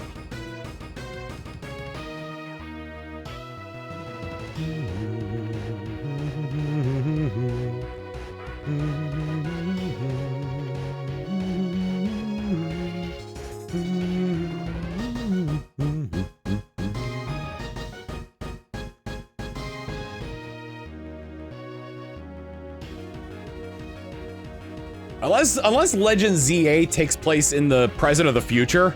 Nope. They couldn't do Mega Mewtwo Z.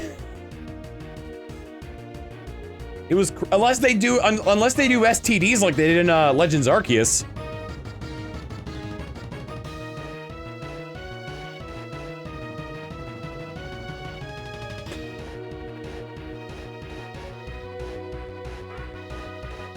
Yeah, Rotom Fridge's signature move should have been Body Slam.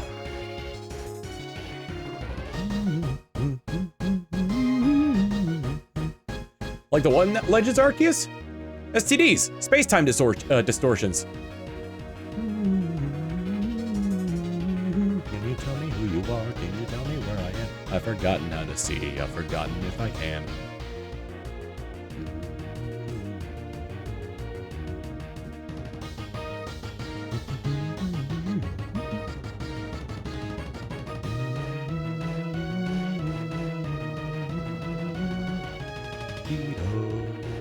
Sprigatito, Sprigatito, Sprigatito, meow.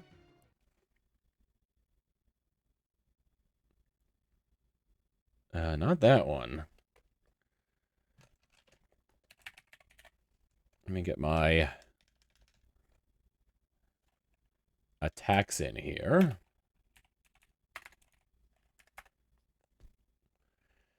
There we go. We're hype.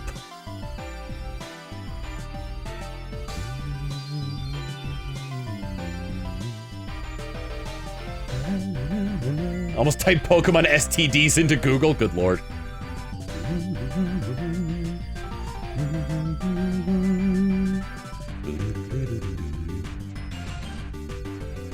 God, what if Pokemon only trademarked Pokemon with the accent over the E?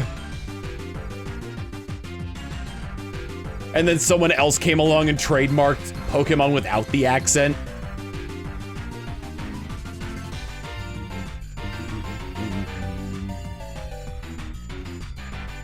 Come on down to my Pokemon used repair shop here.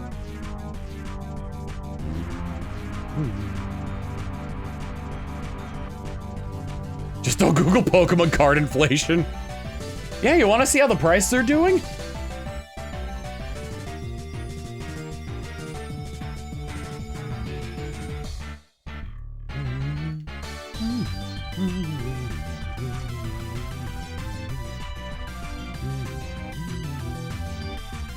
Pokemon TV repairs. We say there's a little Pokemon inside your TV. That's right, it's from us, Pokemon Repairs.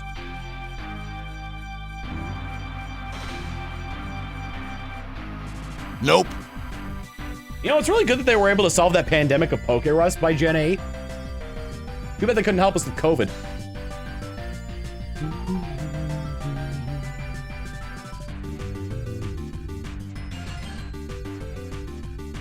You heard that physical speed duels may be stopping after the next set? Interesting.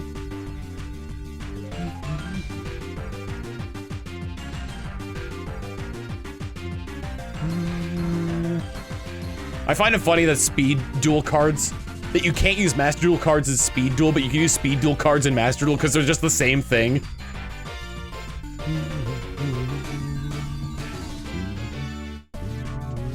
You know, the pandemic of a purely beneficial symbiotic virus. It's like the worms from Futurama.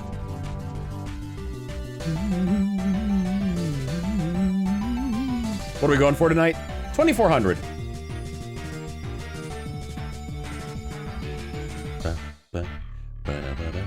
Flintstones, meet the Flintstones. They're the modern Stone Age family. Woo! From the town of Bedrock, they're a page right out of history. Someday, maybe Fred will win the fight. Then the cat will stay out for the night. When you're with the Flintstones, have a yabba dabba doo time. A dabba doo. You'll have a gay old time.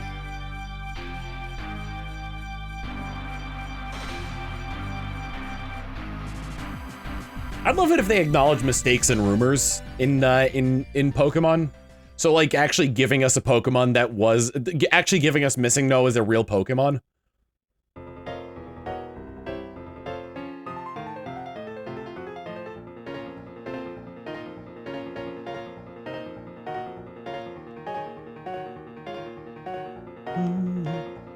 But someone's saying what, this is day 8 of this. So I've been doing regular streams of this since December. This is day 8 of me doing it in a row for this month because one of my community members got 100 shinies in 1 month.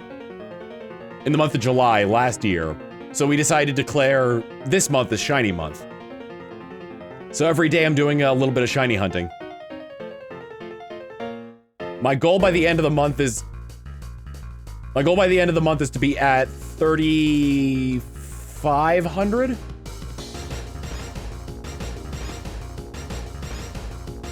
Nope.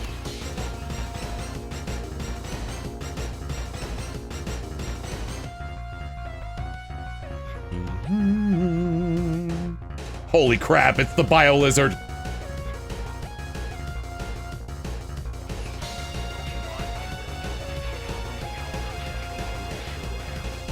Oh my god, they got custom lyrics for this!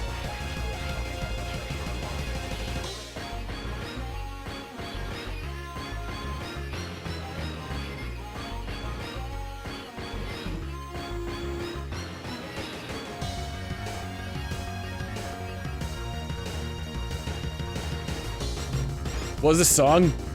Battle Reshiram Zekrom Pokemon Black and White by Silva Gunner?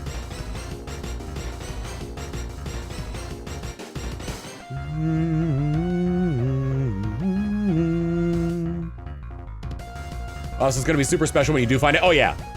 So to those who don't know, like, why I'm doing it in this game as opposed to like hunting it in a different game is that I want to make it a ribbon master, and there's one ribbon in this game for purifying a shadow Pokemon.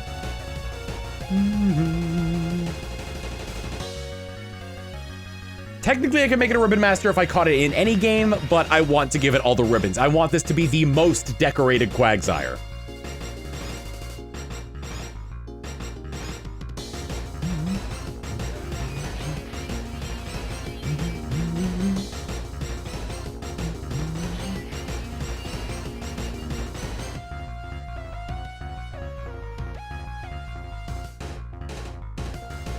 As much as I'd love it to be, I doubt Legends ZA will be truly open world. They'll probably have like the system that that Legends Arceus did, where you can go to certain areas at certain times, based on how many Pokemon you've caught, yada yada yada.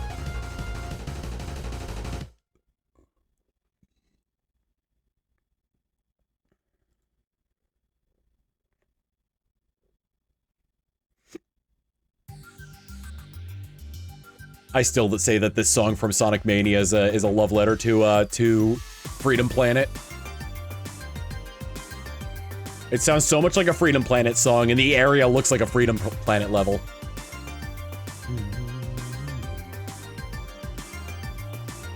I forgot which level I'm thinking of, but Press Garden Zone reminds me a lot of... Nope.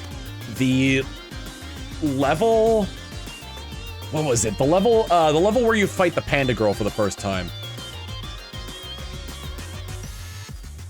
Was it annoying that catching shiny Pokemon is a luck-based mission? Not really. I just kind of use this as an excuse to chat with you guys.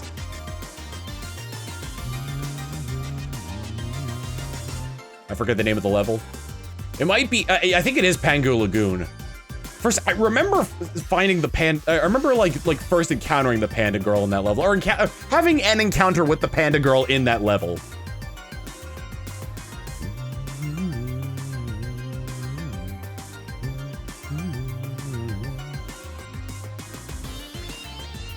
Pangu Lagoon is where you fight the dragon, I think.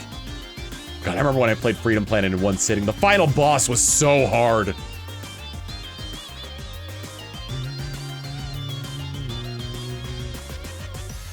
You fight the dragon. Do you encounter the Panda Girl there at all? There was water in it, and like color palette wise, it reminded me a lot of Press Garden. If I saw it, I'd be able to remember it. In one of the levels, then I think it is Pangu Lagoon. I think we're gonna see Butterball Bill anytime soon. I have no idea. It's hard to tell what I'm gonna play and when. It's being variety, it's hard to keep everybody happy because I'm playing like so many different things, and the list keeps growing as more games come out.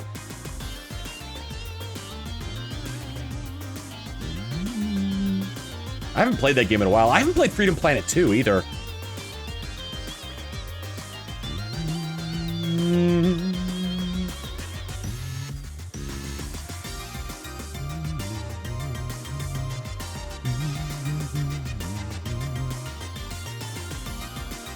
Something I'm realizing, this might just be a coincidence, but I should probably use the schedule function on Twitch more often because I realize my viewer count is like way up than it has been this past year.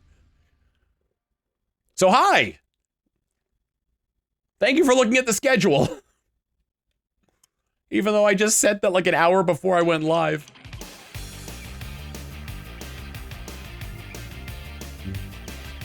Out of curiosity, since you're doing this in Colosseum, would you want a remake of Colosseum in XD or a new game in the series? Probably a new game, just because like the game design of XD and Colosseum hasn't aged well. The games are these games are incredibly short and just filled out by battles and long attack animations.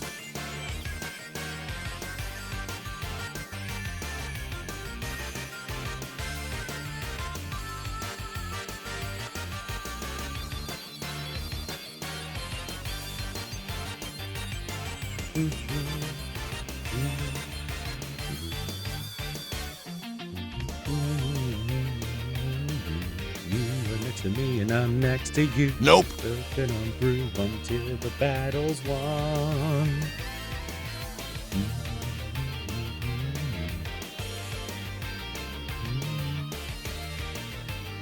You would imagine Pokemon as a Game of Thrones characters. Which Pokemon would you imagine as Daenerys? In my opinion, it'd be Gardevoir. I didn't watch Game of Thrones.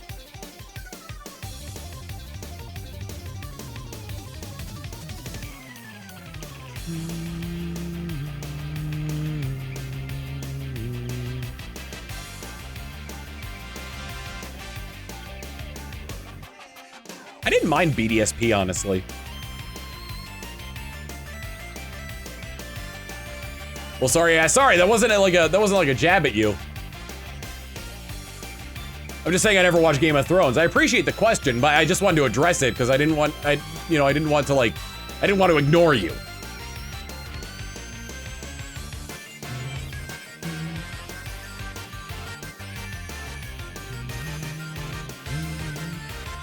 Have you seen any new anime, like in general, or the new Pokemon anime? I want to watch that one about the deer. About the deer girl.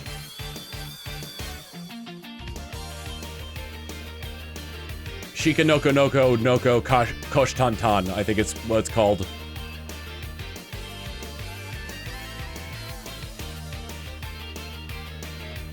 What's BDSP? Brilliant Diamond Shining Pearl. Shame the only subs for that show are AI. Yikes. That's unfortunate.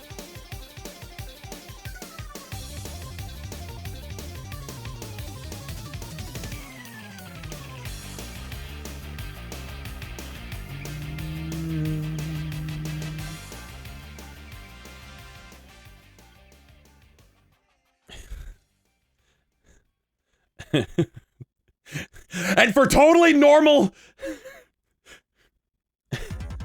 totally normal, healthy reasons, I might check out plus-sized elf. Surely that isn't fan service bait.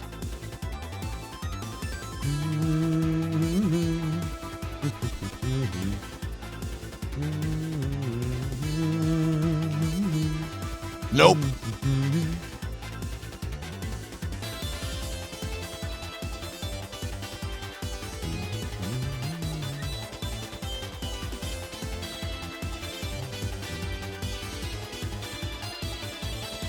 I like the premise where it's like a bunch of fantasy, like people of fantasy races that came from a different realm are stuck in the human world because they developed bad what is it? They adopted bad human habits and they're not letting them back in. It's gonna be an uncensored version too. Sick! I mean, healthy.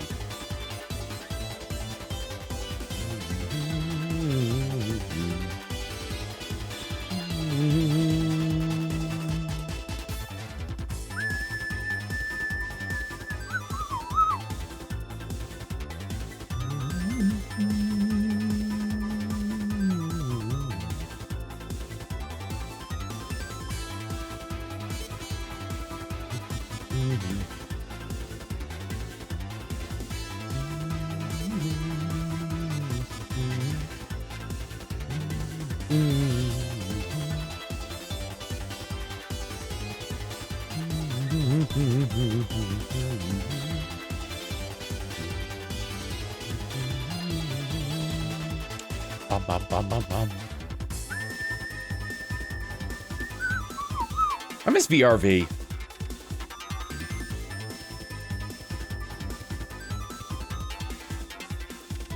Too bad Crunchyroll thought it'd be a better idea to just absorb Funimation instead.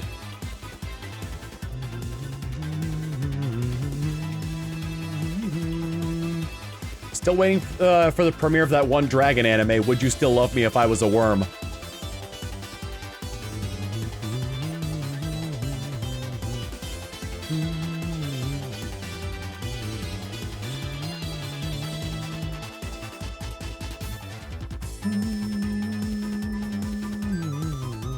That was a joke. That anime doesn't exist.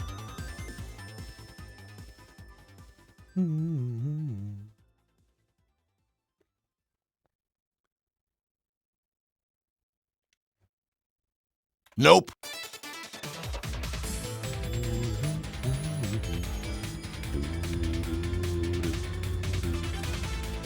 Another number divisible by 9. I think. Yes.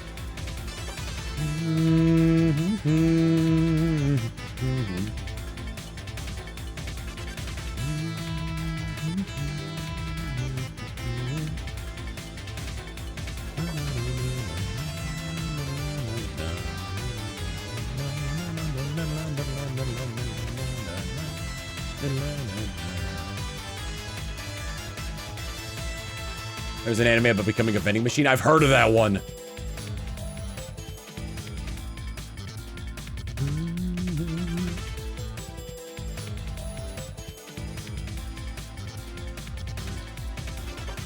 You know, I think it'd be like a creative take on the Isekai genre. If it's someone from a fantasy world gets tossed into the real world. Bear with me here, because I know that's not a new and interesting take. But rather than having it be like the real world, it shows like how they perceive it in their eyes. And it's like vastly different than how we perceive it, you know?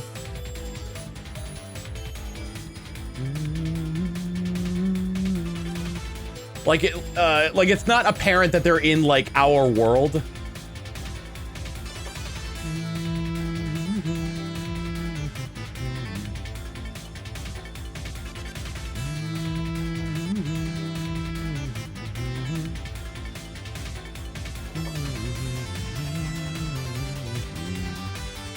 I'm just spitballing.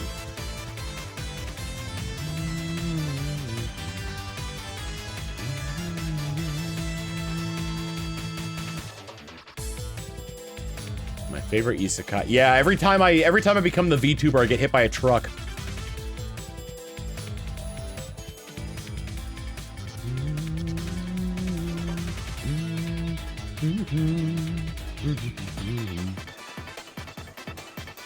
Oh my god. Can that be my lore now?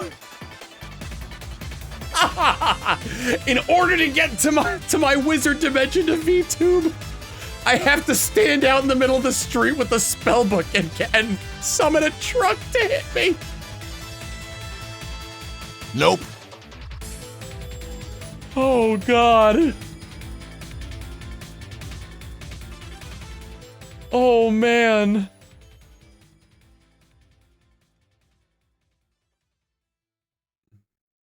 Is it the same truck? It's a ghost truck. It's a fantasy truck. Oh my god, how do you get back? I just leave through the door.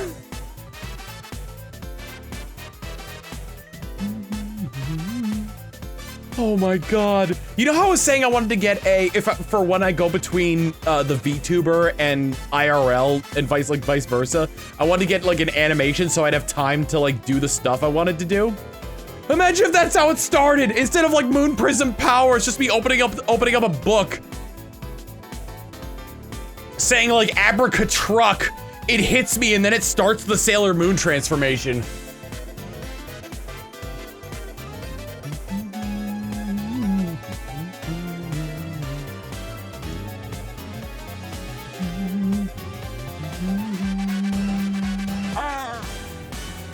Skillbox with the bit saying, this just in, YouTube sensation Tom Box gets hit by a truck and falls into a coma for the 15th time this month. Hi there! Welcome to the stream. You're all figments of my imagination because every time I want to stream, I get hit by a truck. This is clearly a coma dream, and the simulation is breaking down.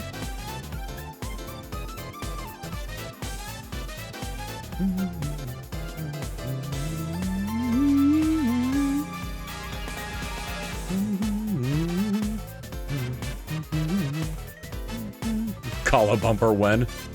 Hell, that might like maybe I'll have that commission and that'll like that transition will be the premiere for the Colo bumper. It'll premiere as a Colo bumper rather.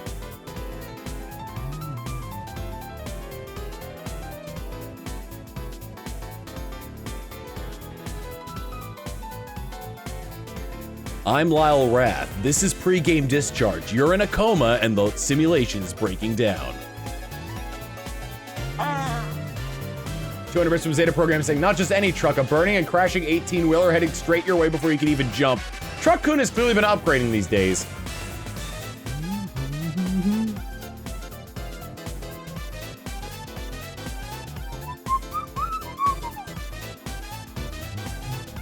Nope. 13 remaining for the evening.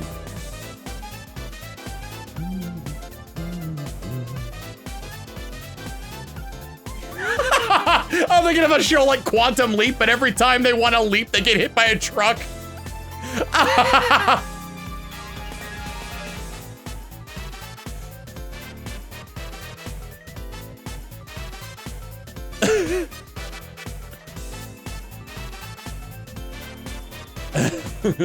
Summon the truck. We've got to go to the next world.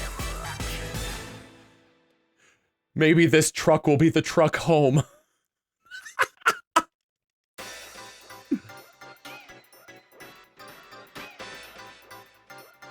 Oh my god.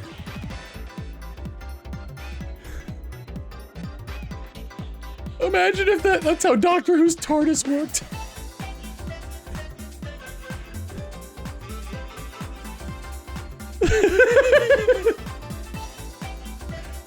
Wibbly wobbly, timey wimey, trucky wucky. All right, we're in the past now. Oh man, you got a truck too?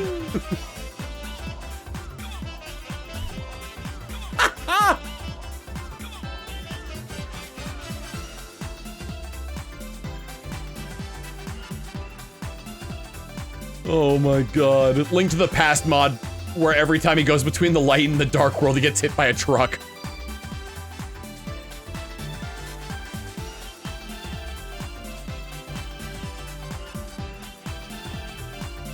Do I have a niche as an Isekai wizard now?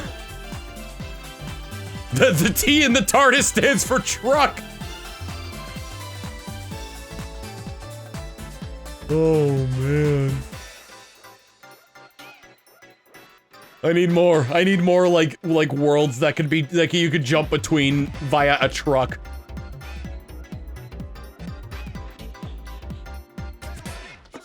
When I'm sorry, I just thought of a really stupid one. Whenever you pick a stage in Smash Bros, it cuts to the characters all being hit by a truck before the loading screen. Nope.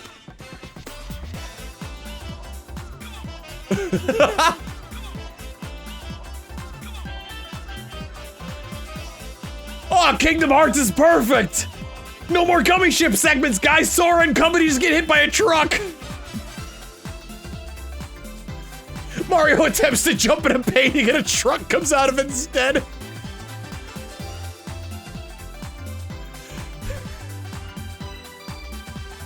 Oh man.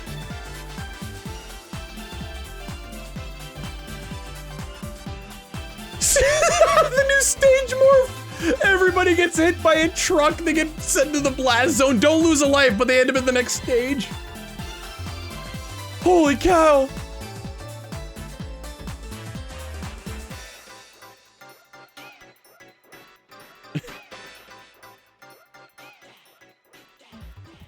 Oh man.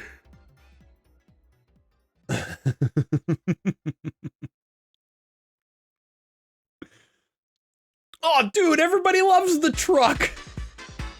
Hang on, guys. In order to become a VTuber, I gotta get into my truck.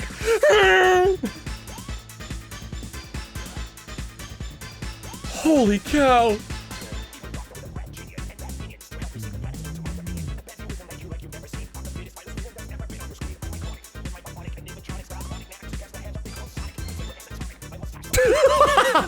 No, I'm just imagining like ones where you actually go to like the afterlife. So like in Skyrim, when you go to Sovereign Guard, you just get hit by a truck. Yeah, no, you didn't teleport. Your physical body didn't teleport to Sovereign Guard. You just got hit by a truck.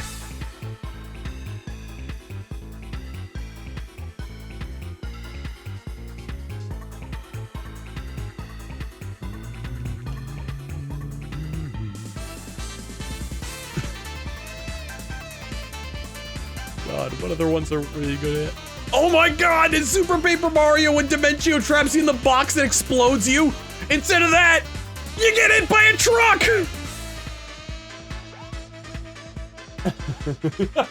Xenoblade Chronicles 2 Chapter 1 where Rex touches the...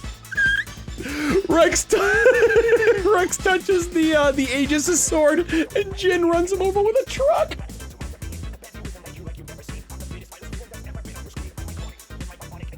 Nope.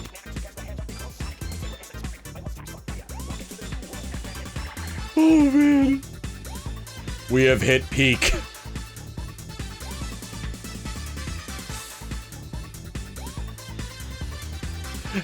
I like it every single time. Every single time.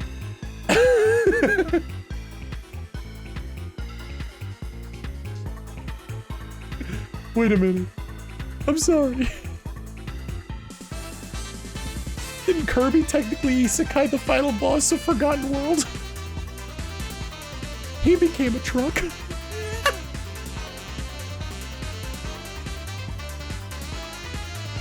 I being too loud? Am I being too loud? Okay then.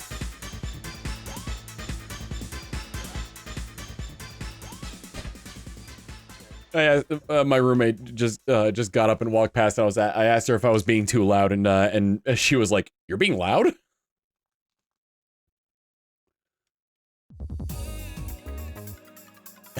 wait.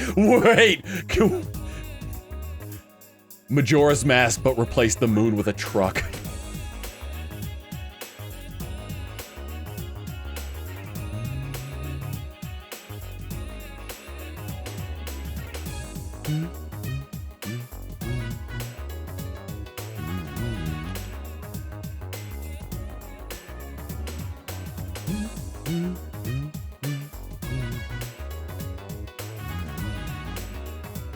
I don't mean to alarm everybody, but the truck is falling.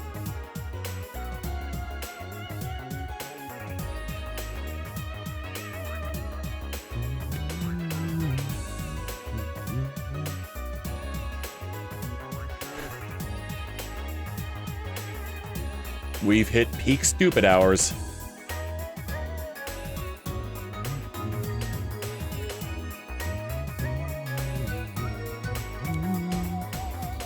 Now I'm looking at my game ball to see where else we can implement truck.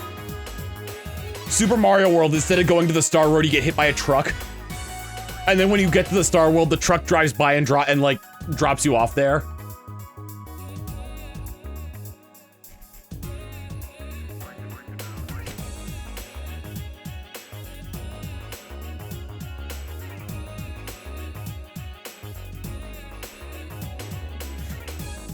I want to go to the Outer Realms in Fire Emblem Awakening.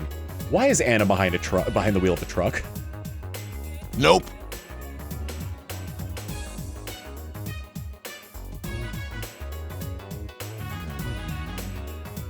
I feel like they're at the point where they could make a Fire Emblem game where Anna is the villain.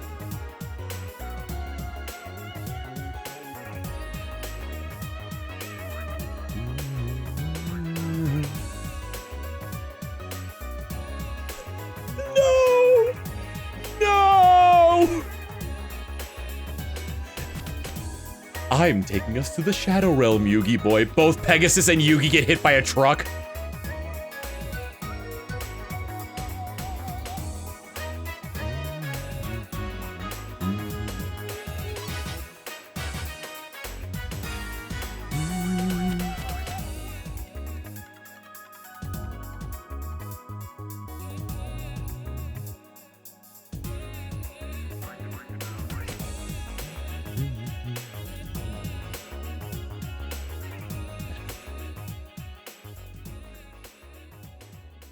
Instead of getting trapped in the car, it's just using Yugi's grandpa mangled up in the grill of the truck.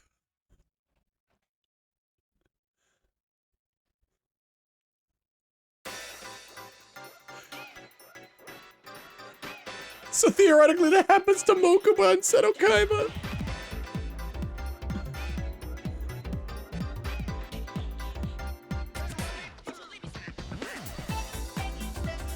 What have you done to them? I hit them with a truck, Yugi boy.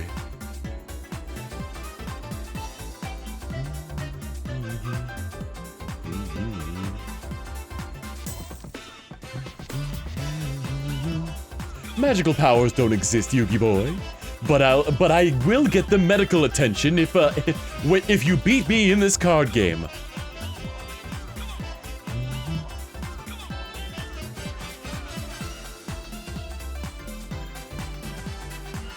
You've activated my truck, Yugi boy.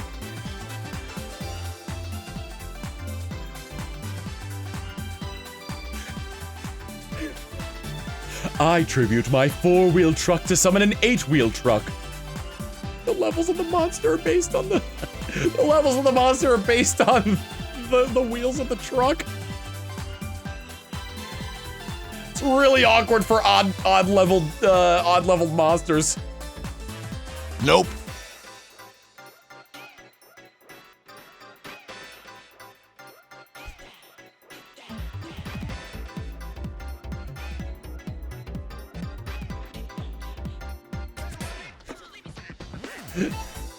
I ritual summon relinquished, and it's just a truck in an impound lot.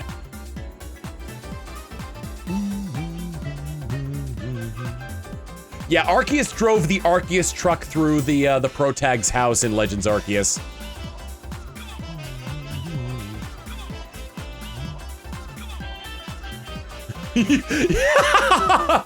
You triggered my trap card. Boop, boop, boop, boop. Blue wheels, white truck. Oh man, we have the trains archetype. Can we get the can we get a truck archetype?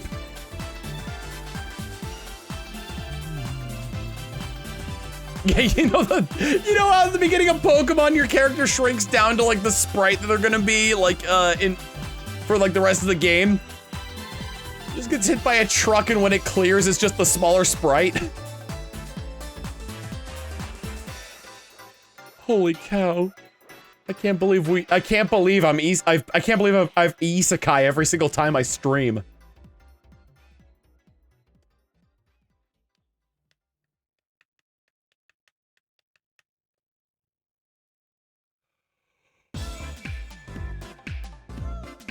Yeah, Gen 3 Protag is just in the truck. The Gen 3, we didn't see when the Gen 3 Protag got isekai'd.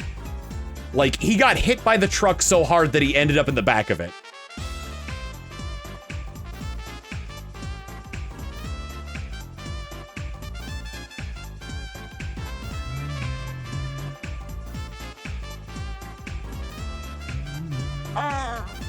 Insomniac Man with 100 bits saying this is literally the room in Delta Room Chapter 2 where the dog runs you over while, with a fake game over.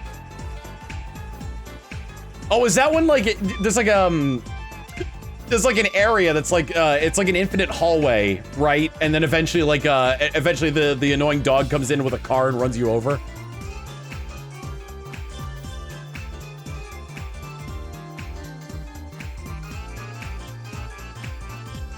Uh-oh. Chat might be getting another gift sub tonight. Wow, that'd make 3 times that I screwed this up. Usually not that bad with this.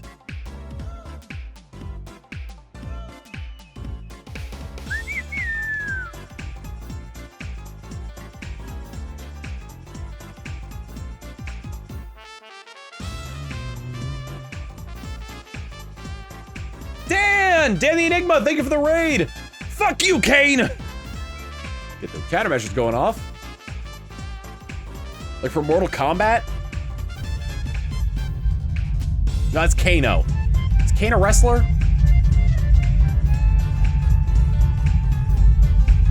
What have you done?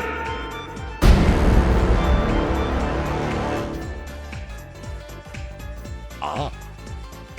Give Dan the Enigma all the love.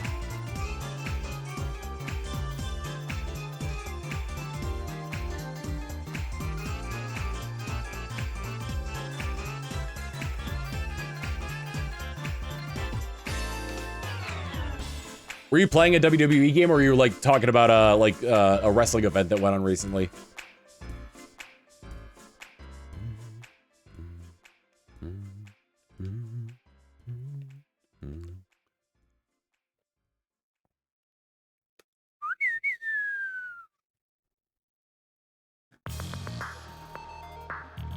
I want something a little bit more substance. Now there's the banger. SBR 2007 got a retro achievement set recently, so I had the perfect excuse to play it. Ah. Marina Phillip, thank you for the 72 months of Prime. Most appreciated. Nope. We are shiny hunting in Pokemon Colosseum, which you're not supposed to be able to do.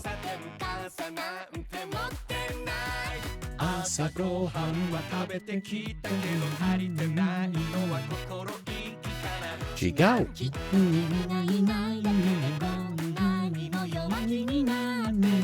We've been talking a lot about like Isekai and like the whole like truck truck trope of being hit by a truck. So we determined that every time I become the VTuber I get isekai'd. And I was talking earlier, like a month or so ago, about commissioning an animation for when I go between the VTuber and IRL and vice versa, where I do like a Sailor Moon transformation. But now we want to make it so where it starts off where I get hit by a truck.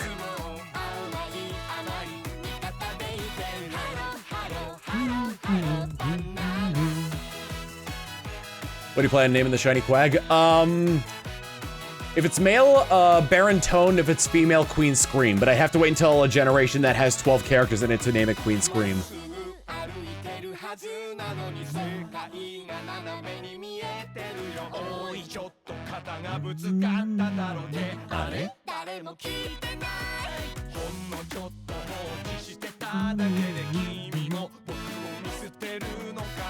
Go.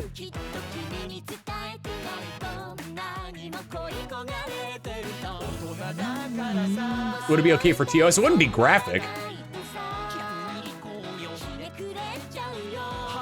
Like it'd be a quick transition of a truck suddenly coming into frame, and then it would fade to white, and then I'd switch to a scene with where the animation was.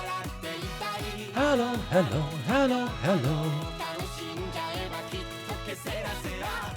Hello, hello. Say hello. Kimi wa itsumo.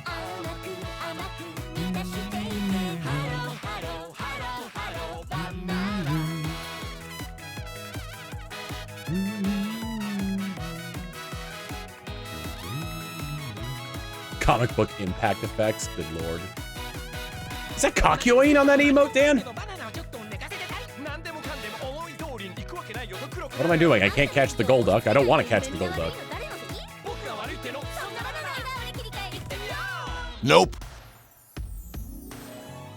I love how in the Super Nintendo JoJo fighting game, the one dude whose power is to de-age people, if you use it on Iggy, he doesn't turn into a puppy, he turns into his first creepy looking design.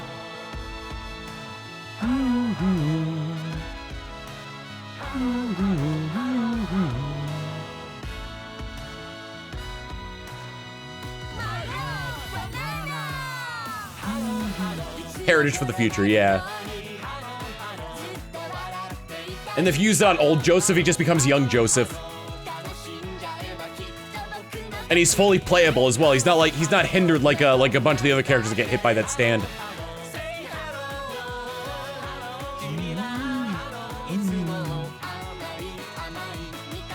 If you use it on Dio with his face obscured, he turns into Wang Chen and the Dio head in the jar from Phantom Blood. That's incredible.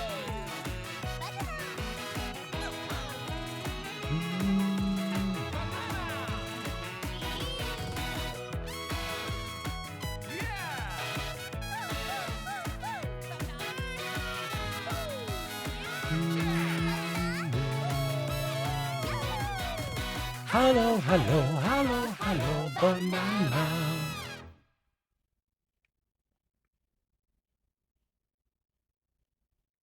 The world, but it summons a truck. Yeah, sure, why not? The Pelagic too.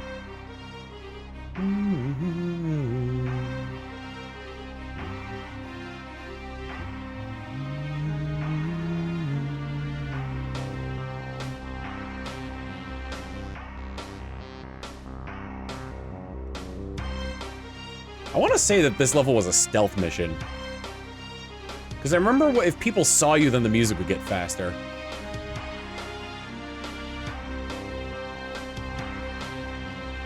We're going to 2400 tonight, yeah. So 6 more after this one.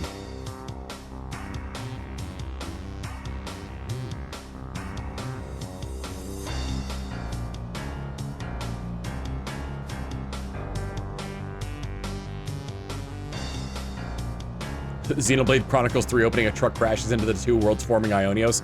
I'll one-up you on that one. Xenoblade Chronicles 3 opening. Both worlds are two trucks that are colliding into each other. Nope.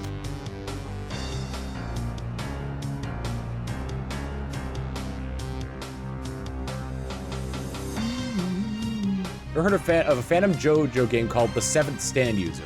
It's an RPG Maker game that plays through Part 3 but it changes a bit of the plot, and there's a possible, and one of the possible changes depends on your character's relations with the actual characters.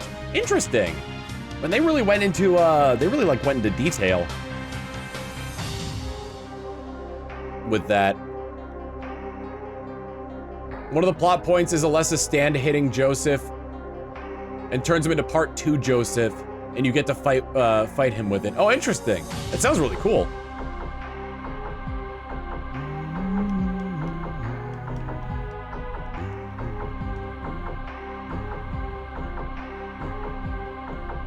This must be the work of an enemy stand user.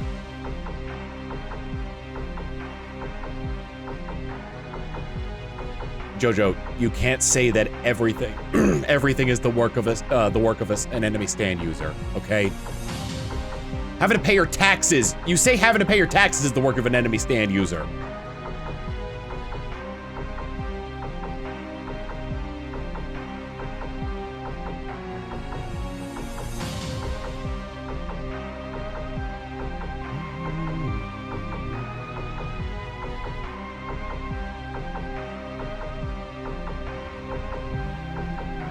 Do I have a favorite stand? A lot of the ones I like are just for their names.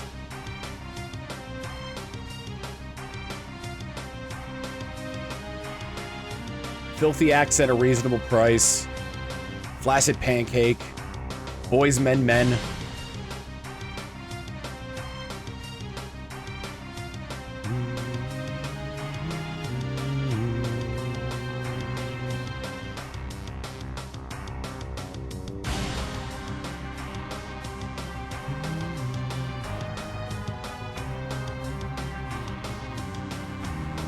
That's true. Yeah, I like Pearl Jam. Pearl Jam's probably my favorite. Yeah, Worst Company. Pearl Jam is probably my favorite stand because of its for its health benefits. Worst Company is so good. Nope. Someone asked you, Dell, I know how much you enjoy Bad Company.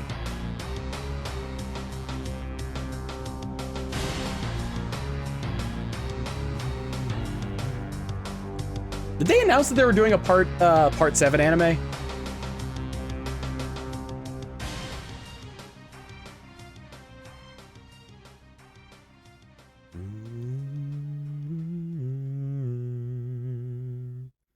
Can't play that one. Despite how good it is. You know what? More Yu-Gi-Oh!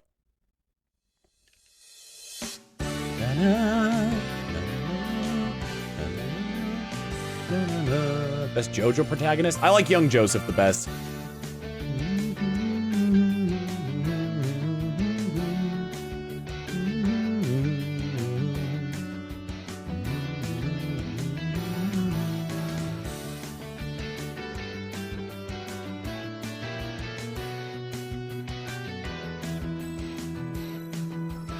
Oh, it's been spoofed.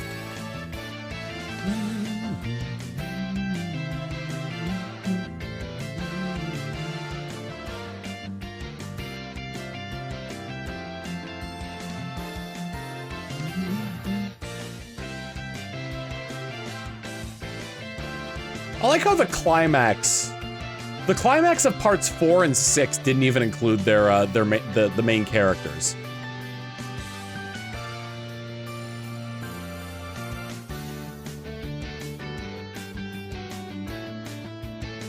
Unless you want to say it in a different way, because like part 4, if that's the case, the main character of part 4 was Josuke, and the main characters in part 4 were Josuke and oh, why can't I'm having so much trouble with names. Short kid, white hair.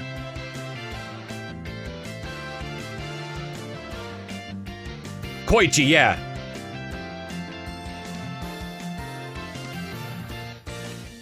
And in part 6, Emporio was the main character.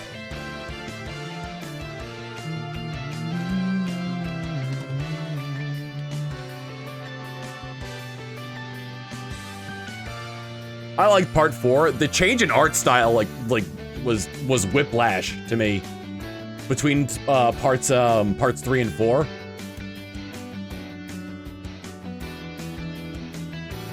Anyways, 2 a.m. Gotta get ready for bed later, everyone. Good night. I'll be done in 15 minutes. Nope. Make that 10 minutes. The sky was yellow in part 4. I want to point that out. In almost every scene, the sky was yellow in part 4.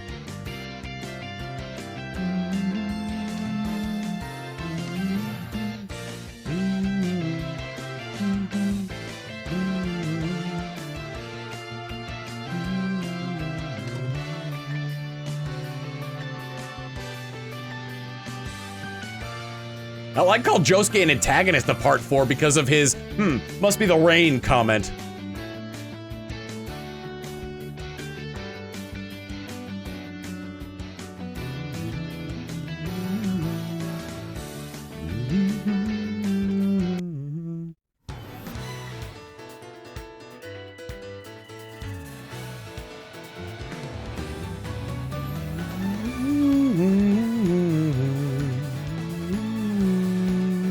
Or Jotaro, yeah, Jotaro was the antagonist of part 4 because of his, that must be the rain. Even though it's the sound of screaming, explosions, and people yelling their attacks. Must be some of that screaming rain from Morioh I've heard so much about.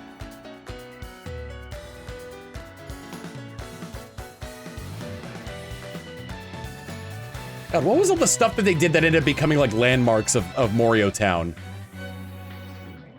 Josuke fused a guy with a rock. He fused a guy with a book. There's the dude that lives in his stand, which is the electric grid. Oh, Boing Boing Cape, yep. That was caused by Koichi.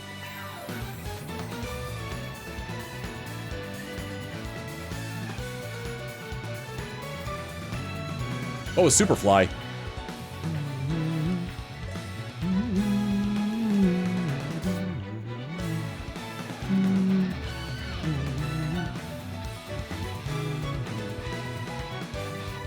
Like in the anime, they would like pause and be like, "Guess what? Them defeating this bad guy turned it into a tourist attraction."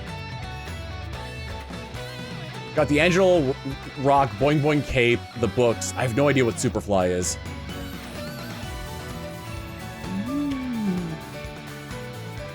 Oh, Superfly was the Superfly was the tower. Nope. The electric tower.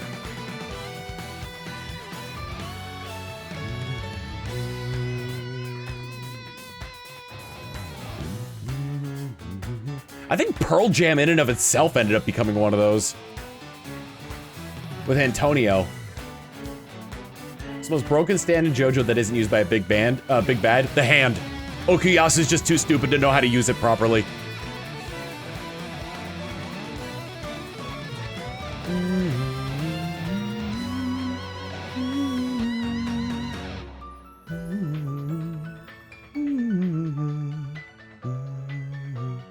What does the hand do? Whatever it scrapes against, it disappears.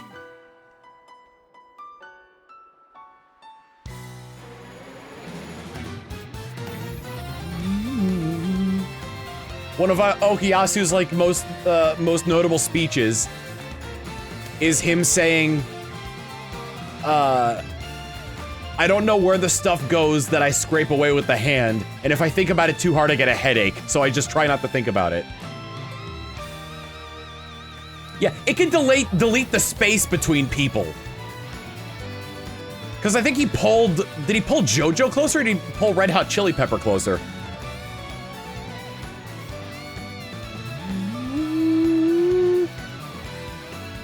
Okuyasu. Instead of domain expansion, it's domain contraction. I'm making the world smaller. He teleported to Red Hot Chili Pepper, right. He pulled the cat thing out of Killer Queen.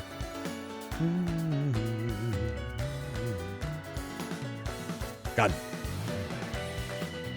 Araki got real weird with the body horror in later JoJo stuff.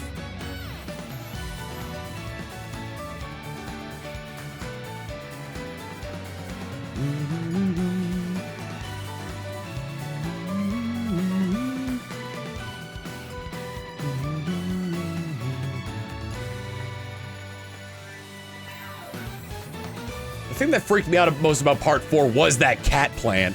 Not because of its appearance, but because he put an air bubble in somebody's bloodstream.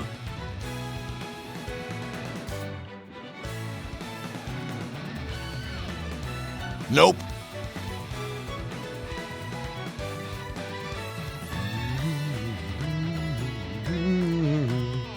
I miss vampire hunting with magic breathing. That made me so squeamish, seeing that.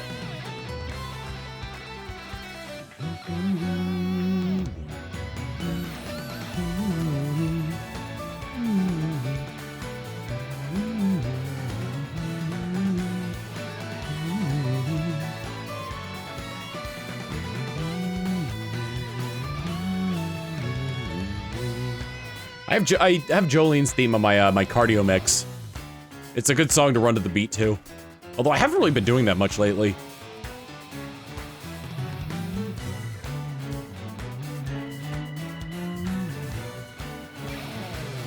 And the fact that, of course, a murderer knew how many cc's of air you needed to block a vein and cause death. Ugh.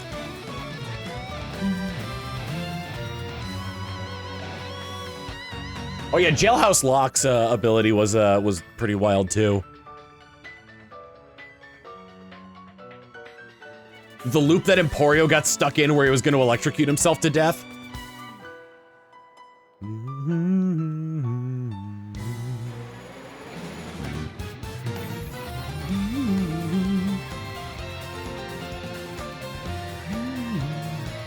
Heaven's Door is decently broken, yeah.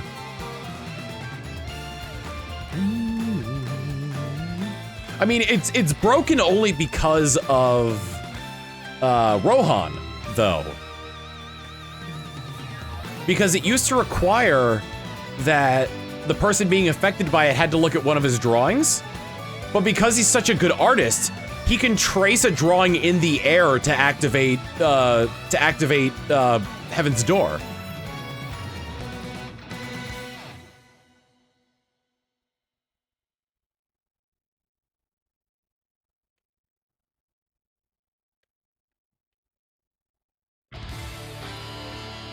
Yeah, Rohan lost because he was trying to get Josuke to look at one of his drawings to activate Heaven's Door. And the way he did that was to insult his hair, which blinded Josuke with rage, allowing him to kick Rohan's ass.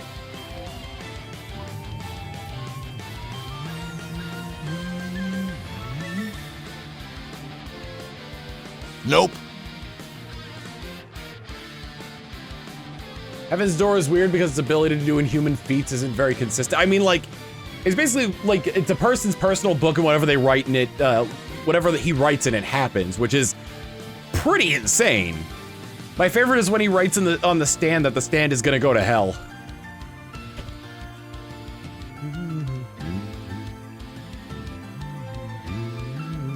Last one for the night.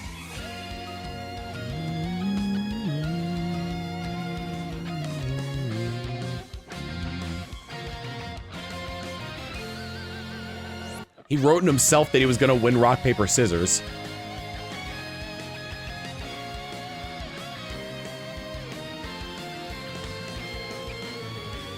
Erasing his memory of the Louvre incident?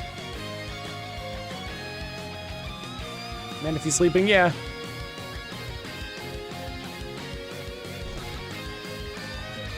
Oh, wrote in a baby that he'll help him win rock, paper, scissors, that's right.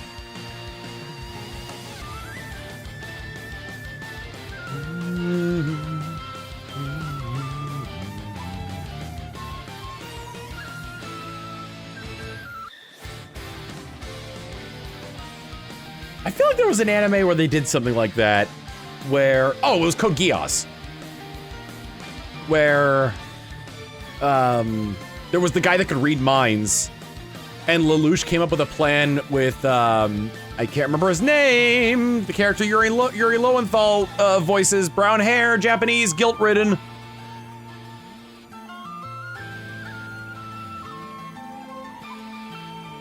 Suzaku, yes. Kururugi, that's what it was. Shares his plan with Kururugi, then uses the Geass on himself to make him forget the plan. So that way when he goes to confront when he goes to confront the mind reading guy, he could just, the whole point of that is to just stall him while Suzaku saves, Nanoli.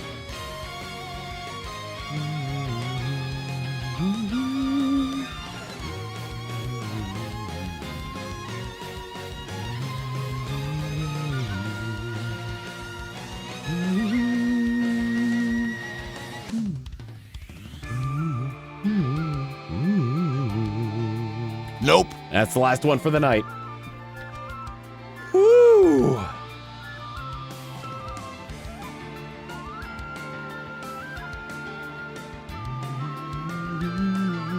I did not show off fan art like when I said I would, but we could show it off now.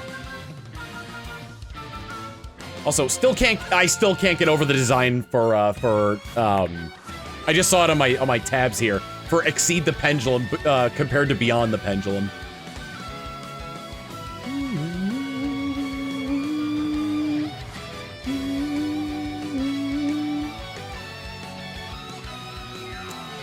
Oh, god damn it, Steel.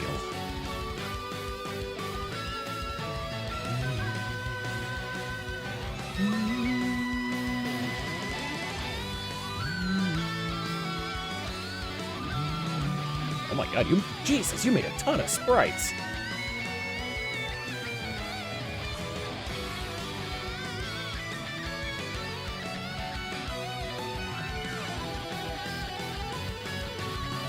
Oh my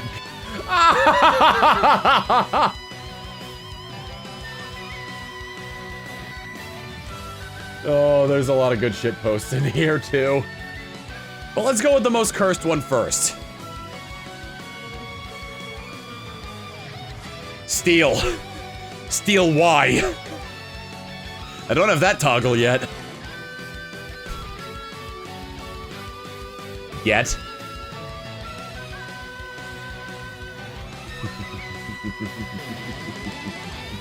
Next up from Nerd Art and Games saying, felt like redrawing as well as a proper drawing that Quagtama sketch I did a number of years ago.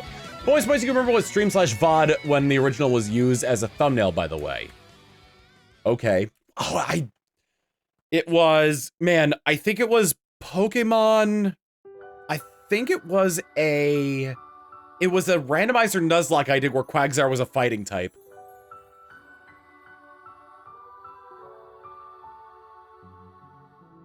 Next up from Movefork. Oh no, the noise is dead. Guys, I don't know how to tell you this, but the noise is dead. Bubblegum Cal with more sprites for Pokemon Infinite Fusion. We've got a berry box!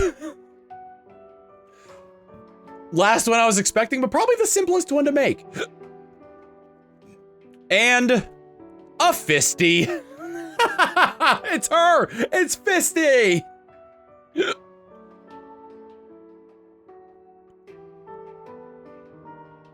Just as well, Bubblegum Cal also made a sprite for Crabatron.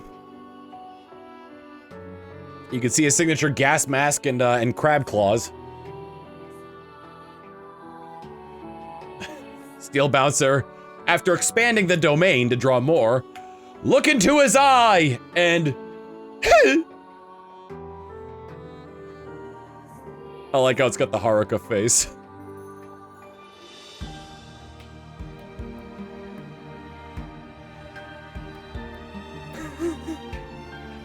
These two go in a pair. First off, from Bubblegum Cal.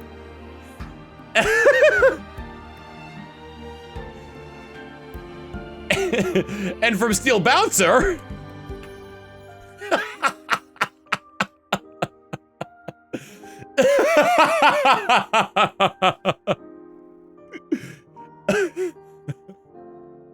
The truck is always watching. Oh, and finally from Kazuko Himura. Arceus in a trucker hat. Fantastic.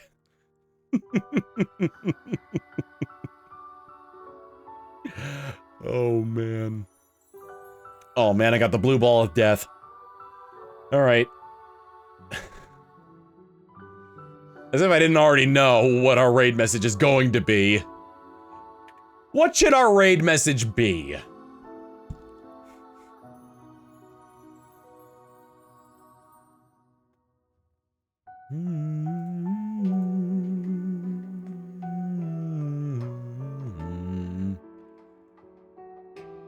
Oh, man.